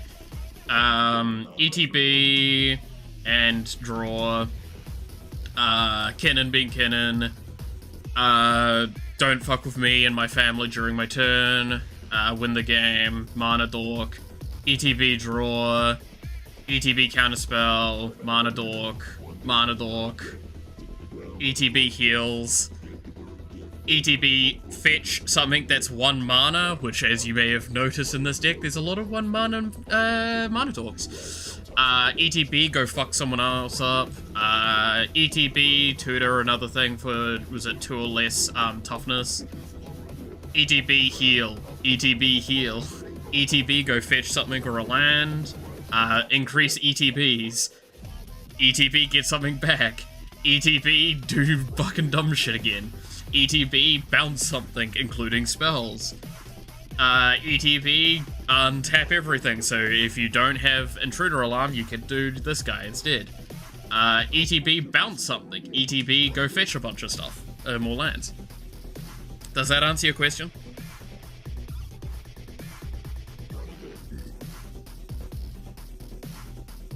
Yes, the pan is actually useful. Because keep in mind, it's gonna trigger all of those heals additional times as well. So the Soul Sisters and those sorts of effects are really, really good. The fact that I have a bunch of ETB tutor effects. 25 ETB with 2 being counterspells, yeah.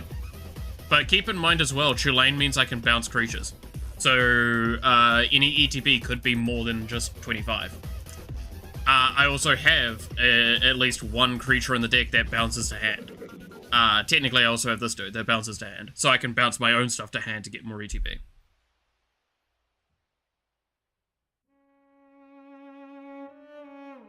Also, the stream just lagged something fierce just then. What the fuck happened there? Just wanted to check. Yeah, no, I'm not putting it in for no good reason. Because, like, admittedly, I don't really get great artifact ones outside of this one.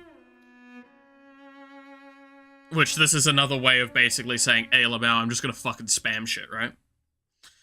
Whenever a non-artifact permanent enters the battlefield under your control, you may return another permanent you control that shares a permanent type with it to its owner's hand. So, again, the one thing I would love in this deck is a haste enabler, but I don't think it's necessary. But that just basically means that, like, I could, again, find a singular 1 mana I, like, do to keep bouncing back to hand. Because it's, while it is another permanent of the typings and stuff like that, there's so many ways to abuse that, right? Especially keeping in mind, Intruder Alarm, if this is on the board, mana dorks become infinite, right? And it doesn't take much to be able to just use Tulane infinitely or anything like that to make these obscene. There's a reason why I don't have any sorceries. Right? Like, there's literally no sorceries in this deck. I am fully playing with the expectation that I'm doing a little bit of removal with Instant. Like, Instant is basically a little bit of tutoring and a lot of, like, interaction. And then I try and get to, like, either ley line or just play on my turn without a block point and just go. That's why 1 ring's in here, is because 1 ring is basically my, going, like, I could put another Teferi, I could put Teferi's Protection in here, and it wouldn't be a bad shout. But I'm running out of, like, I already kind of want to have, like, Guardian Project in here, but I don't find a good slot for it. I already took out one of the, like, combo cards. I have Mana Breach in here, which is... I'm sure you can understand why this is a card that I'm like, this is really good in my deck. It's really bad in everyone else's. Whenever any player plays a spell, that player returns a land he or she controls to their owner's hand. So tell me, Matthew, what happens when I cast a creature? Oh, would you look at that? I have to bounce a land, and then I get to put a land into play for free. Hang on a minute, isn't that literally just basically untapping a land? Yes! Yes, it is.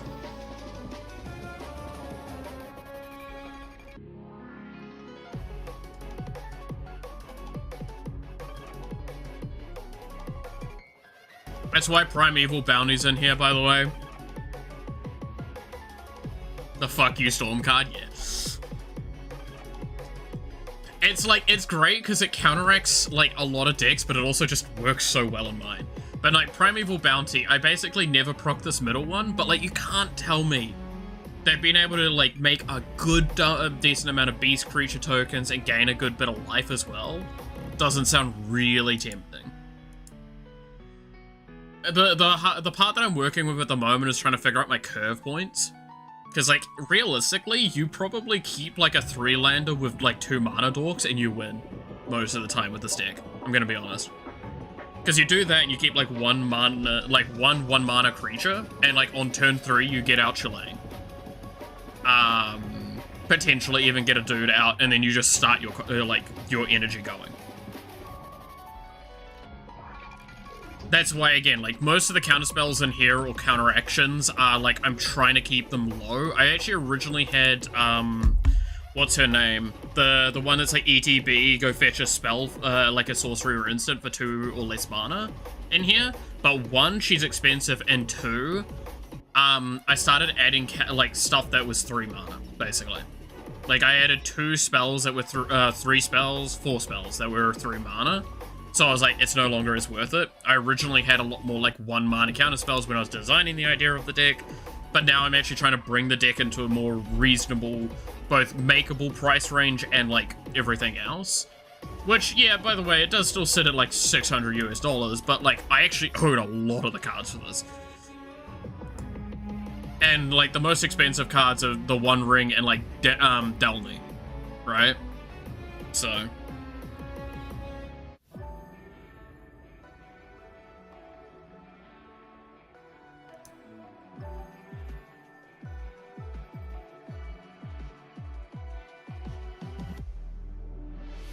Yeah, what's her name? What a fitting name. You know what I'm talking about. It's like Spellseeker or something like that.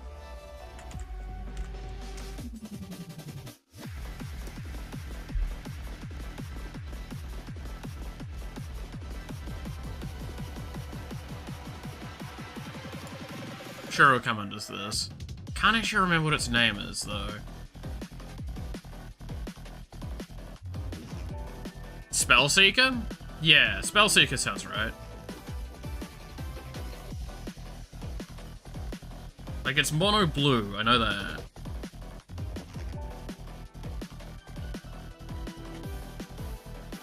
Like, it's an incredibly good card, it's just very expensive. No, it's not gonna come up on that list.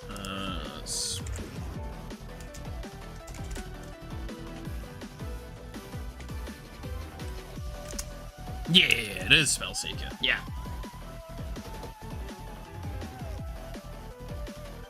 Like, it's a great card if I was more committed to cheaper interaction, right?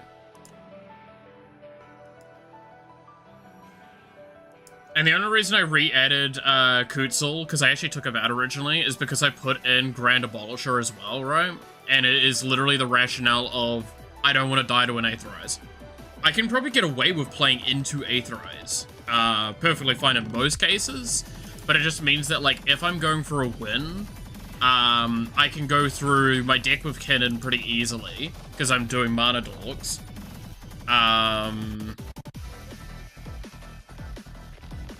Like, I go through it all, I generate enough mana pretty much consistently with creature ETBing consistently with Intruder Alarm. I have, again, I want to stress, by the way, the life gain in here, like the Soul Sisters combos stuff, that is literally just to tempo me through. Like, this isn't a life gain deck. I could make it a life gain deck. I'm not making a life gain deck. I'm making a tempo deck. It's having cheap stuff that gives me decent value for what it is, consistently being playable, and being able to take actions. I actually had Solemn Simulacrum in here for a while. But the problem is, I have a total of 12 basics. And 2 of them are excessively fetched already. Because this guy fetches basics specifically. This can go fetch a basic planes, like stuff like that, right? The one creature I'm questioning is Kutzel. Literally, Kutzel is in there for another Grand Abolisher. That's cheaper. That's it. Because I'm not going to ever get the second proc of that. It is literally just a redundancy for Grand Abolisher. And now you could make an argument of why don't you run Voice of Victory? Voice of Victory is expensive. I'm already fucking flashing out for Grand Abolisher. I don't want to flash out for another one. That's it, if you're wondering, by the way. Straight up. Don't get me wrong, Voice of Victory would probably be better. Because Voice of Victory generates me 2 troops, where I have a lot of, like, ETB caring about that with the Soul Sisters. Oh, also, in case you were wondering, I have redundancy for if I get put into a situation where I'm drawing my deck out. Because of this dude. This enchantment, Abundance. If you draw a card, you may instead choose land or non-land and reveal cards from the top of your library until you reveal a card of the chosen kind, put that into your hand, and then the rest in your library on the bottom thing. This means that, like, this can replace my draws. And with this replacing my draws means that I could just not deck out while this is there. In an emergency situation where I can't get, like, the Laboratory Maniac down immediately. And because it's a choice, I can, like, pretty much play around that very cleanly.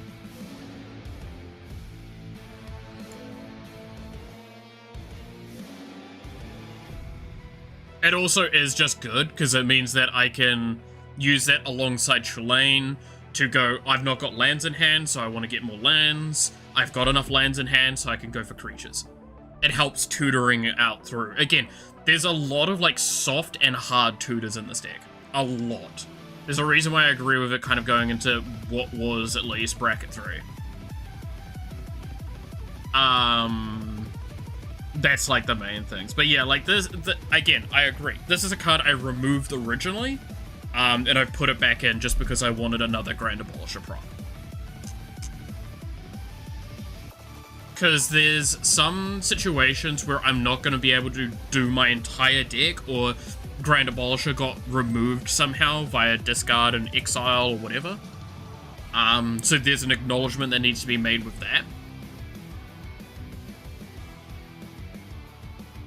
So that's genuinely all Kutsil does. And it's a cheap version of that effect.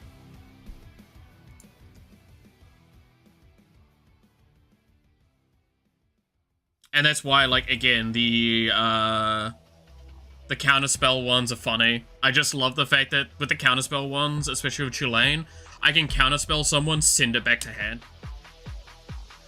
So I just always have a counterspell creature in hand if I need to.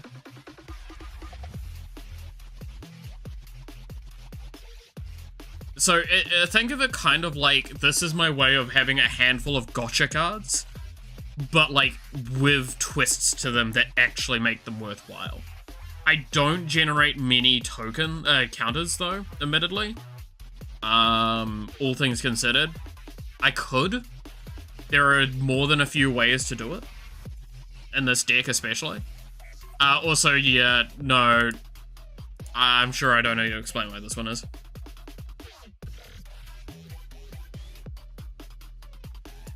Like, why that's in the deck there. As well. And you'll have the mana for it, that's the worst part. Yeah. Like, that's the best part of how this deck plays, is I kinda can't run out of mana once my engine goes. In fact, I was actually listening to, the guys at, Commander Clash, talking, it was an older podcast where they talked about the concept of, like, mana rocks and mana dorks, and how, like, there's a few of the people in their group that absolutely despise them and must only run lands, including really bad land ramp, on some cards, because, oh, they just get removed, and it's like, well, it's a terrible fucking argument. I'm gonna be honest, in almost all of my games of Magic, I have lost my mana rocks maybe, like, an amount of times I can count on my hands, right? Now, admittedly, again, the thing I want to stress before we get too far away with that argument is, like, they are in a very board wipe heavy meta in Commander Clash within their Commander Clash environment, so it's different. But, like, this one is just straight up, I want I'm gonna, even for a board wipe, as long as I didn't waste a win con on it, I'm gonna probably be fine. There's a good argument to be putting, like, heroic intervention and stuff like that in here. As better protection, but that's why I've, like, I don't have board wipes, I don't have sorceries. I have counter spells, I have protection. I am fully expecting this deck to not need to worry about a board wipe purely because if I'm going versus a board that's massive and is a problem, my intention is to try and go for the Craterhoof Behemoth win. If they've pillow forwarded or comboed me out or like Glacial Chasm, I have the Laboratory Maniac win. Those are like my two core win conditions. Now, I could have probably added something to kill someone outright. I also do have this, because this is just return a permanent to its owner's hand. So if you have something that is stopping me from doing stuff, I have an answer. And the best part is, it's permanent to owner's hand. It could also be mine, so if I'm in a situation where I have a lot of mana but nothing to do, why would I want Teferi's Protection? I have, let's say, I have 11 mana available to me. Right? Why do I say 11 mana? Play Shape a Savant. Bounce the One Ring to my hand. Play the One Ring. Use Chillane to bounce the Savant back to hand. Congratulations, I can now infinitely be protected from anything.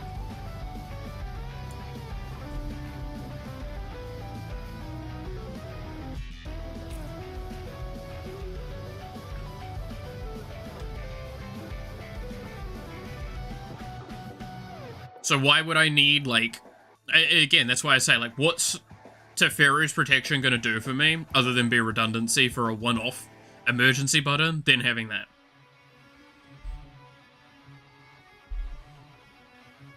That's, again, that's how this deck kind of sets up.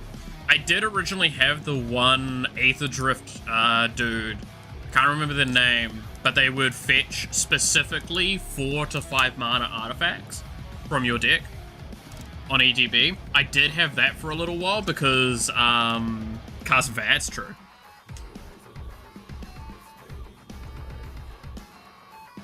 I did have that one for a little while because that gave me a way to fetch both Pan and One Ring pretty consistently. The problem was, the more I looked at the way the deck was going to play, the more I realized I didn't need one card that fetched 2 cards. Right? Like 2 at most. It means that if I drew those 2 cards, that card is I think it was a 3 or a 4 mana do nothing.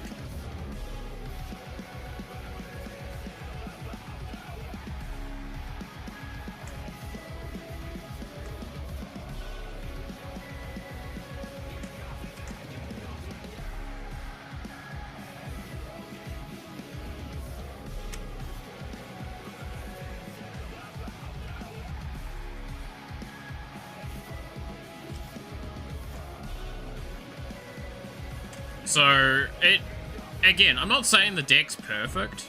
It still falls over to certain combinations of actions. Again, if you have really good interaction with it, I stay out of the game, right? Like, you see Chillane come down, you immediately Swords to Plowshare him, and then do that like 2 times, I'm pretty far out the game. But that's how Magic works, right? Like, I'm not building my deck to be powerful. Can I show you the deck I'm working on? Go for it.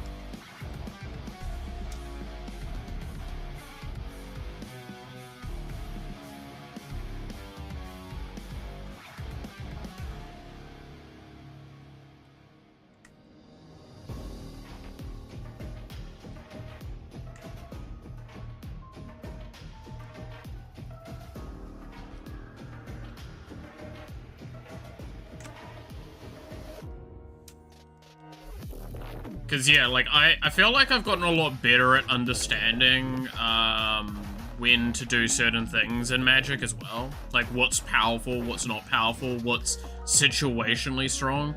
Again, I would love to not put the One Ring in there, but, like, when I've got a permanent that gives me, protection from everything, it's kind of hard not to want to put it into a deck that's very permanent focused. If there was a creature that did it, fuck yes, I would put that in a heartbeat instead. But that's the problem, right? Is there isn't a equivalent to the One Ring in that context.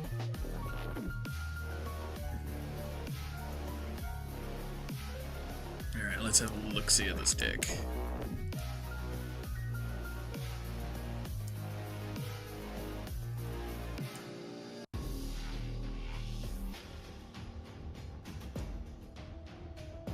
Alright, Shipwright, Vigilance. I feel like I've seen you before. When enters the battlefield or attacks, each player secretly votes for a player, then these votes are revealed. Each player draws a card for each vote they received. Each player who received no votes may put a permanent card from their hand. Yes, that's right. I do know about you. Alright, yep. Seeing where we're starting off with this. Oh god, it's Simic dumb shittery, isn't it? Beta progress, hell yeah. As a Skulker, yeah? Sounds great as Sphinx, yeah. Cultivated Colossus. I want to get more Cultivated Colossi. They're a really cool card. Yeah, Deadeye Navigator. Oh, you wanna... Are you going for a blink on him? I guess you could, right? Yeah.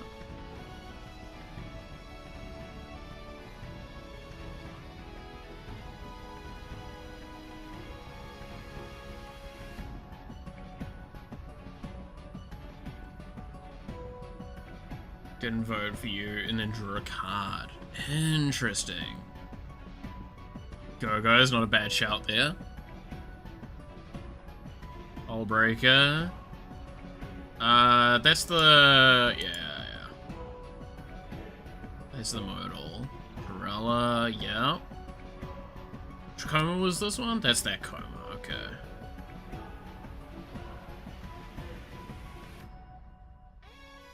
I have a foil one of this dude, I'm pretty sure. Just randomly got him some point. Interesting. Hey, exile up to one target creature you own and return its blank. Yeah. Psychosis Crawler, Ooh. I gotta ask, have you been finding this card good in Commander? Because I've not heard a lot of promising things about the Quantum Riddler in Commander. I know it's really good in Standard, but I've not been hearing a lot of great things about it in Commander, as per se. So I told my friends they have like a couple of copies of it and like a special art version of it to just sell them because like Standard has the price super high. And I know they would never play it. Scrolling Crawler, something Simulacrum, Tiles Tracker. Which Voron clicks as you? Is that Sticky Lands? That's Sticky Lands. Yeah, it's Sticky Lands. Cultivate, Curse of Swine, Doppelganger is... Yeah. It's good with top decking in theory, but I really play it, yeah. Yeah, like, it definitely feels like a card that, like, if you pulled it, sure, play it when you can. But, like, I think the most part, whenever I've seen it, it's just, yeah, it's just good in Standard, it's terrible in Commander, because you're... Very rarely in Commander do you want to get down to top deck mentality. And when you are, there's normally so many better options by comparison because there's other players at the table, right? I guess if you build a deck with it more in mind, it would work better. That's just the thought on it, though. A lot of the Lord of the Rings ones, I assume you bought the pre-cons, right? And like this is cards that you have around. Oh god, yeah, plea for power. Yeah, that's the extra turns one, right?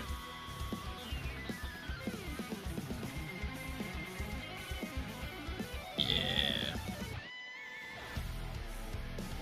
I mean, that's really good with the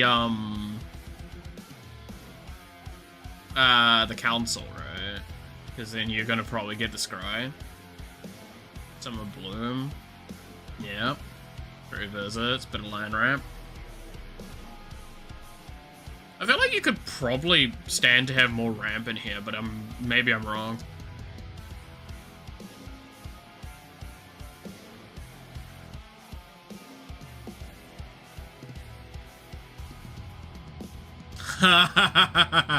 Oh, also that one. I just have a copy of them lying around. Ah, okay. Yeah, I feel like you could definitely put a little bit more land ramp in here than some of the other stuff, but that's just a personal thing of like, I feel like you could commit more to that.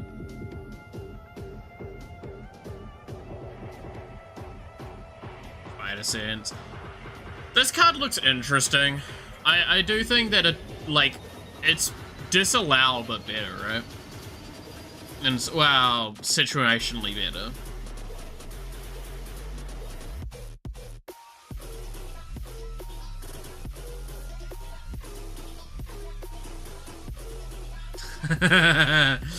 Oh, I do kind of like how many council things you have in here. Will of the Council and Secret Council.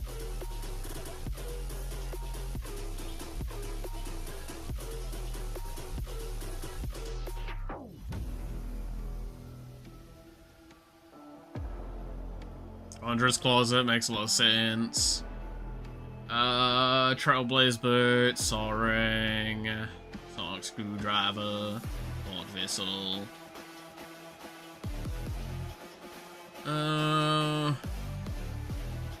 Exploration, Character Uprising, Omniscience, Omniscience. I feel like Omniscience is a very ambitious design in this. I fuck with it, but I don't know if I fuck with it fully. On the trail, yeah. It's a surprisingly good card in the right kinds of decks. Whenever this creature attacks a player, if no opponents have more life than that player, this creature can't be blocked. I guess that's a solid shout, yeah. And yeah, Teferi's Insight. Access Tunnel, I assume you've got other ones as well, like Rogue's Passage. Yeah, there is. Botanical Sanctum, Radium Pool, Command Tower, Demolition Field? I'm sorry, what?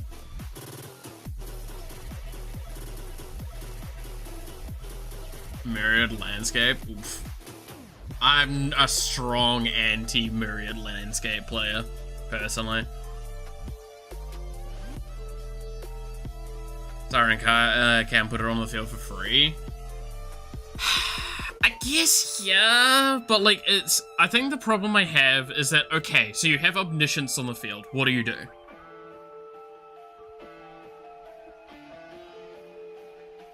You play your hand, now your hand's empty, I guess now, the Quantum Riddle is good. Right? I just want to explain, that's how my brain's working, is that I don't know if you've got enough, like, draw effects on, like, ETB. And, like, potency with that justifies it. Demo Field is added to due to Glacial Chasm. Okay, I accept that. That's a valid argument. I'm not a Myriad Landscape believer, though. I'm very anti-Myriad Landscape. I don't know. I know it's basically like a slightly better Cultivate by argument sense, but it's like, it's a turn slower, right? Like, it equals out to being like, yeah, you get the lands both out at the same time, but like, they come in tapped. I don't know. Most of the time I think I prefer a cultivate. And I know you've got cultivate in there, but you get my point though. That's what I'm saying, like, I'm personally not one. I see why it's a very popular card though. Road's Passage, Simic Growth, for Bounce Land, Scry, Terramorphic, Verge, and Yavimaya Coast. Yeah, I mean, I see where you're going with it.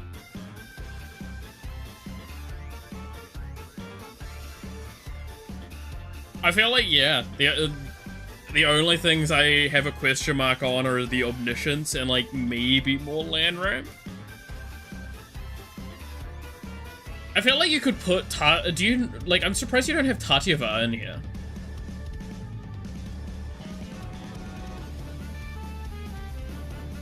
Like, you've got, Arcee, you've not got Tatyava?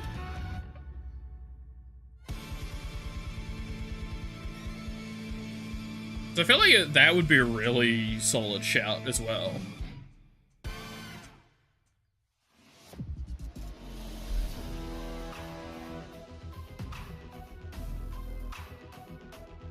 Because it seems like you're going, like, both cheat out Simic and land ramp Simic with this, right?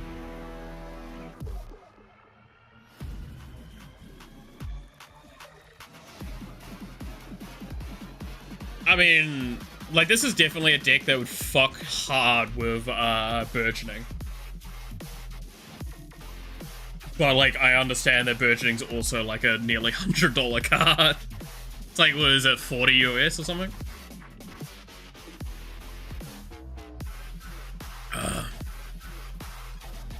But yes, no, I hope you have good sleeps, Clap. I do. And I hope I remember to eat after stream. I should remember to do that now. A split between the two? Yeah. I don't think that's a bad thing, by the way. Again, I'm a precon foundation believer. I build almost all my decks from a precon. Aside from a handful, right? Like, we can easily look at the lists of my deck cards. The ones that I'm actively building and how many of them are just a precon foundation for them, right? This is literally the Markov Mana one that I've just put a couple of Doctor Who cards in. This one's a self-build, this is a self-build, this is a shitpost, this is a self-build, this is a self-build, this is a precon. This is kind of a precon. Self-build, self-build, self-build, self-build, precon, self-build, self-build. Precon, I think, precon, self-build, partial precon, self-build, partial precon, two precons, precon, right? The card you mentioned doesn't ring a bell. Which one? Tatyava? I can probably pull it up from this deck.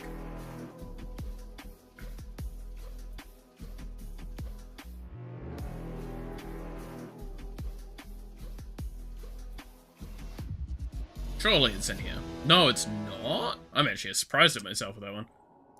I'm probably saying her name wrong as well.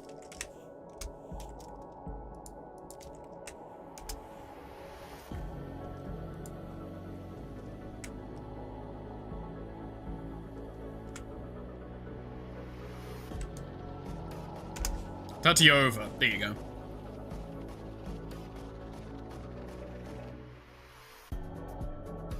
Instead of Tatyava, it's Tatyova. That one. I felt like that just fits into what you're doing really well, because that's like, assy, but fucking, it's basically ass, but, you get life, and you don't get the additional, land drop, right? Like, ass gives you an additional thing. I was thinking of adding it. Yeah, like, I think she fits in here really well. Especially knowing that she's only 5 mana, right? So, to be fair, she's like the Simic commander. Even I have like a couple of copies of her and I have her around the place. I fuck with her. She's a cool card. But I will not deny I fell into the desire of wanting to build a deck around her as well. I think one of the first Legends I ever opened that I was like, oh, I could see building a deck with that. And I was just like, yeah, but I won't. Maybe for green? Because what was green again? It was vote, treasure token, or counters? Yeah, it kind of fits into that slot, doesn't it? Because it benefits your Ageless Insight as well. What's your mana curve?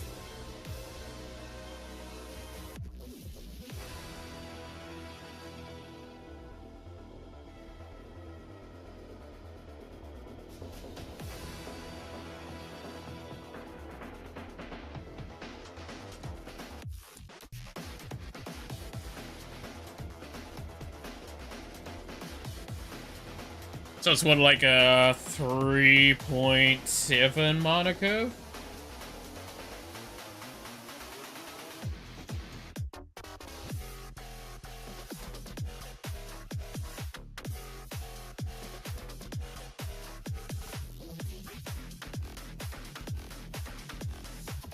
Tyler's Tracker? No, because Tyler's Track is redundancy. I mean, you could also put,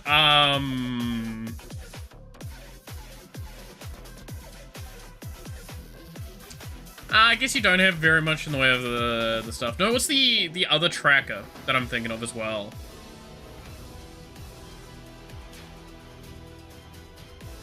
I think I'm trying to remember the fucking names of stuff and I'm not remembering them well.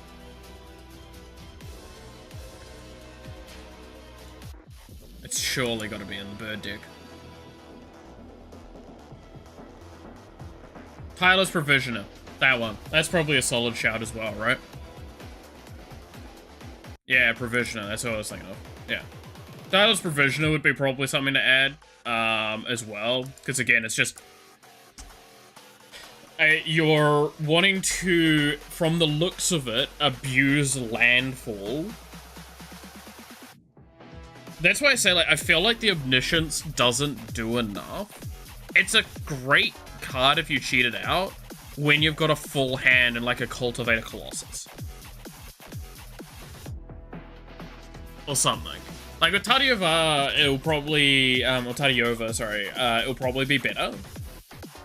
A little bit, but, like, yeah, that's why I say, like, I'd almost, ironically enough, I'd love to replace that Omniscience with a Burgeoning. But I know that's not a fucking reasonable request to put through. Because Burgeoning's insane in this deck.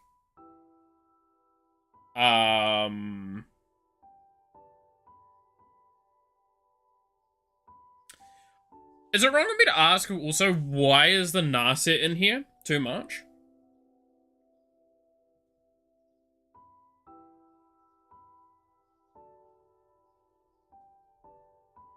Because, like, I get it's a stacks piece, right? But I'm like...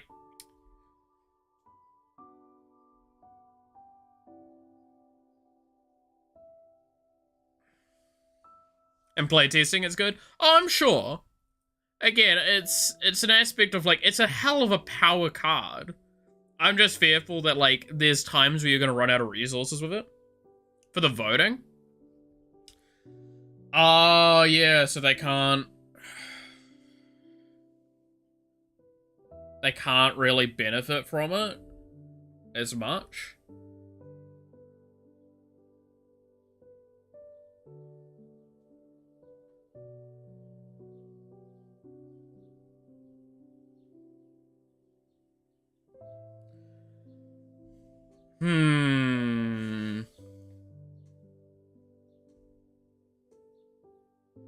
If a player gets 2 votes, they get 1 card. Well, I mean, it's also if a player gets 2 votes and then you flicker it, they get nothing. Right? Like, no, basically, once they've done their draw, they're fucked, right? That's the point.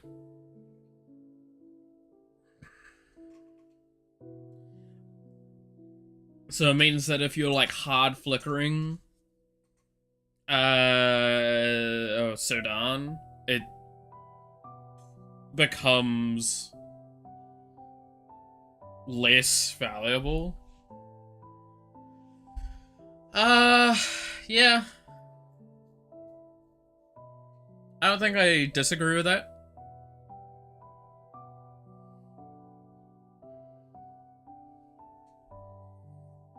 You know what I'd almost say? And take this as you will. I'd almost say you have too many artifacts in here for a deck that's also running Bane of Progress.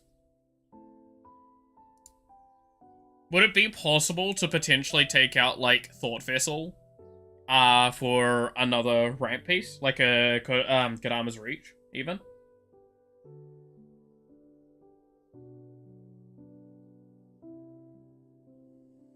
Or even a crop rotation wouldn't go amiss. Because then you can crop rotation to get you your demo field in an emergency.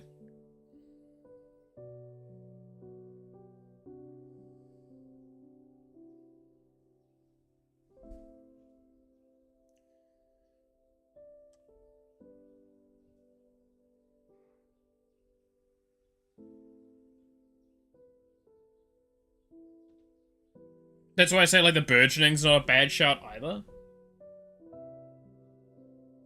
Because, like, burgeoning means that, like, oh, they do a land drop. Oh, they've put in Glacial Chasm. Cool. I get to put in my demolition field literally in response to them putting a Glacial Chasm on the field.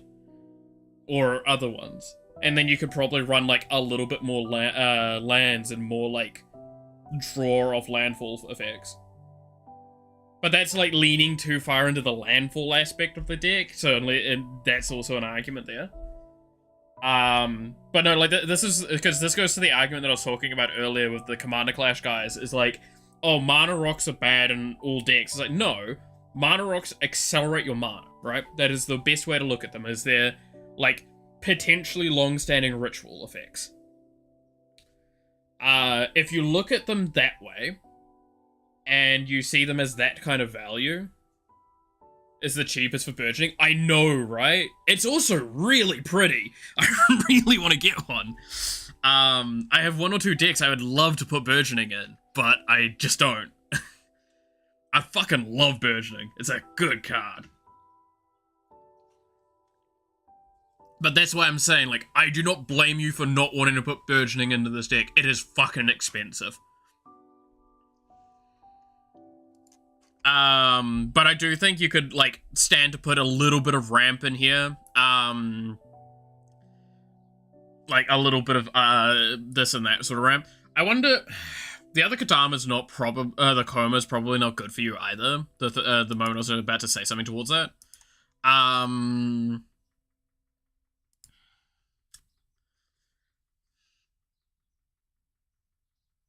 Special guest, not Secret Lair. No, isn't it a Secret Lair one? It's the one from, the Muldrotha one. No, not Muldrotha, sorry. Oh, whatever the fucking the Wooburg shapeshifter is. I'm blanking.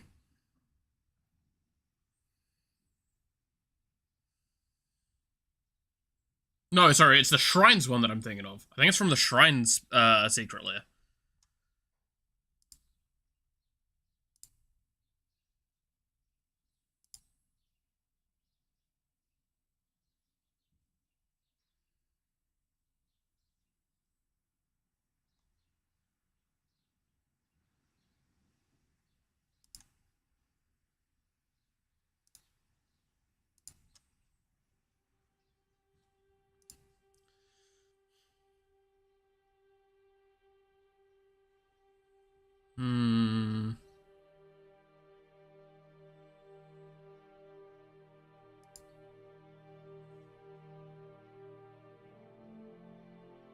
Special guest from EOE is the cheapest printing. Is it?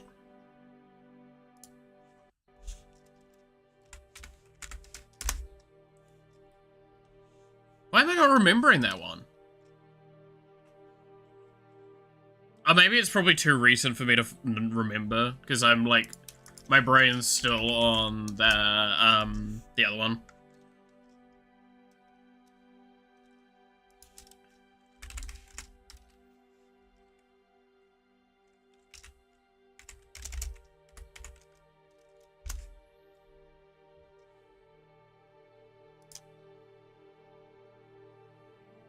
By a whole $7. Oh god, that one. That's right. I think my friend's got one of these. It's ugly as shit. Yeah, it's because this was the, like, the cheapest for a while. And I fuck with this one so hard. I'm gonna be honest, if I have a choice, I would choose this one in a heartbeat. But no, I think they do need to, like... It is a fair bit cheaper, yeah. Wow. No joke, this was actually the cheapest one for a little while. Look at how gorgeous that is. Fuck, I'd love to get this one. List one's fucking spenny. The Commander 2016 ones. The Outer World posters? Yeah. I don't know, I don't like the poster art ones, the cards much. It's just not my style. Because it doesn't look like a fucking Magic card anymore, to me. And now, again, as someone that's been playing for a year, I have a full right to get people yelling at me going, you're an idiot. But like, I'm also gonna say, I don't like this style, the old border. I'm not an old border enjoyer. I fully accept that. Like, this is the cards that I like the most, is the simple, like, basic sort of thing. And then I fuck with this.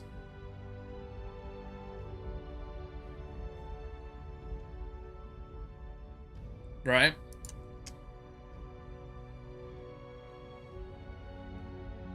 It's why it was really funny to me, because my friend pilled a Sliver Queen.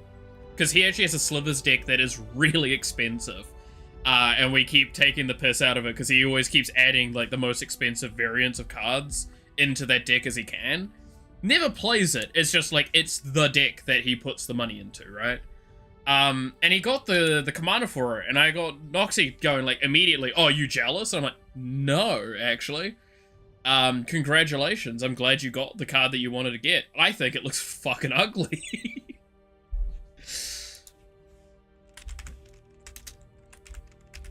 I would much prefer the basic version of the card. So to those that might not know, no, not Sliver Queen, sorry, Sliver Overlord.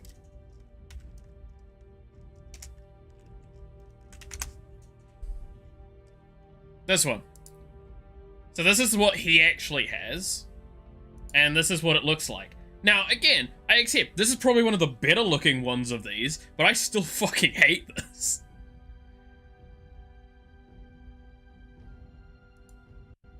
Like, I think this one's probably the best looking in my eyes, and I know that this is, yeah, like a secretly thing. But yeah, I know he has this copy. I like this copy more than I like this.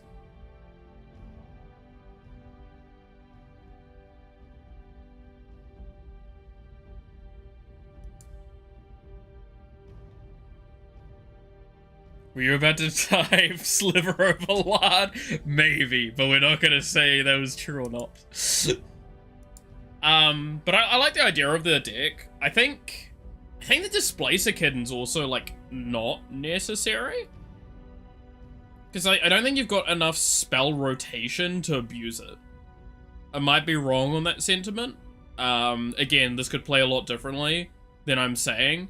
But it's the fact that you've got, like, a good chunk of your instants are interaction and counter spells. Makes me sit there and go, like, are you going to be able to trigger Displacer consistently enough?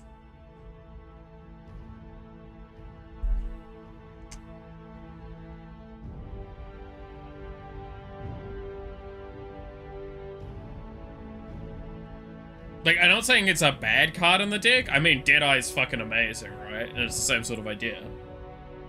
But I'd wonder if you get enough value out of Displacer Kitten. I have this issue as well. I have a deck or two with... I have one deck that has Displacer in it, and I just never get...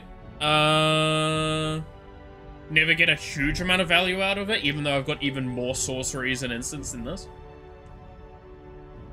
So I'd say that might be a potential takeout, is the Displacer Kitten, just because you don't have as many things. But again, that might change if you, like, took away one or two artifacts and put in a little bit more ramp spells, like crop rotation and stuff like that. it becomes my replacement with Thassa. Thassa would probably be a good shout. The other one is Y'shtola, the mono blue Y'shtola. That gives you double end of turn trigger, and then gives you double blink basically because of that.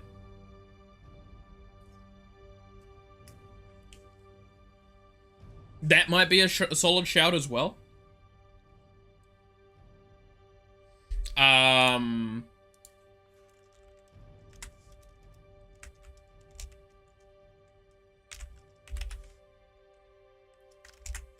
Sorry.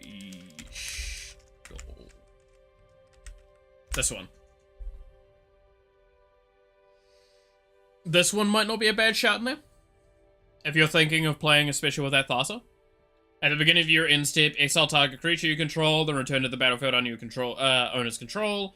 Then if this is the first end step of the turn, there's an additional end step after the step. Right? Like, that could be a potential card to toss in there as well. I still need to get me a copy of this at some point. It's a good card.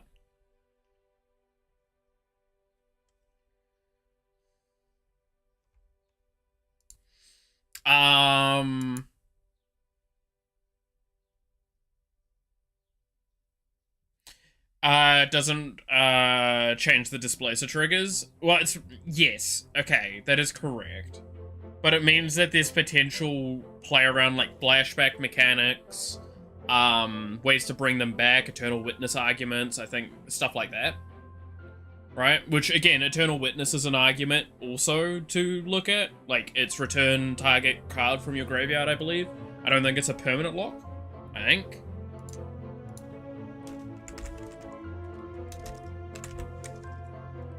Pretty sure Eternal Witness is just any. Yeah. Though I might be the coin guy. I know who you're talking about. I have like several copies of Edgar. Edgar is the one I think you're thinking of that statement. Yeah.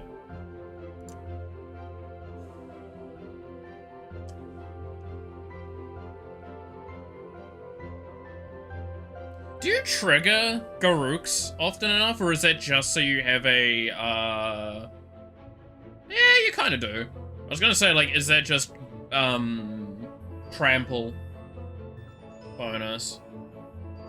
Seems you have a lot of 3 power going through.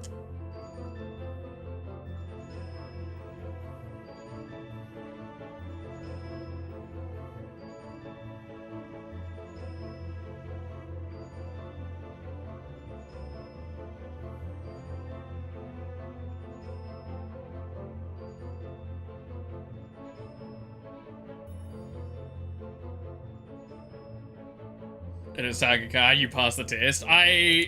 Again, welcome to how my brain is. I've actually started doing the quizzes to try and remember cards more.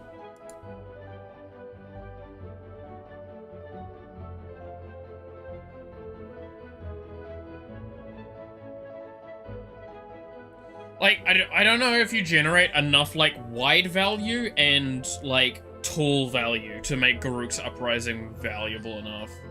You do have... This only goes 4/4s, right? Yeah.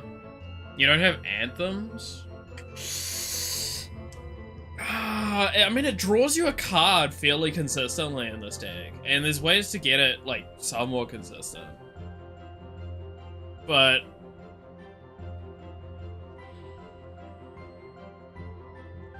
I don't know. Yeah, it's... Garuk's Uprising's such a good card when it works. Like, it never feels bad, it just, there's cards that feel better, right? I want to stress that when I'm looking at it. I do think you could easily put in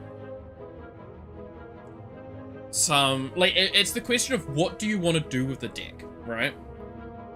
Because if it's Blink, Kurdan, there's a lot of things with that, right? Yeah, exactly. You have means of making unblockable, so that's an argument there. Yeah, exactly. It's because you do have Access Tunnel and Rogue's Passage alone, let alone some other stuff. I mean, ironically enough, there's a consideration for adding in a champion, right?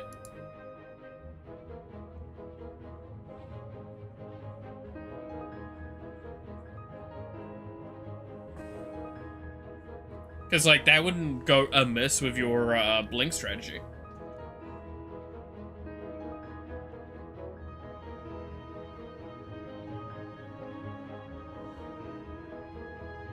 Like, again, that's the weirdness of this deck. This deck basically plays like a Blink deck, but it doesn't. Like, the philosophy of a Blink deck and this deck probably look very similar, surprisingly. Except it's not. Dumb shit, yeah. Like, that's a card that I could definitely say as a consideration for, like, maybe tossing that in instead of Garruk's. Just to, like, abuse the fact that you are flickering shit constantly, which pumps that up, which means that your entire board is unblockable very easily. That would make more sense in my eyes than Garruk's. Because it's also just a threat on the board that they now need to deal with. You don't have much protection, I guess, is the other thing. Right? Like, that's one concern I do have, is that there's not as much protection. I mean, like, Emrakul's Messenger, right, is definitely one that I also looked at, and I was like,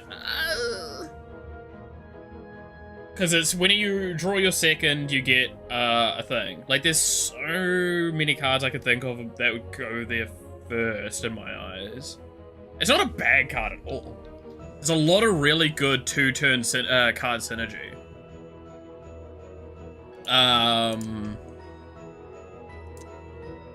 But it just reminds me a lot of just looking at... Where is it? This deck. Which, again, I've literally built, a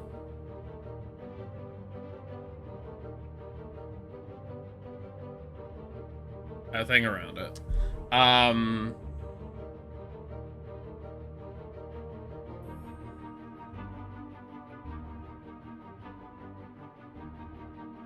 Let's see.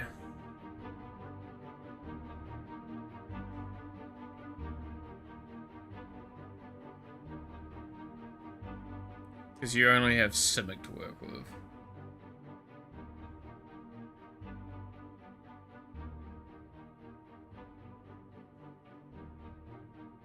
You already have Jor-El in there.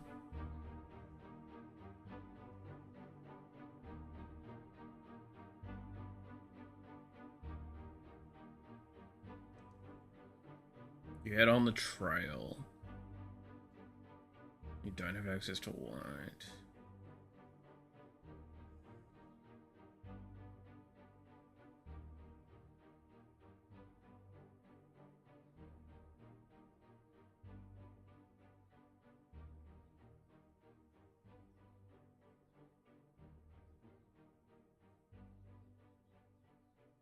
Don't generate enough tokens.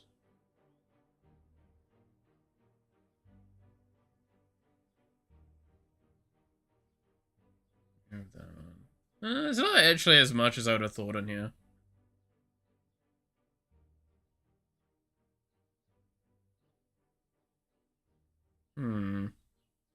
That's upsetting.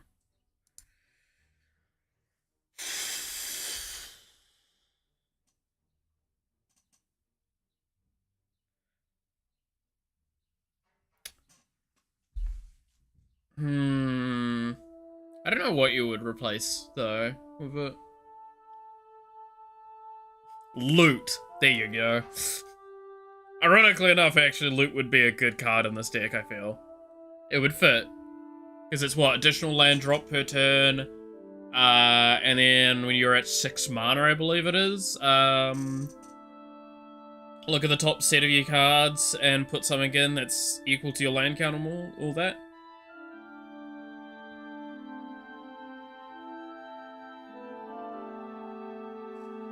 It's a good another cheat engine. It's also like 3 mana, I think.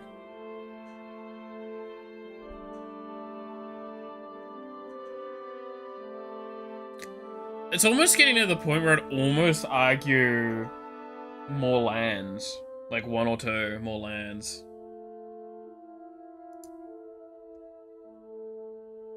Another test you passed. Hell yeah. Hey, I've gone from within a year not understanding what the fuck does instant speed mean to I now have like a few thousand cards in my head at any given time that I can refer to.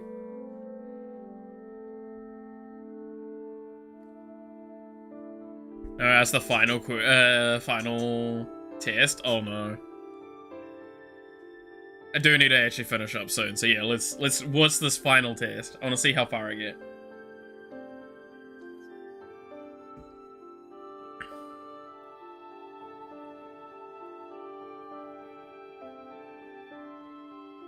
Chain of Mephistopheles do.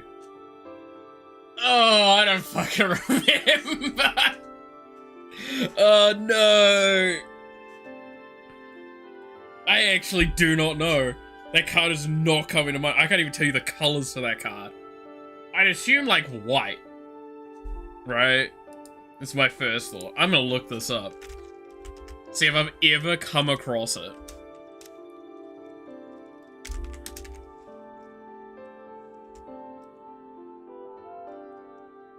Wait, what?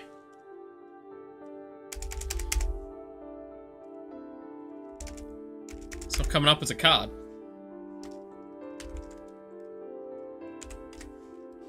I've never...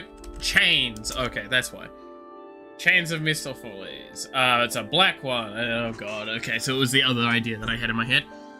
Every time a player draws a card, the player must first discard a card from his or her hand. If there is no cards in the player's hand, take top card from the library and place it in the graveyard instead of drawing. This enchantment does not apply to the first card drawn in a player's turn during the oh my god. I have seen the art for that card. I do not remember the card itself. That is fucking awful. How would it be errated to be worded now, right? It's not like it's not far off what would be basically written on it. It's a hell of an asshole card though. Holy shit. When you would draw, discard a card first. If you do not have any cards in hand, put the top card of your library into the graveyard. But it would be worded at the front of it as like, if this is new, no, it is at the back end that they would probably mention the condition, right? Normally with these ones. It's like... No, they're inconsistent with it sometimes. When it mentions, like, whether or not it's the first card of the turn.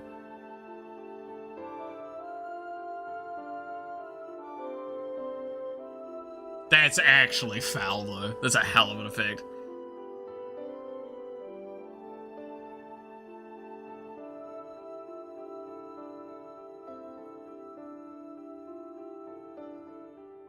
That's actually go fuck yourself. That's so good. I love that. Yeah, put that in this deck. No, okay, can I, oh, what is the name of it? I can't remember it. There is a card that I put into a friend's deck. Well, okay, let me correct. I gave a card to a friend while he was building a deck and he's put it into it. And it's fucking hysterical because it's really bad. I can't remember the name off the top of my head, but it's an Enchant World card. So that should already tell you kind of age.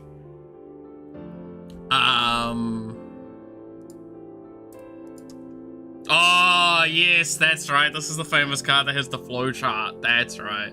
The Chains of Mephistopheles trip flowchart.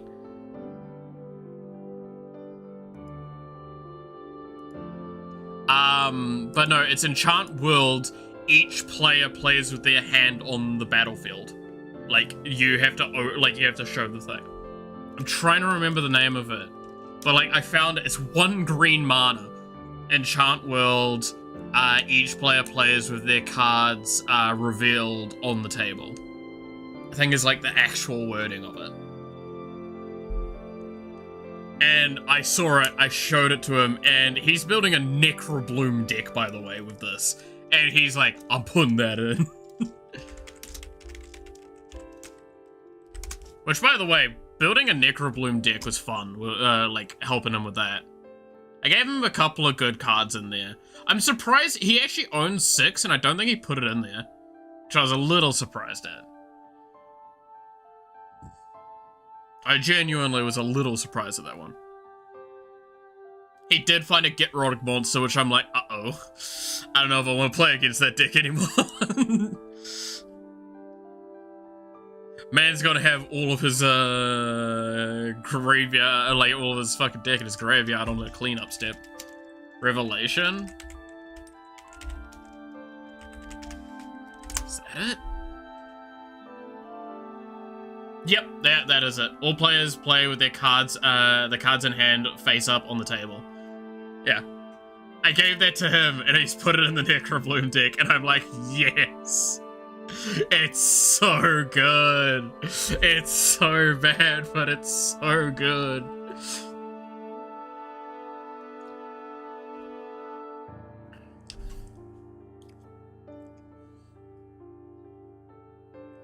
It's such a bad card, though.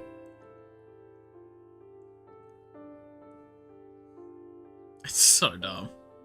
I love the idea of it in flubs. That's actually such a good way to play it. That's actually amazing. I kind of fuck with that in flubs. That's good. I like that a lot. Oh, fuck off with your goddamn shit cards. Yeah, telepathy.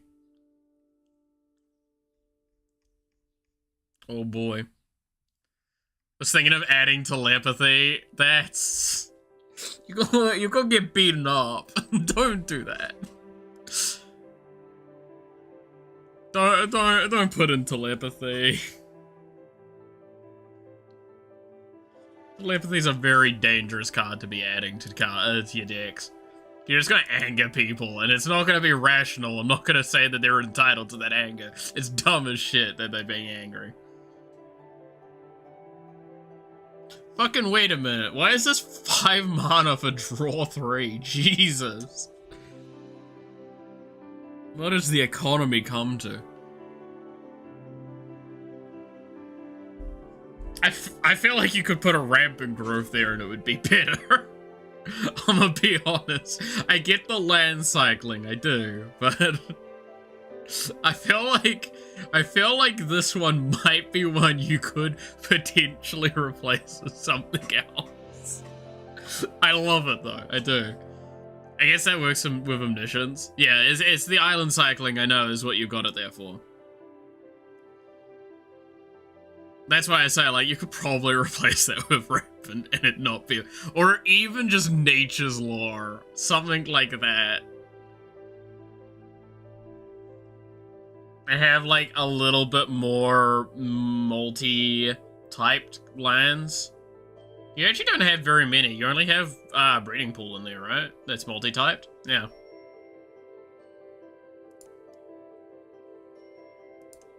I think that's the other thing I would do, potentially, is, like, tweak up the land base just a little. But that's me being, like, who I am. Again, I've gotten really... I'm optimizing my land bases a lot nowadays. So that's how it is. The Illusion of Choice. The Illusion of Choice is really scary with a couple of the cards that you've got in here. Because, was it Plead for Power? That's kind of nuts. It's also why I considered, like, saying the Eternal Witness. Because, like, you flicker the Eternal Witness, you, like, a couple of times, you get all your spells back, you have Illusion of Choice and Plead for Power back in hand. You have enough mana for it, you can basically just infinite turn, cycle out. Right? Admittedly, again, that's an asshole thing to do, but it is a thing you could do. Just saying. Wouldn't recommend it, because that's a very fragile combo that's very easily disrupted. And it's, like, super expensive as well, because we're talking about, like, you're what, flickering, potentially you're costing stuff. I mean, and then the Displacer Kitten becomes better, right? Because like you play the Illusion of Choice, you flicker the Eternal Witness, you get Plea for Power back, and then you play the Plea for Power, you flicker the Eternal Witness, you get Illusion for Choice, then you can just keep doing it. You can also rig thing to get a shit ton of cards or just cheat something out. Yeah. That as well, right?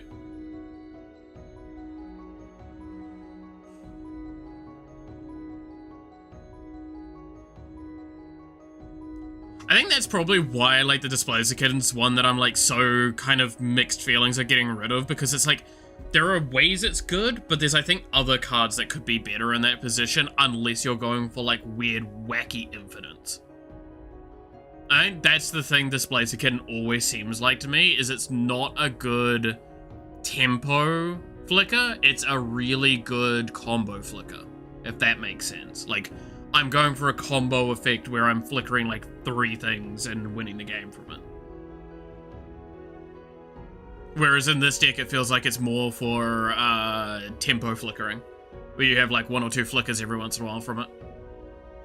Or like an emergency flicker effect. But at that point in time, you've got Essence Flux, right? Displacer Kitten is cute. It is. I'm kind of, it's one of those cards, I'm glad I only have 1 copy of it. If you get what I mean, right? It's like, I'm glad I only have the 1 copy, because if I had more copies, I would probably be more of an asshole than I already am. Because I think the only deck that I have it in is it still in, actually? Because I think it was in my Kefka deck.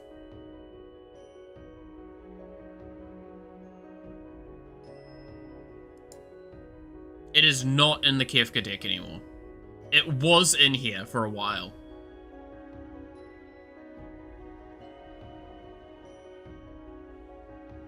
Also, yeah, by the way, I stand by, this deck is a fucking nightmare.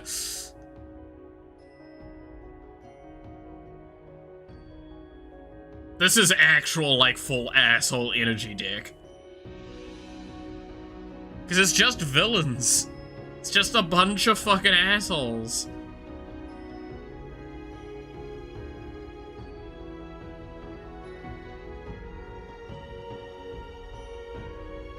And then Gandalf. Same thing with Ristic Study or Smothering Tide. Yeah. Like, I think those ones are ones that I'm like, you're being an asshole, but you're putting them in... again, I like those cards in Synergy Matters decks, right? Like, where very specifically Smothering Tides in a deck that's like, I want to generate a shitload of tokens and things. Integrated, I'm getting the hammer. Just think about the fact that, again, this was a deck that was about flickering Kefka at one point. So think about flickering Kefka with Tigrid on the board. And Waste Not. Do you see why, again, I stress, this is not a pleasant deck. This is a deck that is supposed to be an asshole. And the best part is, everyone goes like, oh, you can't make this, like, you can't make this worse. I'm like, you do realize I could just put Nekasara as the fucking commander, and this deck becomes substantially more assholey. Because I have stuff like Spiteful Visions in here. I did actually have more in here, but we do have Scrolling Crawler. We have a bunch of other ones as well. I mean, I've got Windfall. Immediately, you should see Windfall and Nekasara and go, what's wrong with you?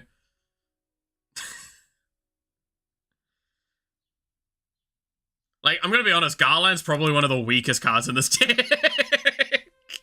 Like, that's the point, is this deck's not actually as powerful as it could. Also, just ignore some cards in here.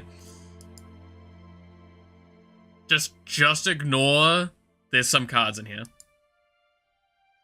Side note, Waste Not was made by the Magic the Gathering community. Wasn't the creature the one that came first? Was that Bone Miser? I think it is, right? Bone Miser came first, and then Waste Not came after, I want to say.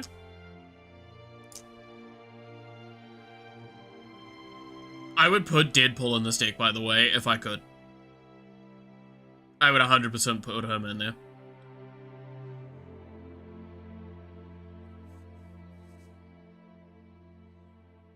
Oh, by the way, if you want, like, real asshole energy as well, I've got this dude in here, and I do have Inexorable Tide. So I can just remove everyone's boards.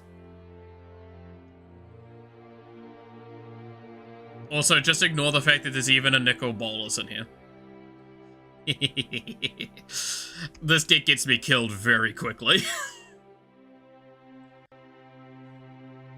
I need to get better at piloting it. I actually think it's a fine deck. I just need to get better at piloting it.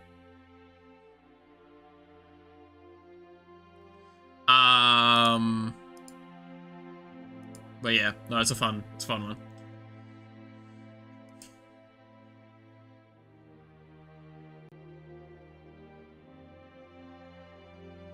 I mean, like, this one's one that I'm super excited to be nearly done with. With Waste Not being the older one? Okay, my bad. I thought it was the creature that came first. I was clearly wrong. But I'm so close to being done with this deck. I'm so fucking close. Because outside of Clara, it's literally, I need to just get a Foily, Amonkhet Raceway, a Trenzalore Clock Tower, and a fucking Wedding Ring. And before you say it, no, I'm not getting the Spider-Man one that looks ugly as shit. I know it's cheap as fuck by comparison, but it's ugly as shit. Like, you cannot convince me to get this version of it. Look at how fucking ugly it is. Ugh. I hate it so much. Especially for this deck. But yeah, no, I just need to get Clara, Wedding Ring, Trenzalore, and Amonkhet Raceway. And I do, by the way, I am a little picky with these lands. I am trying to get specifically this printing of it. The full art foils. Because I've done that with the other ones.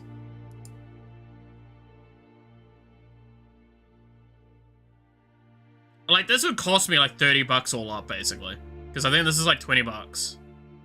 For the one I want to get, which is Surge Foil. This is 10 bucks. And then, like, these are basically chump change, if I can find them.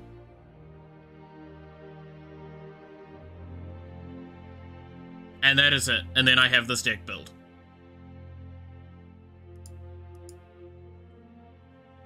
And this deck is potentially an asshole deck as well. But it's fun.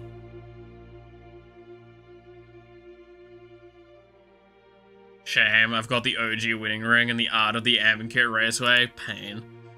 I mean, the benefit I have is that the Amonkhet Raceway is cheap. I can probably get it for not too much effort. It's literally just the Wedding Ring's kind of annoying to find. Because at the moment...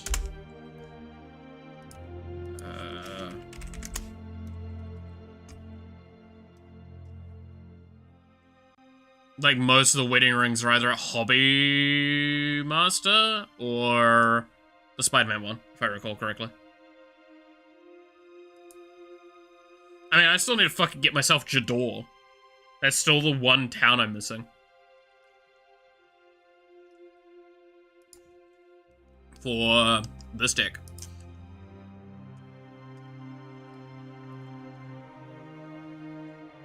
Which, again, I'm like 20 cards being done from this. I have a few more that I've already set aside for this. That I've literally got sitting there. Like Baldur's Gate, I finally found one. And Gond Gate. But yeah, Jador is the only town I don't own in this deck.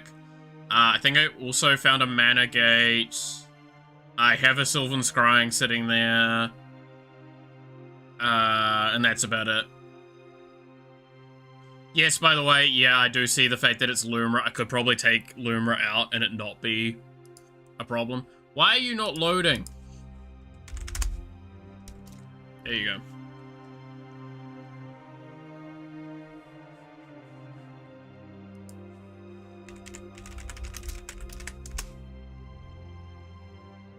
It's like, it's all the fucking Spider-Man wedding ring at the moment. Which is cheap, and it's bad. And then, yeah, there's the only one, which is an extended Surge foil for $100. Fuck. Pain.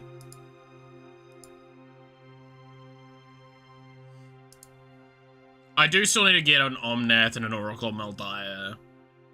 And an Ancient Green Warden and a loot for this one. I do have loot, I just don't have a loot for this deck.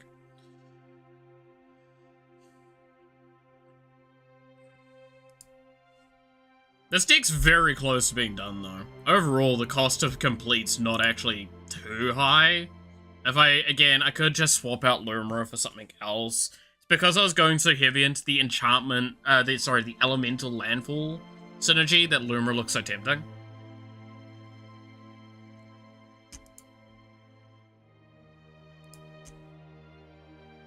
But yeah, like Conduit's World, that's a fairly cheap one to pick up when I need to.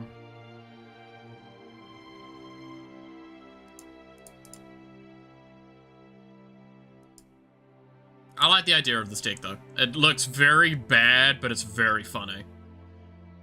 It's literally all of it is fucking gates and towns. There is no other, like, land types in here. Other than the command tower, which was something I actually forgot originally. I gotta go and eat. Yeah, I need to finish up as well, because I need to go fucking eat something to eat. But, eat something to eat? Jesus. Get something to eat as well. I just, like, again, love me my magic cards. Having fun with that. So, with that being the case, I'll finish up here. Thank you all so much for watching. I hope you enjoyed. You're awesome. Stay awesome. And I hope to see you again next time. Until then, bye-bye.